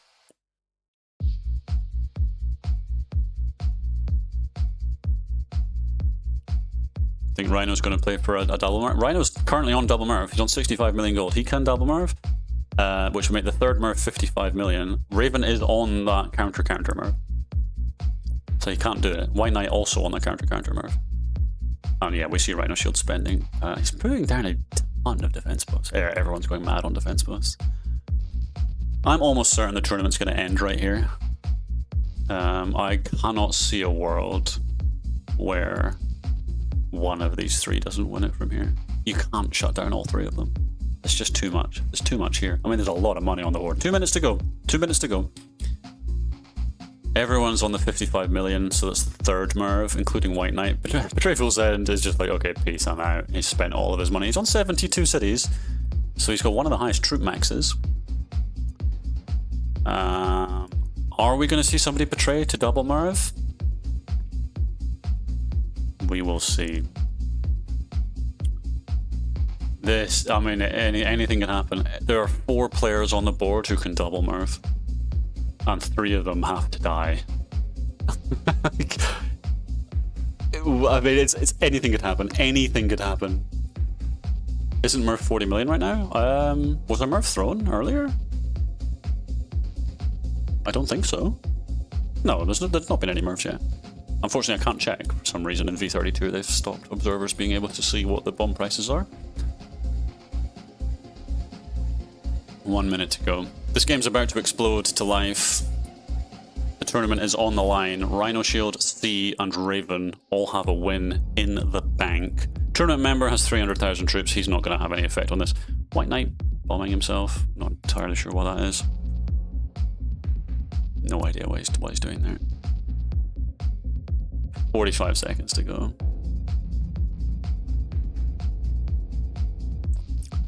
Here we go. Rhino Shield gets murved by Raven. Raven gets murved. There's another murv in the air. C gets murved. Raven gets murved again. Where are the betrayals, boys? Boys? 25 seconds. It's time to go. Take your win. White Knight is on the crown right now. Why isn't White Knight pushing? He's not pushing. So White Knight's just taking this. Here it comes. Here it comes. Betray Full Send finally betrays. Is he going to beat White Knight? White Knight goes up into Betray Full Send. Okay, so White Knight's definitely got this. White Knight 100% got this. They all just murked each other. 2 seconds to go. White Knight, yeah, absolutely cleans it. Yeah, not even a doubt. Yes, all three of them just murked each other. So Raven betrayed to murv Rhino Shield and actually full sent him. They all just murved each other. So that was kind of the best case scenario. I'm amazed, to be honest, that it did end this way. White Knight does finally get on the board. He has been close all tournament long. The implications there, it was like implications within implications. I'll murv you, he'll murv me. In the end, it was almost inevitable that White Knight was going to win it. A little bit surprised that Betray Full Send took as long as he did to actually get involved there. Considering he was sitting on 2 million troops, he kind of wasn't doing anything. It took him so long, he actually got himself a betrayal debuff. I think all three of the guys in the Northwest all had betrayal debuffs. Betray Full Send didn't break his alliance, and eventually he finally decided, oh shit, the game's about to end. Betrayed C, got himself a betrayal debuff, and White Knight was like, oh thanks very much. All I have to do is hit this guy and I'm guaranteed to win. Pretty amazing, to be honest. That feels like a bit of a fumble from Betray Full Send there. I mean, correct me if I'm wrong, the C did betray? Oh, he maybe didn't, because Rhino Shield, certainly Raven betrayed, and I think Raven and Rhino Shield murved each other. I don't know who murved C, it might have been Raven, I think Raven double murved, and then I think C broke his alliance with Raven while Raven had a betrayal debuff, and C murved Raven, and that would have left C without a betrayal debuff. Yeah, but I mean, I still think Betray Full Send, it's not great. Like, I wonder, I mean, the bigger question as well is why doesn't anybody have any pixels over here? Like, these guys were literally on like sub 50,000 troops. If Betray Full Send has a pixel on one of these islands and jumps in there with 1 million troops into somebody with 50,000 troops, he sweeps like half the board in the final 10 seconds. Yeah, I don't know, bit of a mistake not to have better access to the rest of the map. I mean, sometimes that's just how it goes. We are going for yet another game. Let's go. What map is it? Danish Straits. Danish Straits. All right, let me get everything updated. Game winner once again. So that was White_Knight. Game winners. White _Knight. Bam. We're going to game 7. Crazy. And it is on Danish Straits. I have not played this map in public yet. All right, let me see. Game length 19. And it's a bit of a simpler one. It's got water nukes. Water nukes enabled, and then the other modifier is disabled defense posts. Interesting. Defense posts disabled. Huh, that's a bit random. Alright, let's check in on the chat. Here we go. We're taking another 5-minute break, I think. That's nuts. That's crazy that I went like this.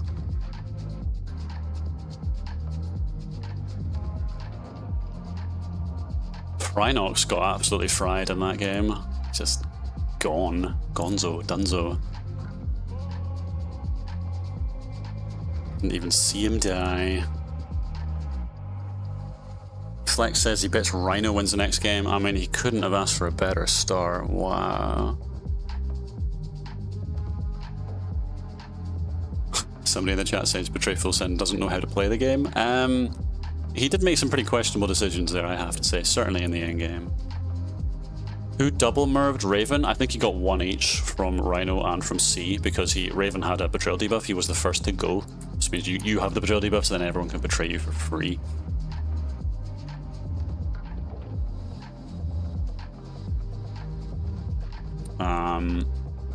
If Betray Full Send had no gold, it definitely wasn't him merving. He had absolutely no gold at the end of the game, 100%.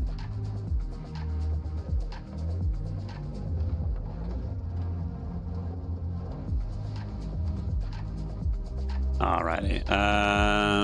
Ironfire, no, I'm not going to do any co-casting this time around. I'm just going to be just me.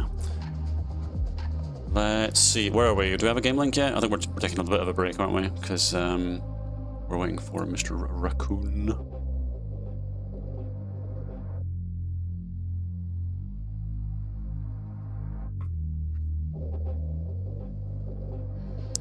Is tournament available for everyone, or you had to apply? No, it was completely open past. Open for everybody. Anyone could participate in the qualifier, so they were last weekend.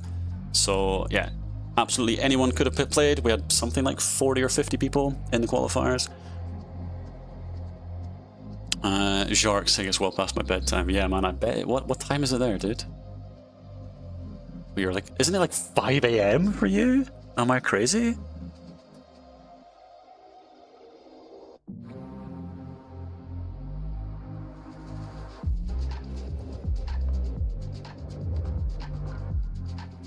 I wish I could do like a...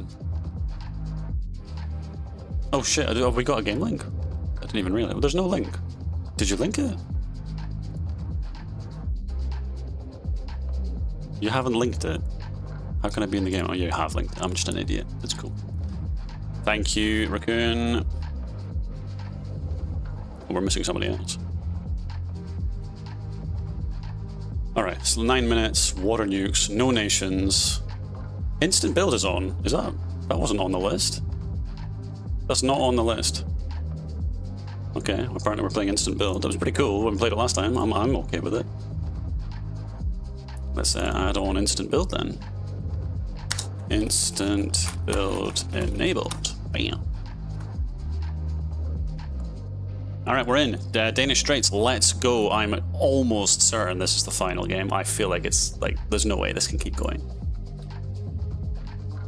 You were waiting for me. Sorry, guys. Sorry. Alright. Good luck, everybody. I am reasonably confident this is going to be the final game. Let me just spawn in. Oh, too late. Never mind. Whatever. Okay. So, what are our modifiers? We are looking at 19-minute game. Decent length. Water nukes enabled. Hasn't had too much of an impact, I would say. Defense posts disabled. That's actually very significant. I have a pretty hot take that I think that defense posts are the most underrated building in the game. I think defense posts are incredibly powerful. They definitely, good defense post usage massively differentiates like a decent player from a very good one. And they wipe the floor with like an inexperienced player, right? And then inexperienced players will just global push into defense posts and then wonder why their attacks aren't moving. Instant build is on again. I really enjoyed the first game that had instant build. That was stopping all the hydros from landing. Instant build with mervs disabled. Now that would be cool. That would be really cool. I wish we should really have that. If we go to game 8, we should just do that. Because then everyone has to hydro in the end game. And it's such a high like micro skill expression. That's a yikes shape of a bot. Such a high skill expression endgame, right? Where you're having to like instant build SAMs to catch incoming hydros. That's really neat, I think. Tournament member looks like he's going to get a pretty juicy corner spawn here. This boat. He's racing up the river here. Where's this boat landing? Please, please don't get in. Please, no, no. Oh my god. He's actually managed to get his city captured. This is going all the way to the end. Oh, he's in, he's not in. No, he didn't see it. He managed to push it off. Oh, well played, tournament member. C was almost in there. Phew. Does he actually notice that his city's been taken? He better realize. So this is a little trick, pro tip.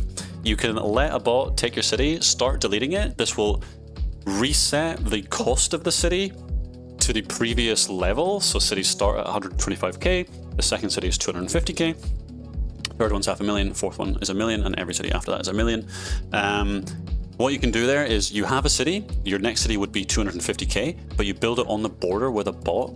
And in a kind of extended bot phase like this, where you're letting you got a bot on your border for an extended period, you put it right on the border, and then you hope that the bot pushes you just enough to take the city.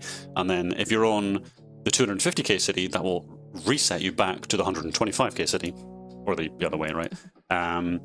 And you can essentially build that city again for free, then kill the bot and take your city back.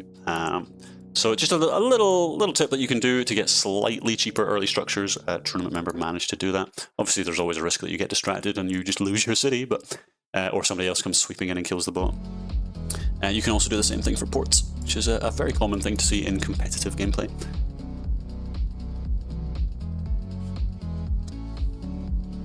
Alrighty then, tournament member looking huge. Betray Full Send with another very, very nice looking corner spawn here. He's gotten absolutely massive.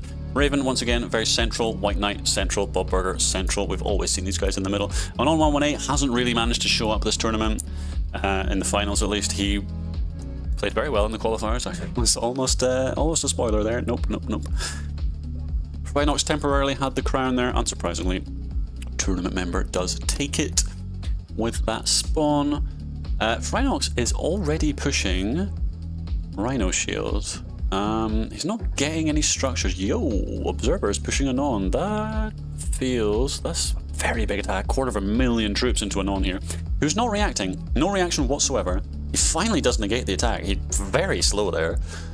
You always want to be negating these attacks. If you're troop regen, as I was saying with the beginner tips earlier, if you're towards the tail end of your troop regen, remember troop regen goes like this, right? Starts very low, goes up, plateaus around 40 to 50%, and then north of about 55 to 60%, your troop regen falls off. If you're sitting at like 90% troops, you have almost no troop regen. So if you're getting attacked, you don't want to full send in the attack, in the defense rather, you want to negate the attack a bit to push your current troops down to about 30 to 40% of your max. That way you are at peak regen, and this is how you can outplay someone who's attacking you, because if they overpush and you sustain your regen in an optimal place, over time you will end up with more troops.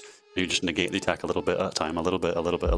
The worst thing you can do is just sit on troop max, because your attacker is regenning troops while you're not, so they're just going to feed their attack over time. So you do need to be taking heat off the attack, but not too much. So a non-nominate with a very delayed reaction there, and he lost a city and a port for it. So great push there from Observer, managed to sue for peace, just gets 2 structures basically for nothing. Rhinox pushed Rhino Shield off here. Obviously these 2 warships have stopped Rhinox from going any further. They have sued for peace. Rhinox in a pretty solid position, 7 cities. In the north, Bob Burger looking quite small, but he's very well developed. Factory there is basically encouraging everyone else to connect to him. This is the potential for a very nice trade network. White Knight also with a very nice network. Raven is almost connecting. We've seen pretty consistently these 3 have been central spawners with factories. And unsurprisingly, they've, generally speaking, all been performing very well. I wonder if there's a correlation there. He built the port, didn't take it from Anon. Okay, good spot. Fair enough. Oh, I think he built the port to shoot down a transport, didn't he? I did see that, yeah. Corner of my eye. Okay, so that train network has now been fully connected here. Betray Full Send is pushing somebody. Oh, Rhino Shield with a betrayal. Observer is just getting chomped here. So Betray Full Send was in here. Tournament member also getting in, so yeah. Rhino Shield's just absolutely cooked. Raven is in on Observer. 7 cities against 10. There's no way you want that fight. Yeah, you see the borders have turned green. They have allied up. Observer in a pretty strong position here. 10 cities, 12 ports. Rhino Shield just gone. Just gone. That might be his tournament over. Yikes. He's actually gone AFK immediately. Just basically raged out there. I thought I saw some bombs in the north there, but nobody's fighting. Okay. Yeah, looks like just everyone's allied with everyone. Alright, 12 minutes to go. We've got no gold multiplication here, but you can see the trade is exploding. We need to see Anon 118 show up. He has not come close to winning a game in these finals. He has been knocked down early and consistently in every game. Bob Burger with a nice central silo here. Anon mirroring that silo. They're both on a hydro. Tournament member on a hydro. C almost. Dreadful Sound seems to enjoy not having any money. Tournament member is pushing C, and yeah, that silo's getting shot down before he can hydro. This is just a perfectly timed attack from tournament member. I think C is absolutely cooked. He has full scent in the defense, the worst way to possibly you can defend. He does get a silo up, but he's got 4 million gold, so he's going to start losing all these ports. He's not going to get 5 million gold. Oh, 4.5 million. Obviously, trade chips in the water could generate money. Oh, tournament member needs to be shooting the silo. He's on 4.8 million. He's going to eat a hydro. This is going to be a disaster. Even if he captures this port, the trade chips that are in the water could still generate money. I think. I don't even know. Yeah, C's on 5 million. Here comes the hydro. Oh, he does see it, but so late. That's so careless. Oh, it gets shot down. We're on instant build. Oh, of course we are. Barry, you're the worst caster who's ever lived. Oh my god, tournament member knew exactly what he was doing. Did he though? Because he atom bombed. Yo, White Knight is like, surprise. Immediately gets himself pushed off. Okay. Tournament member has the crown, has very few troops. He pretty much full sent White Knight there. Now we see White Knight is on 1/3 of his troops. Tournament member is on like 15% of his troops. White Knight's troop regen now is vastly superior, but he's realizing it's 12 cities against 7. The borders turn green. The hatchet is buried. He needs to finish off C here. C's gone AFK. C's decided I'm not playing from behind in this one. I'm out of here. Okay, so tournament member, remember he is on a win. Observer is not on a win. Anon 118, not on a win. Betray Full Sound, not on a win. Everyone else is. So we saw 2 very early dismissals there. C and Rhino Shield, who both have a win on the board, are pushed out of Game 7. Yeah, Flex, you said Rhino Shield was going to win. That's a big nope there. Alright, let's have a look. What is happening here? You know what we haven't seen at all in these finals is boat banking. Nobody's been boat banking. Where is Betray Full Send sending those transports? Who are you not allied with? There must have been... there's a pixel there. It's not White Knight that he's boating into. I think he was boating into C before C was eliminated. Tournament member really needs to shoot these boats down. I mean, it doesn't really matter because he's already got borders with Betray Full Send. You don't want to give your opponents more borders, though. Okay, Anon's holding onto a hydro. Phrynox has a hydro. Observer, no hydro at all, but he does 32 ports. Holy crap. Raven looks to be really struggling. 10 cities, 9 ports. That's not great. Only slightly behind White Knight. Bob Burger doing a vastly better 22 cities and 12 ports. Betray Full Send 14 and 11. We got 19, 18, 9 and 13. So yeah, somehow Observer just has amazing amounts of money. Wow. Still believe in Phrynox. 13 cities, 7 ports. We'll see. We'll see. Observer did a mini boat bank in the Indian subcontinent. I've completely missed that. Okay. Betray Full Send deleting a silo here. Because it's under a SAM. Yeah, so this silo is redundant. What you can do is use this silo to fire an atom bomb to trigger the SAM, and then just fire your hydro from a further back SAM. Obviously, like, you can't hydro this because you get a betrayal debuff. It would clip both Bob Burger and Raven. So White Knight actually doesn't need SAMs to be hydro proof right now. Anon 118 looks pretty susceptible to a hydro. He says, I'm seeing a couple of SAMs there, so it would be quite tricky. You would like, and obviously with like all these like crossed over borders, everybody boating into each other, right? You've got tournament member here, Bob Burger's here, White Knight is here. Like, there's no, you can't actually land a Hydro here because you're guaranteed a Betrayal debuff. Phrynox, very susceptible. No SAMs. Observer has 6 SAMs, 37 ports. He is pumping money here. Tournament members up to 24 ports. Betrayful Send is on 11. Obviously, the factory trade in the center of the map here is bonkers. White Knight and Bob Burger are generating serious money from factory trade.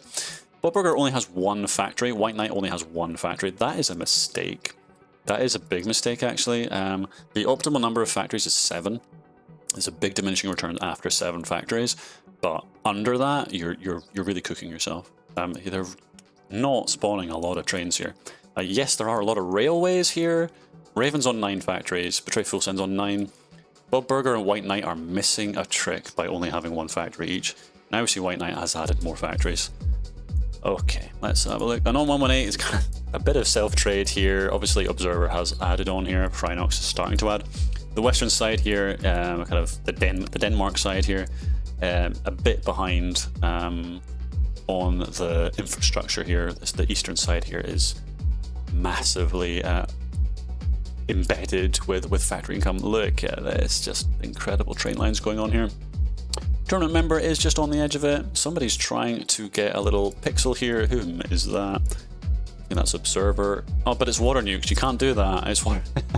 So what Observer was trying to do there is what you can do is you can put an atom bomb right on the edge of somebody's territory, and there is like a grace with the betrayal debuffs. He's trying to do it again. He's still not realizing that we've got water nukes on. So he's just going to delete the land. There is a grace for how many pixels you can destroy before you get betrayal debuff. So you can actually destroy about 10 pixels and not get a betrayal debuff. So you destroy 10 pixels, turn it into nuke land, and then you boat into the nuke land. And the target, because the majority of the bomb is over water, the target of the bomb does not get a notification saying incoming bomb. And when you boat into the nuke land, they obviously don't get a notification saying incoming boat because it's on nuke land. So you need to be very aware in these endgames of people doing that and getting pixels on you for future launching points. Obviously, does not apply when water nukes are on because water nukes just destroy the land. So Observer twice failing to observe his water nukes. His nukes being water nukes rather than normal nukes. Okay, let's do a health check here. Observer is aggressively spending. Bear in mind, we're under 5 minutes to go. Observer's on 53 ports. Phrynox, 10 million gold, and on here, 7 million. Raven, 14. White Knight, 20. Bob Burger is on a Merv. Betrayful Send, very poor. Tournament member is on a counter Merv. Betrayful Send, every game I've seen him play, he just recklessly spends all of his money. Observer, for the most part, too, tends not to hold on to his money. If it were public FFA, generally speaking, in an endgame, I would say that is a sign of a less experienced player. You really, once opponents start having Merv money, you need to be on a Merv because you are just risking getting Merved and pushed by one of your neighbors on the Alliance renewal.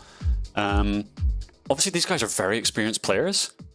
I'm just kind of astonished that they're accepting the inbuilt tension of having neighbors with Mervs. And they're just kind of accepting that they're going to get a renewal. Like, there's no guarantee of that. Betrayful Send is obviously earning incredible amounts of money, and his money goes from like 1 million to 10 million in the time it takes me to say that last statement, so maybe I'm completely wrong. Ooh, what is this? What was that? I think that was a self-bomb, and on 118 was cutting his border with Betrayful Send. Betrayful Send is trying to push White Anon. And obviously there's no way to Hydro him. I mean, you could eat a fat Hydro in the corner here. It's only 2 SAMs covering it. It is instant build SAMs though. So actually it's really hard to land a Hydro. You'd have to fire like 4 or 5 atom bombs into the Hydro. Oh, the corner would be devastating. He gets a renewal. Okay. 3 minutes to go. And water nukes can make endgames really difficult because the land gets destroyed permanently. They can make it like actually boating around like over these little lakes that get created can be a real pain in the butt. It's going to end in fiery glory. Let's do a quick check. Remember, tournament member has a win. Bob Burger does not. White Knight does. Betray Full Send does not. Raven does. Unknown 118 does not. Phrynox does. Observer does not. So people to watch out for: Phrynox, Raven, White Knight, tournament member. Those are the guys who need to die to ensure that we go to game 8. God, have we played that many already? Wow. So this is game 7. Let's see. We have 2.5 minutes to go. It has just been a very, very stalemated game. Observer is still aggressively spending. Oh, yo! A non-118 dumps the mother of all hydros onto Phrynox. Pushes him a bit. You need to bolt across here, buddy.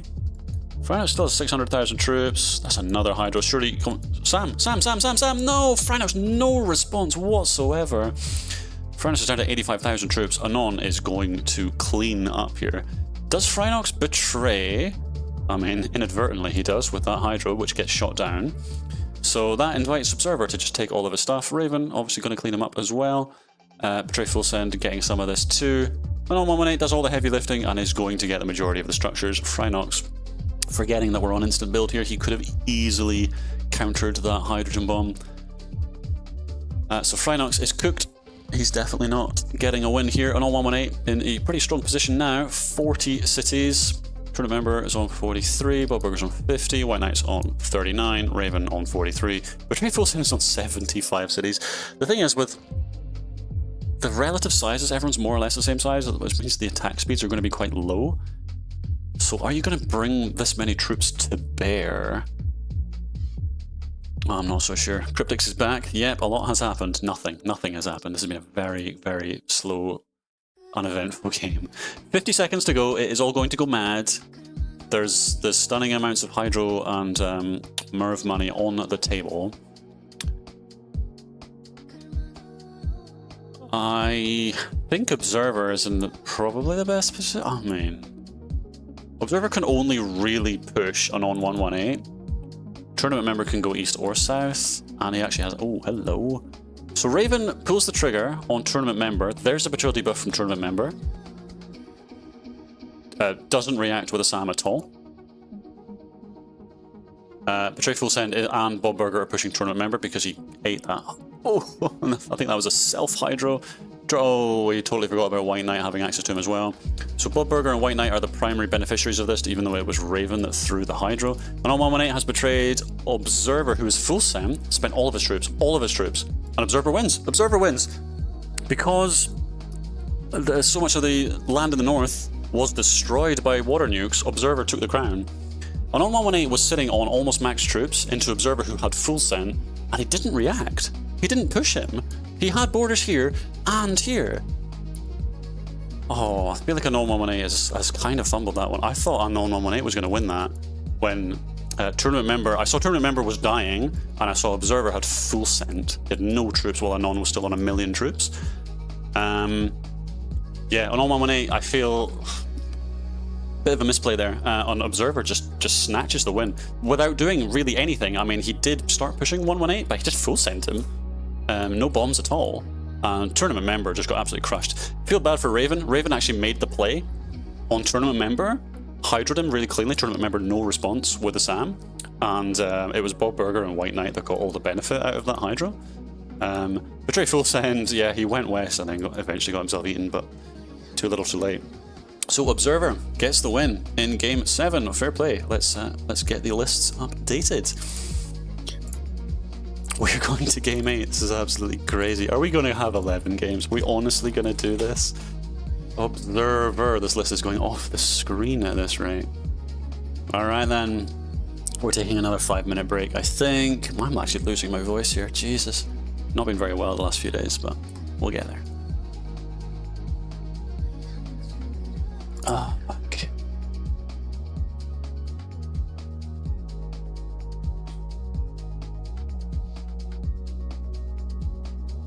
My god. Yeah, it's almost like nobody wants to win this tournament. They're just like, we're enjoying ourselves so much, we're just gonna keep on playing. Oh my god. Let's see. We are going on to game 8, which is Titan. Okay, this will be interesting.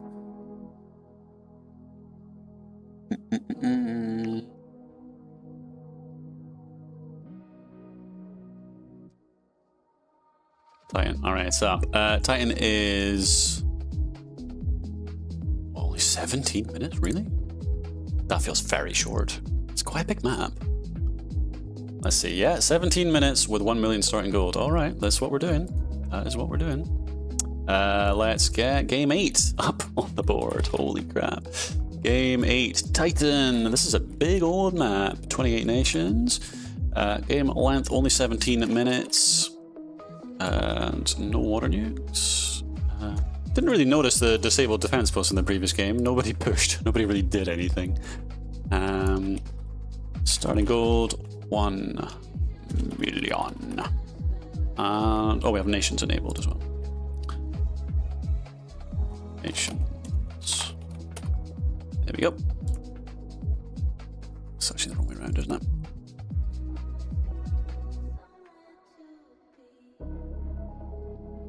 All right. Good stuff. I mean, I can't believe we have got 7 winners. Yeah, 7 different winners. This was just never ending, isn't it? Somebody says read your DMs. What's up?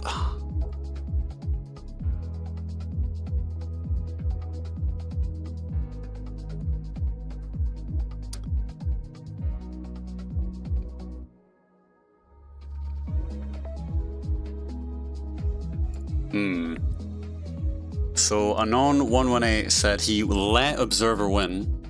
Right, so he deliberately didn't push him. I mean, that's big brain, actually. Yeah, now that I think about it, that makes total sense. Oh man, I was so close to leaking his name there. So Anon118, that was the guy on the west center. Although Observer full sent him, he could have obviously counter pushed him with 1 million troops. He opted not to let Observer win because he saw Observer had the crown. Because he was afraid that one of the eastern guys was going to win it because they were obviously pushing into a lot of land in the north. Yeah, makes perfect sense. Fair play. Yeah, fair play. I completely missed that.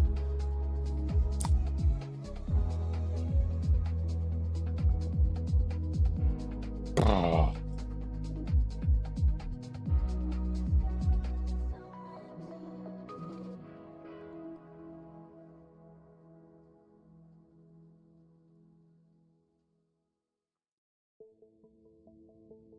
All right, let's see. We're having a bit of a short break here. I am absolutely roasting here. It's so nice outside. It's burning blue skies out there. I want to go outside.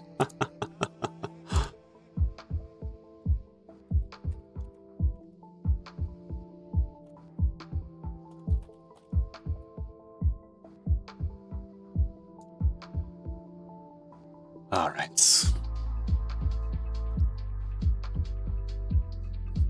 Catching up on a bit of the chat. 11 games would be genuinely insane. I mean, we're well on track for it, right? We're going into game 8. This is nutty. Here we go, and we're kicking off. Wow, just no time to rest at all. Titan, let's get this done. The map's not actually that big. Okay, I thought this map was huge. It's not that bad. All right, let's see. This map has a really interesting mechanic, which is new in V32. It is random spawned nations. So the nations will never spawn in the same place. That's interesting. Yeah, they're ganging up on whoever has a win. Yeah, but that just becomes harder and harder the more people have a win, right? It becomes really challenging. All right, so we saw all those nations spawn in the last moment here. Let's see how this one goes. Am I playing some games after the tournament? No, man, I need to jump off. My girlfriend and my dog are demanding my attention, which is fair. It's lovely weather here. I need to be outside. I've also been like speaking solidly for 3.5 hours on a bit of a sore throat, so anything for you guys, but I will have to call it once we're out of here. What the Suparco? These nations. I've never played this map. Never played this map. All right, let's have a look at who's spawning where. See an observer spawn right on top of each other. That's a bit of a yikes.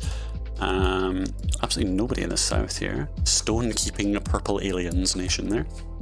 Rhino Shield looks to be in a really nice position. Again, he's been getting really good spawns. These corner spawns have played out very well. White Knight, quite central. And on 118, just above him. Raven on the other side, also very central. Potential to push south here and get a lot of land. The map is kind of big, actually. I'm having to scroll quite a lot here. Jesus. Who else have we got? Betray Full Send and Bob Burger are right on top of each other. Going to be contesting this whole northern area. We've got Tournament Member who loves a corner spawn. He's going to get decent size. Frynox just south of him. Yeah, and just a lot of nations. Obviously 1 million gold start, which means these nations are going to provide a great deal of structures. Alright, let's catch up on the chat. Krutz says he's all in on Raven. Yeah, I'm a Raven fan. Raven is the playmaker. Consistently on Balkans, he was the one who betrayed and merved. On the previous game, he is the one who hydroed a Tournament Member to kind of start the ball rolling at the end of the game. He's the one who's willing to take the risk. We haven't really seen anyone else be like, you know what, fuck it, this game's about to end. We need to do something rather than just watch the game end. And I really respect that. I think somebody has to do it. And you are risking your own game by doing that, but if nobody does it, then the game just ends. All right. Everyone's in on Raven. Okay, C getting pretty big at the start here. Observer kind of space sandwiched here, but these nations are obviously going to be snacked on pretty soon. Bob Burger's getting pushed by a nation here, doesn't really care. Betray Full Send's quite small. We've got a LUX space here. I don't know how that works. What flag is that? It's not the Netherlands, is it? No, Luxembourg. It's going to be like LUX space. Is that Luxembourg? Let me know, guys. How did I find out about OpenFront? I, like the vast majority of people I suspect, found out about OpenFront through Ultimus Rex's most watched video. It's that Baikal comeback video, which has north of 1 million views. For some reason, it kept popping up on my YouTube algorithm, even though I had never played a .io game in my life. I kept seeing this game recommended, like greatest comeback of all time. And this was back in the day when in those days, OpenFront, you could donate gold to other people in free-for-all. And yeah, I'm sure most of you have seen that video. If you haven't, it's definitely worth a watch. Yo, Observer with a big push on C. 200,000 troops. He is just bigger. He's straight up bigger. It's 9 cities into 5. C. Oh no, he was eliminated early in the previous game. Observer likes to do this. C with the counter push. Both very, very low on troops. Observer has more troops and more cities. Observer, oh no, now the nation gets involved. Oh, it's a disaster. Is he allied with the nations? He's allied with both nations, Observer. Wow, this is big brain. Observer is cooking C right here. C's on 5 cities, Observer on 9. He's letting his troops regenerate. He sees the nation slow pushing him. This is so perfect for Observer. He's allied with him! Oh, I would not have done that. Oh, you had him on a plate. White Knight coming across here, getting very big. Rhino Shield is also coming across. Maybe Observer's very nervous that these people are about to get borders with him. He does not have an alliance with White Knight. Yes, he does. Okay, he's just gotten that alliance. And with a non-118. Okay, bombs happening here. That's a nation onto a non there. Yikes. I thought Observer was cooking C there, and he kind of pulled out of it. Obviously, Observer now is in a pretty awkward position because he's allied with both these nations. UNUSA and CSA, so that's a bit of a yikes. If he'd completely cooked C here, gotten everything off him, that would be huge. He's trying to boat into Stonekeeping Purple Aliens here. All the nations are gradually getting cleaned up. Yeah, as I was saying, that Rex video with north of 1 million troops, if you've never watched it, you definitely should. Just open up Ultimate Rex's YouTube and sort the videos by most popular. And it's the one with north of 1 million views. It's a really cool game, a long game on Baikal where he makes a comeback from a couple of pixels and kind of sending messages and feeding gold to people so that they can merve each other. It's a really cool game. Yeah, that was the video that got me hooked on OpenFront. I watched that and I was like, holy shit, this looks so cool. And that was it. That was November last year. CG plays. Yeah, I've seen him make a couple of videos. I haven't watched them though. Somebody's saying that they learned about OpenFront from me. Well, that's nice. See, we go full circle. Rex gets me into the game and I get other people into the game. That's cool. This nation UNUSA is doing very well out of his alliance with Observer. C is up to 7 cities. Yeah, see, Rhino Shield is coming in here and getting this nation out. Observer must be really annoyed that he's taking those alliances. Honestly, I don't think I would have taken the Alliance. Observer had C like on a plate there, but his alliance with Anusa does end, so he can get something done here. Obviously, C got most of the structures from the purple stone keeping aliens in the south there. What is Rhino doing with this bot? Not really sure. Yeah, I don't know. I feel like Observer could have done more there, but he's still doing pretty well here. Obviously, he's about to... Whoa! Phrynox is on 19 cities. I hope you're allied. We have a Hydroplay, a White Knight onto Rhino Shield. Oh, Rhino is just getting absolutely cooked. Kari, it's like Japanese nation. It's almost my namesake. Rhino Shield does betray, which feeds Observer some of the land. Yikes, Rhino Shield is absolutely cooked. Bob Burger looking at very big, 17 cities. Betray Full Send also on 17. Tournament member being completely locked out, 12 cities. Phrynox looking very solid, 25 cities, and he's got a really nice position. Somehow doesn't have borders with a non-118, which is kind of funny there. The way that that is kind of snaked across there. Yeah, Rhino Shield has been completely cooked. Will he be allowed to live in the corner here? Probably not. That city's going to be deleted by the bot. No. Okay, yeah, Rhino Shield is getting boated into. He is in all kinds of trouble. C is still alive on 8 cities. Observers on 18 with 22 ports, doing very well. And on 118 doesn't like ports. He's on 1 factory and 6 ports. That is not great, and that factory is a self-trade factory. He does have this little nation in his own like private lake here. Oh no, White Knight is also in there. Never mind. Right, Raven not in the best spot. 16 cities, only 8 ports. Phrynox 30 cities and 8 ports, doing very well. Tournament member is trying to trade his way back to glory. 12 cities, 19 ports. Betray, Full Send, similar deal. A bit more cities. Bob Burger's in a very strong spot with also a land advantage. Well now, Bob Burger also has this nice southern launching point onto White Knight potentially. Obviously this 1 million gold start has meant that we have this really hyper accelerated mid game now where everyone is already on hydros. Let's have a look at the chat. Kari is Korean. Did I say Japan? Oh, of course it was. Yeah, my bad. I found out about OpenFront through Doug. Yeah, Doug's made some really funny OpenFront videos.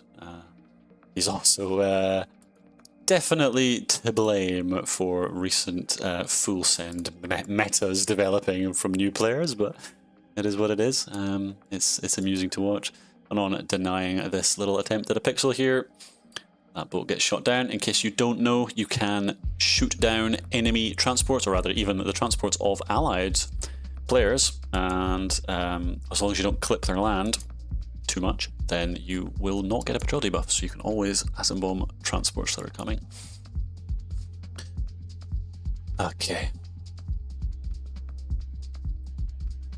CG's not primarily an OpenFront YouTuber. No, I have seen him make a couple of big videos though.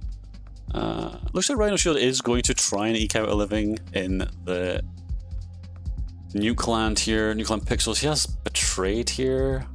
I wonder if he's just almost asking White Knight to kill him. C does finally get eaten by Observer. I missed that Hydro. Yeah, I mean, that was a long time coming. C was in all kinds of trouble. Yep. Observer, 28 cities, 28 ports, in a very solid position. Raven is really struggling here. 19 cities, 14 ports. I'm assuming he's allied with most of the board. 7 minutes to go. We've got multiple hydros on the board. Raven's close to a Merv. Observer's not a million miles away. White Knight is halfway there. Does C get to eke out a living? We'll see. We'll see. Phrynox has actually got pixels all the way down here, which is really good for him. He's managed to boat down into some of this nuke land. He's actually trying to boat in over here as well. Very valuable for endgame playmaking, having those external positions. Steve Full Send, yeah, I mean, I think he must have seen the Hydro coming. There's an attempt at that pixel shenanigans I was talking about on Danish Straits, right, the previous map. See, White Knight just clipped Anon's land there just to get a northern launching point so that he can potentially push exactly like this. Oh my god, Anon with a betrayal again. So I think Bob Burger's just let the alliance with him go. And I mean, it's just been absolutely cooked here. So Raven was quite slow to react here. He does get a bit of land out of this. Slightly better southern launching point. Bob Burger is looking in a great position. Phrynox is pushing north into tournament member, who can hydro him again. Here it comes. That's a really clever double atom bomb there to land that hydro. It's not going to matter. Phrynox just has way too big an advantage here. Phrynox is going to get the majority of this, all of it, to be honest. Bob Burger is in a really strong position. He's on a Merv. Anon's been relegated once again in these finals to some islands. Is he going to play the role of pirate, or is he going to decide to ally up? We'll see. We see these warships are flashing red, which means they are pirating a lot of trade. There's only so long you can do that before you start eating a whole lot of atom bombs, so got to be a question. There's always a fine balancing act of how much piracy you think you can get away with until you decide, okay, I need to start allying with people, or they're going to start blowing you up. I'm very nervous for Raven's position here. Phrynox is looking really solid. Bob Burger is pretty much the exact same size, but he has a slight size advantage. Cities are more or less the same, and Bob Burger does have 10 more ports as well. Bob Burger is also on a counter Merv. Why nice on a Merv? Observer is dirt poor. Seems to love doing this, playing with very little money. Betray Full Send is another one who just doesn't, it seems to be allergic to hoarding his gold. He's obviously on a good amount of cities, so his population is solid, 1.6 million troop max. But he does not hold on to his gold. He's at a massive risk of just being hydro pushed. With this amount of land area, like double hydro, and it's good night sweep prints. If Bob Burger or Phrynox decided to do it. Obviously, Phrynox can't really because he doesn't have access here, but Bob Burger could easily kill Betray Full Send. And because he's sitting on a counter Merv, there's not really a chance of anybody betraying him with a Merv. So we see Anon is still pirating.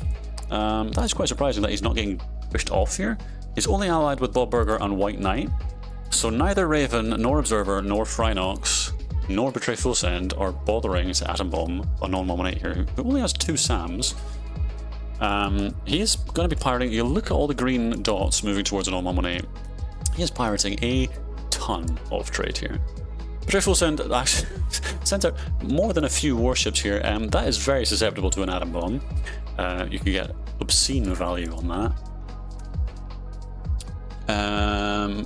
Somebody in the chat saying Bob has a pixel on Phrynox. I mean, he's got good access here already. Oh yeah, he's got that port. Yeah, you're right. Raven is up there as well. He's got good access anyway.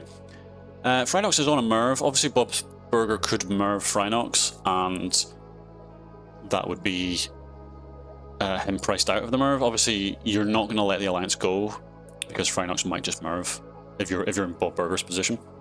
So yeah, unsurprisingly, those warships did get atom bombed, and Anon 118 is holding on here.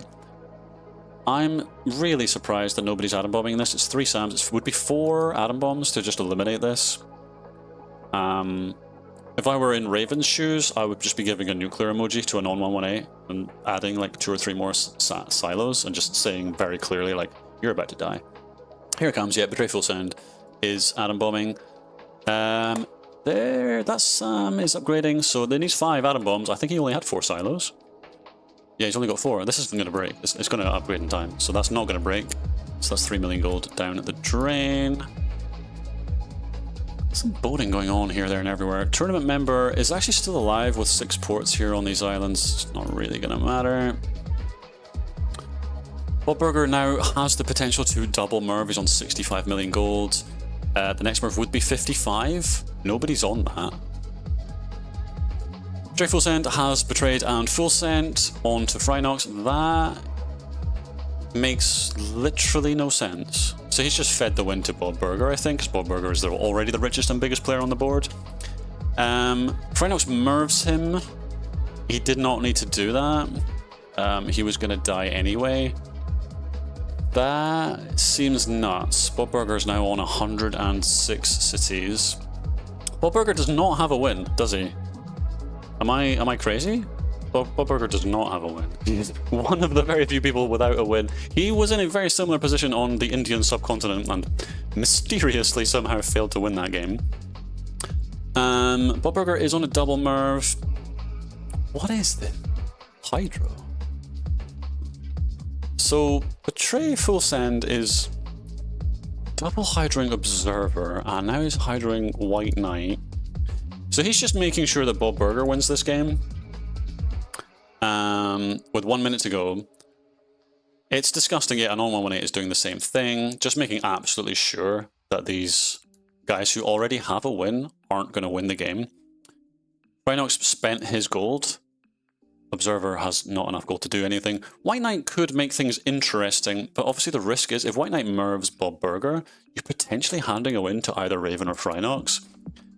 These guys have a win each. Raven and Phrynox are on a win, as is White Knight, as is Observer. So the best case scenario, if you're on this board and you're not about to win it, is feed Bob Burger the win, which does seem to be happening. 20 seconds to go. Bob Burger's on 3 million troops. He's on 70 million gold. Realistically, all he has to do is like hydro like twice here to stop any push coming through here, and twice here. It would be pretty gross, but he could do that. Raven also eating hydros left and right. Yeah, so there it is. So Observer eats a Merv, not even from Bob Burger. Raven's getting cooked. This has been completely cut off. Yeah, Bob Burger, very comfortable win. The game kind of had this written all over it from quite an early point. There was really not a lot anybody could do. Bob Burger got absolutely huge. The Betray Full Send from Betray Full Send really put the nail in the coffin on this game, just handed Bob Burger so much land, and then he proceeded from the nuke land to spaff out multiple hydros onto the large players in the south that obviously had no access and no ability to counterplay it. Raven, not the best performance from him. He really struggled to get out of the central position, just boxed in by everybody around him. White Knight looked pretty solid in the south, as did Observer, but again, like, the guy in the north was just too big. Too much gold on the board, couldn't make any kind of game-deciding plays, which means we're going to game number 9. We have yet another winner. Well, look, this does have 11 wins written all over it. So who doesn't have a win? Who's the one guy without... It's Betray Full Send is the one guy without a win. And I mean, I do think that he's been probably the weakest player, like, quite consistently. Wait, Anon 118 doesn't have a win either. Right? Am I crazy? Has Bob Burger got a win? Has he just won the tournament? Am I mad? He doesn't have one. No. I'm not sure what's happening. Because Anon 118 hasn't won one.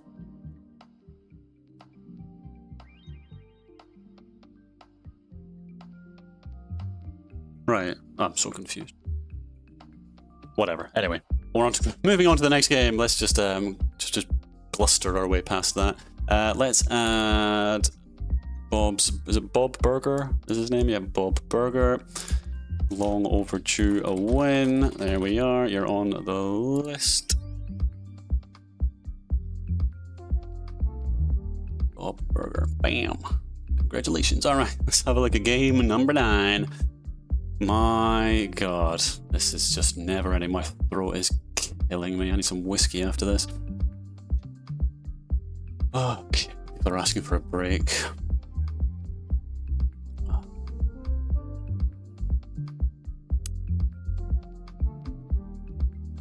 All right, there is some chat asking, do people want to finish on another day? I mean, I feel really sorry for Jark, who is in Australia.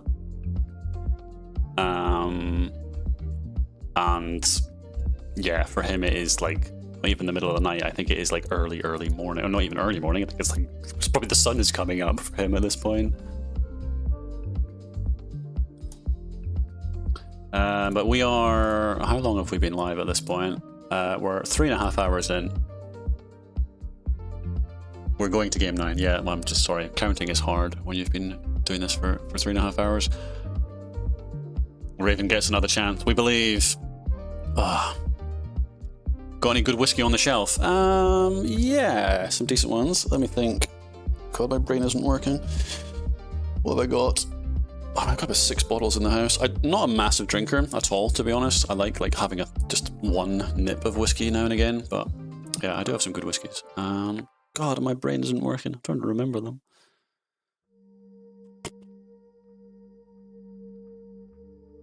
Oh my God, my brain is completely fried. I'm actually not remembering at all. What was for effect? I could just run through the kitchen and have a look, but I actually can't remember any of my whiskies. I can remember some of the basic ones. Got a Macallan in there, 15 year.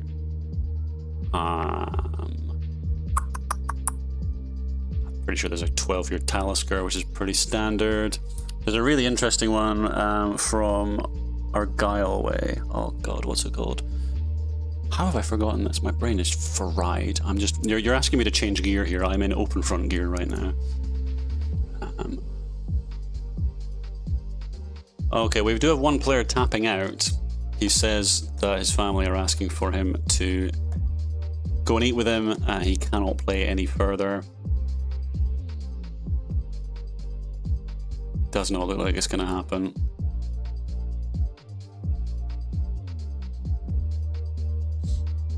Okay, so one player is tapping out. Who actually is that? God, I don't even know.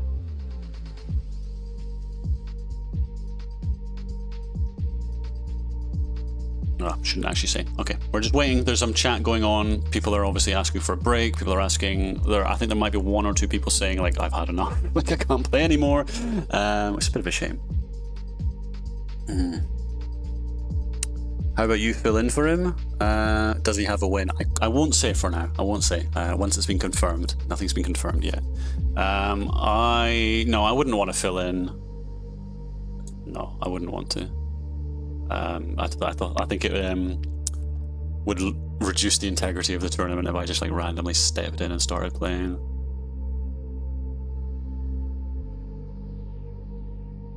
I mean, we can just play with 9. I think it's absolutely fine. Absolutely fine.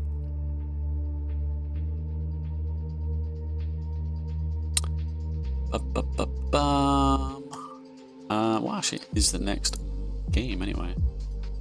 It's going to be Africa, 15 minutes with Mervs disabled. Okay, let's get that updated.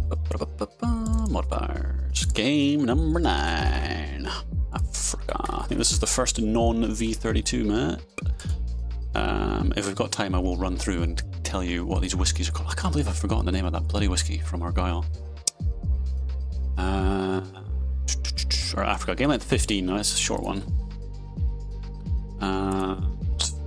We're doing instant build with no Mervs. Okay. So, instant build, Mervs disabled.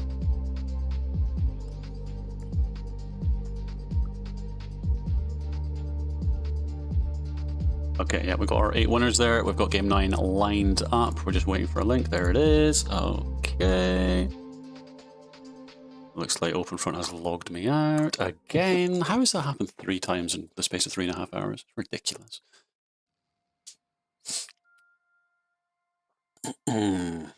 Go.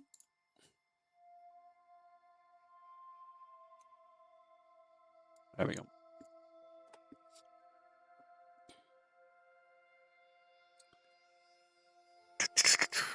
It was a qualifier tournament, so they can't sub in, or else it wouldn't be competitive. Yeah, agreed. Agreed. Yeah, I haven't qualified. It just wouldn't be fair. That's all there is to it. I'm not like my football fan comrades drinking like crazy. I mean, they're all a lot younger than me. When I was late teens, early 20s, I was a very typical Scot. But I'm an old man now. Not a young man anymore. No more instant build, says Ironfire Truth. Okay, that has been taken out. Alright, yeah, people aren't happy with it. Oh, game starting. Remove the thing. Okay, so we're not doing instant build. I feel like it's quite a high skill thing. People are being lazy. They don't want to build SAMs under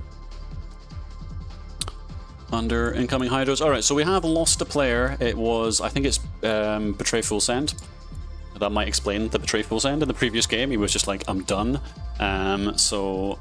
Wow, Africa with only 9 people. Let's see how this goes. Wow, look, who is this? Observer has like a third of the map to himself. This could be kind of crazy.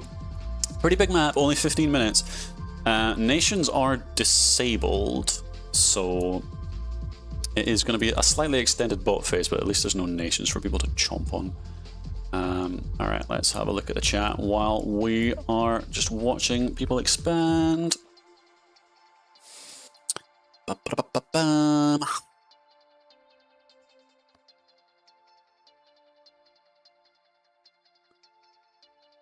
If Vari plays, he will be made a winner, so game continues. I mean, the thing is that the person who dropped out didn't have a win, so it wouldn't really have mattered, but No, come on. It's like, it's not fair. I didn't qualify, so it would be completely unreasonable for me to just be like, hi guys. I only played 2 qualifiers. It's all good. It's all good. I'm perfectly happy to just chill here and yak with you guys. Okay, let's have a look at the spawn situation. Frinox, my god, could he get massive. Yes, it is very mountainous down here, but he's got no competition. And there's no nations to block him off either. He could get, what the hell? Why isn't he not spending his troops? Okay, there we go. Bit of a momentary lapse there. He let his troops go all the way up to 45,000.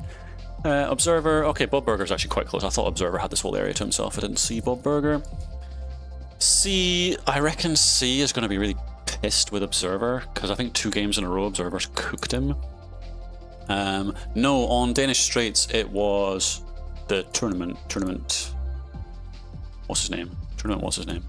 Where is he, by the way? Here he is, tournament member. Cooked C on Danish Straits, and Observer cooked him on Titan. And on 118, looked like he was in a decent spot. I mean, he continuously looks like he's in a decent spot. He certainly was in a good spot on Danish Straits.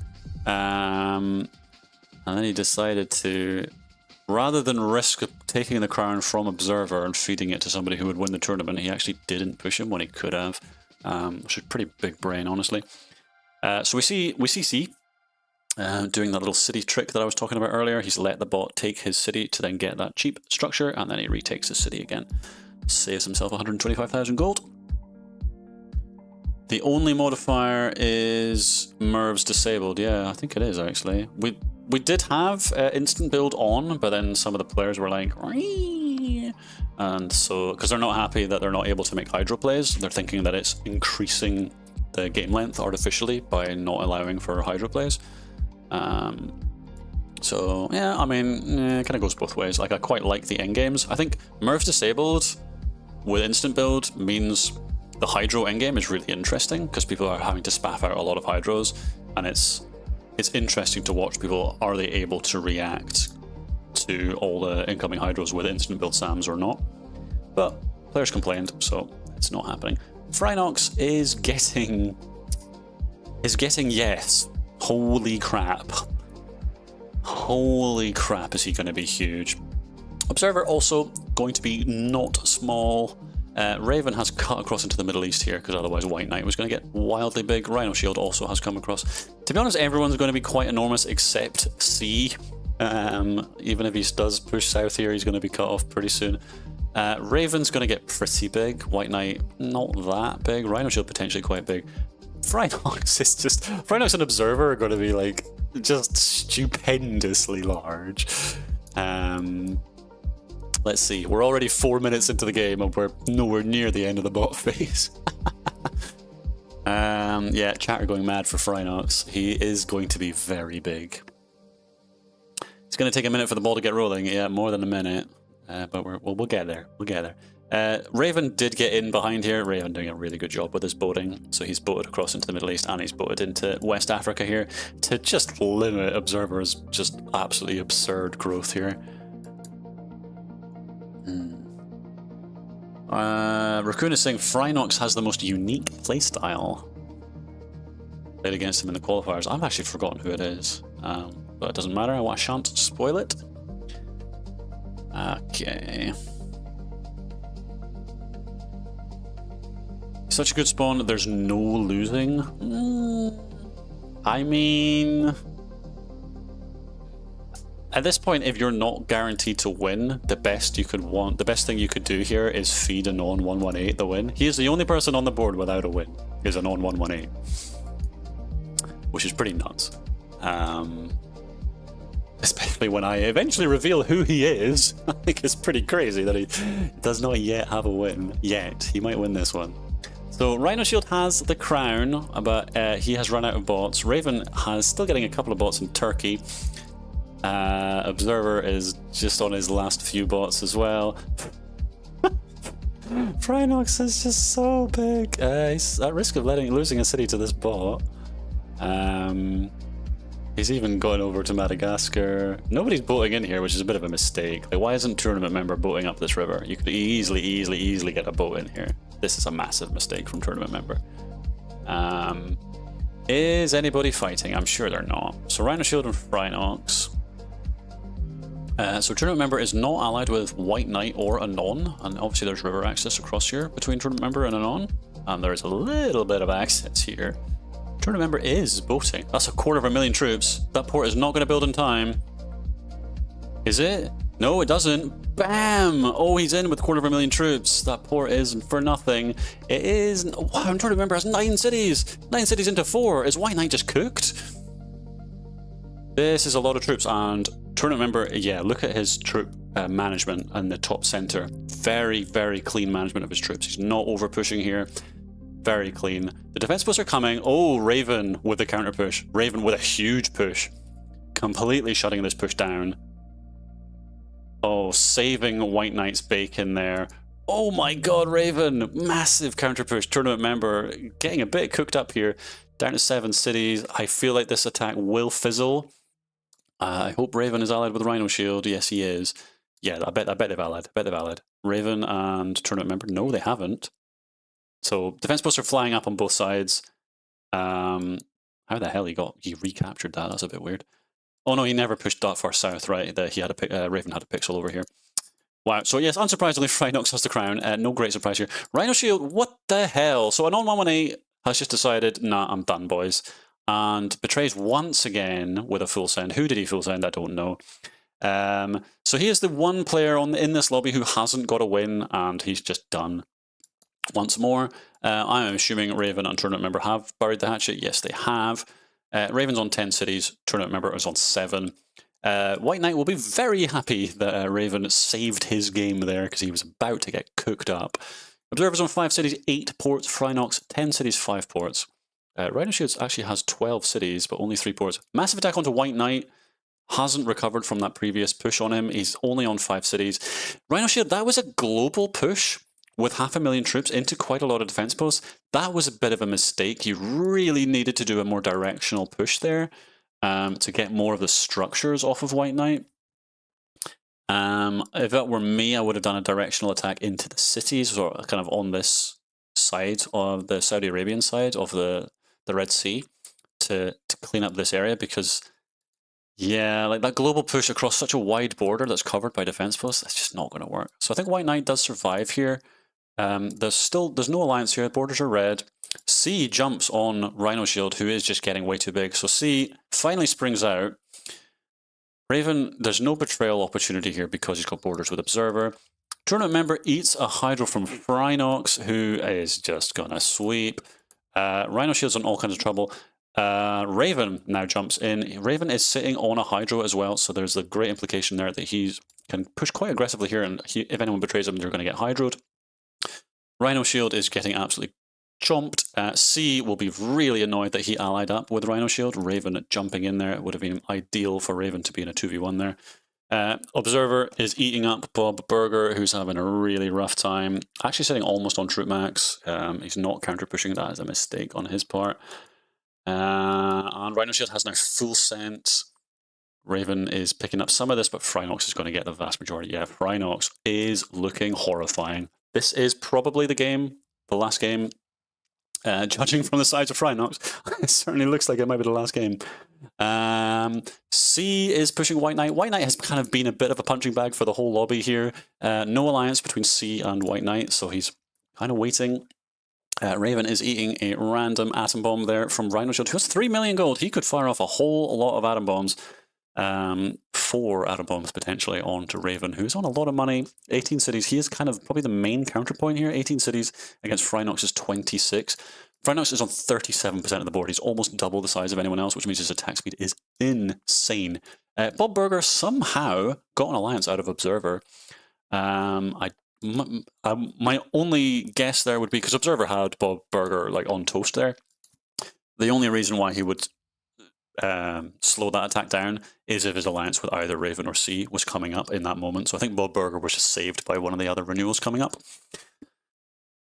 Okay, yeah, this has to be the last game. Of course it is, because the one person who didn't have a win has been eliminated. So everyone you see on the board has a win. Raven does, tournament member does, Phrynox does, C, Observer, yeah, White Knight, Bob Burger, they all have a win. Okay, Raven on 20 million gold. Everyone else is absolutely broke. Stony broke. Frinox has a Hydro, while Raven is just rich and in control. Frinox obviously has the land advantage and a few cities. That northern silo does look like a potential. There's no way that Frinox pushes Raven. That would be insane because he would eat 4 hydrogen bombs. I mean, Raven is almost on a Merv. There ain't no way that that's happening.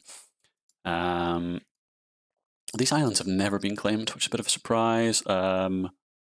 Those are Yikes factories. Tournament members just decided, screw you, buddy. Okay. So we're seeing silos getting placed on borders right on top of each other, very much saying, you hydro me, I'll hydro you. And 3.5 minutes to go. There's not a long time to go. Let's have a look. 21 cities into 26. I mean, Raven just has a significant gold advantage. Observer and C are not on a Hydro. White Knight is on a Hydro. He's absolutely tiny, though. It is all to play for. It's really between Raven and Frinox, but do not count out C and Observer. They're not small. They're not small at all. Observer has 1 million troops and 21 ports, so he's actually printing money. I think he's by far the highest income on the board. So in the final 3 minutes, Observer is going to get quite a few extra cities. Double Hydro is coming, so Frinox lets the Alliance go with Raven. Raven's cooked. Raven's absolutely cooked. No reaction from Raven. None at all. Just doesn't react. He's down to 15 cities. Now, Raven is not Merving. He is holding his Merv. He could have Merved there. He chose not to. They have allied. The borders turn green. Raven will be furious because the fear is now... That was so reckless. Frinox could have eaten a Merv. And while Rhino Shield throws a Hydro at Raven, Raven is cooked with 2 minutes to go. Oh. What are we doing? Screwing up here. Sorry, trying to look at the chat. Yeah, Raven is on a Merv. Like, he can end Frinox's game. Can Raven win from here with 2 minutes to go? I just don't think so. I don't think he's got enough cities now. He's down to 11 cities.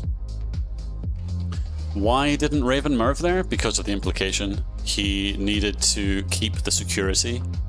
Because it's entirely likely that his alliance with either Observer or C was coming up there when Frinox pushed him. And if he Mervs Frinox there, he doesn't lose his land to Frinox, but he loses everything to either Observer or C. Potentially even White Knight. So one of these alliances would have been coming up for renewal. If they all had like north of 2 minutes left there, I think Raven does Merv. The only possible explanation is that Raven's one of his alliances with one of his very large neighbors was coming up for renewal. Wait, are Mervs disabled? Oh, for fuck's sake, really? I'm just a... Oh my god, again, I'm just... Yes, I'm not used to the being Mervs being disabled. Wow. Sick. Yeah. Good. Well played to Frinox then. In that case, I don't know why Raven didn't just spaff 4 Hydros at him. Probably because his land area is so massive, Hydros wouldn't actually do anything. So Frinox, well, that was actually a really clinical push there.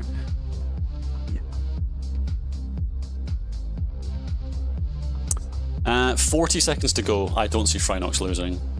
Raven decided to spend all of his money on cities, so he is at least up to 1.4 million troops. White Knight is on 10 cities. He's probably not going to have a great deal to say about the outcome of this game. I mean, 25 seconds, guys. Everyone's like, C is applauding Frinox. I just don't see Frinox losing this. That spawn was busted. 20 seconds. People need to push now. The game's over. The game's over. You cannot take the crown off him in 15 seconds. It's not going to happen. 10 seconds. So C does betray. Here come the Hydros. Observer doesn't even have borders with Frinox. So Raven pushes C. 2 seconds. 1. Yeah, I mean, Frinox is still double the size of Sec. So Frinox is the winner. Wow, he just won it on spawn. That spawn was wild. Well played, Frinox. That spawn in the south. I quite like that African spawn in central south. Nobody contested it, and he just got absolutely huge.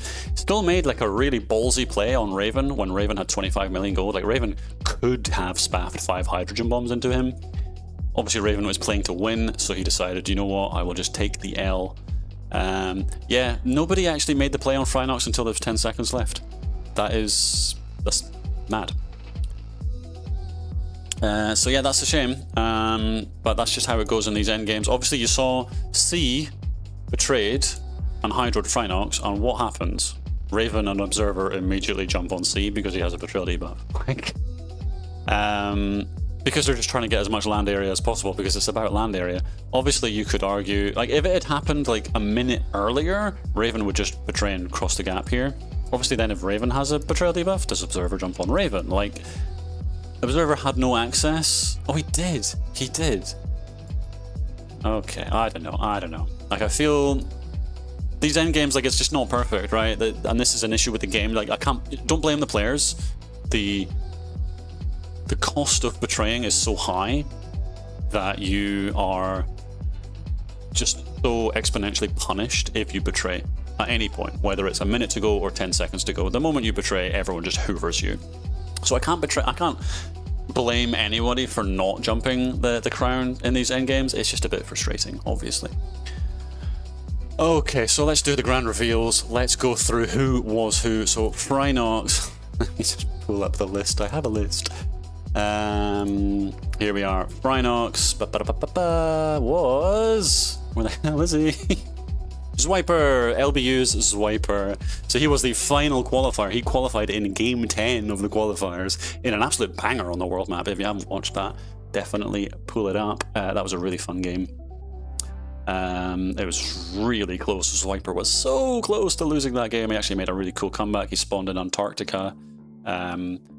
Had the crown for most of the game, got like battered into oblivion by Gandalf, and then there was this really tight end game where it was like Tenna, Raccoon, Zwiper, I think, was it Pyra? I'm trying to remember who was the other person. There was somebody else really close. Jimbo was also bombing him. Like, everyone was just hydroing everybody.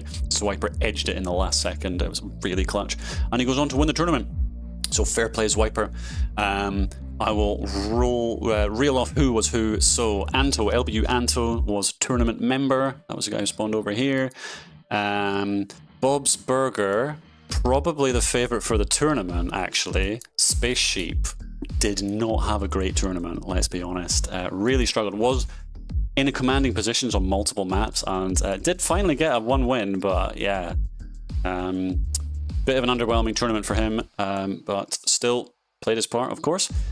C, who pulled the trigger at the end there, had a pretty rough last couple of games. That was NVRKN from the clan ATR, one of the best clans, well, literally the best clan in the world, one of the best players in the world. Betray Full Send, who was a player who didn't make the final game here, was Rayum Directs, who is also ATR, I think? Oh god, is Rayum Directs LBU or ATR? I can't remember. Very good player. Again, one of the best competitive players. Frinox, as we mentioned, was Zwiper, LBU Pro. Raven, my man, was Jark from LUX. He showed up in every game. Yeah, unlucky, man. I think if I was going to give points for like overall tournament consistency, Raven was my #1 player. I think he was in every endgame. So was White Knight. I don't think anyone else was like consistently in every endgame. So yeah, Raven was Jark from LUX. Unknown 118 was Alpha, UN Alpha, who actually won the first qualifier. It was on Great Lakes, the very first qualifier last Saturday. Absolutely crushed the lobby, just dominated the lobby from start to finish. Steamrolled the game, won it well before the timer expired. Came into this tournament very brash, let's just say.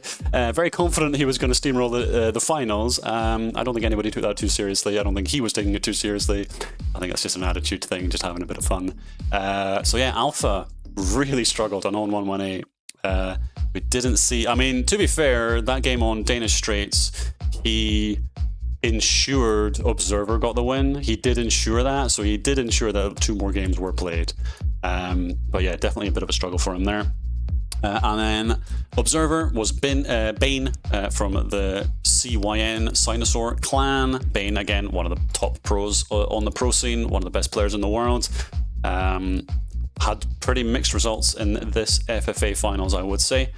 And then finally, Rhino Shield was Aaron, who's not somebody I've come across before, but he did play well in the qualifiers. And The qualifier he won, I want to say, was it the duo with an Impossible Nation game? There was a bit of contention over that one, but he did win it. And, you know, as we saw in those finals, Rhino Shield was in the mix in almost every game, and he did win one of the games. So actually, if I was going to give like points for consistency, it would be between Raven and Rhino Shield. I think Rhino Shield was one of the most consistent players to show up in every game. So that was the rundown of everybody who did participate, and that is the finals over. Let's go over to the chat and see what people are saying. Before we wrap this up, my throat is absolutely dying. 4 hours of me yakking non-stop. William Directs is ATR/SGR, that's right. Yeah, it's like a separate clan, isn't it?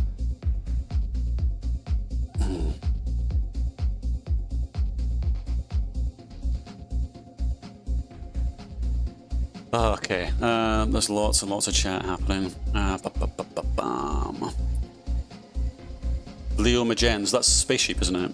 Yeah, Bob Burger. Yeah, good games, man. Accidentally threw Middle East, giving basically the win to Frinox in the final game.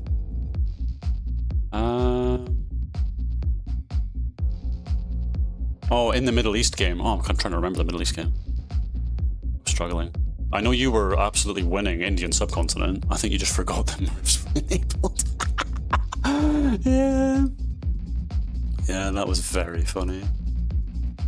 Jark says he also forgot Mervs were disabled in this game. Oh my god, he was going to Merv Frinox. I was like screaming, like, Mervin, what are you doing? Why is Frinox pushing here? It's total suicide. And then everyone was like, wait a minute. Yeah. Spaceship says you almost won Inverted World. Yes, I remember you were Southwest, you were pushing Rhino Shield and you had the yellow guy on your west. Yes, I do remember. It was really close. If the game had gone on another 5 seconds, you would have won that one. Yeah, really close. I thought you were going to push Rhino Shield a little bit earlier than you did on World Inverted. I'm remembering now. Barry makes Sinosure sound like Sinosaur. I mean, close enough.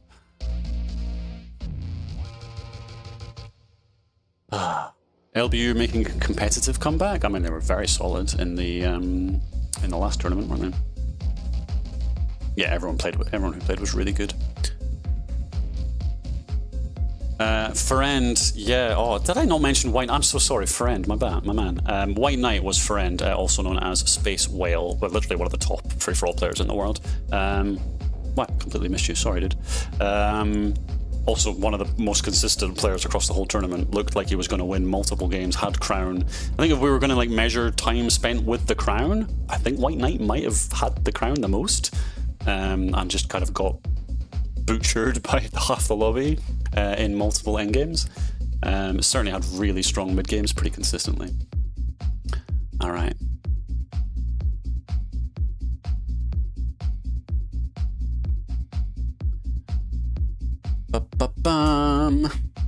India game, yes. No, yeah.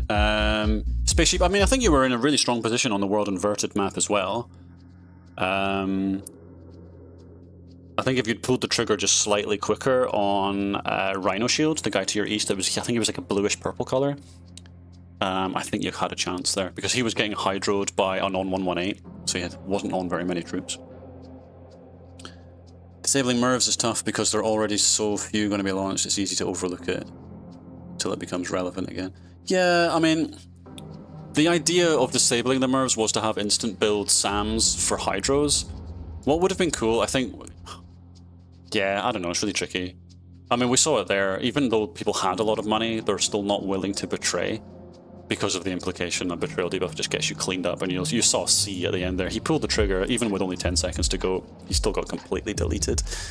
So it is really brutal. Did I say Space Whale again? I did not say Space Whale. I said Whalefall / Friend.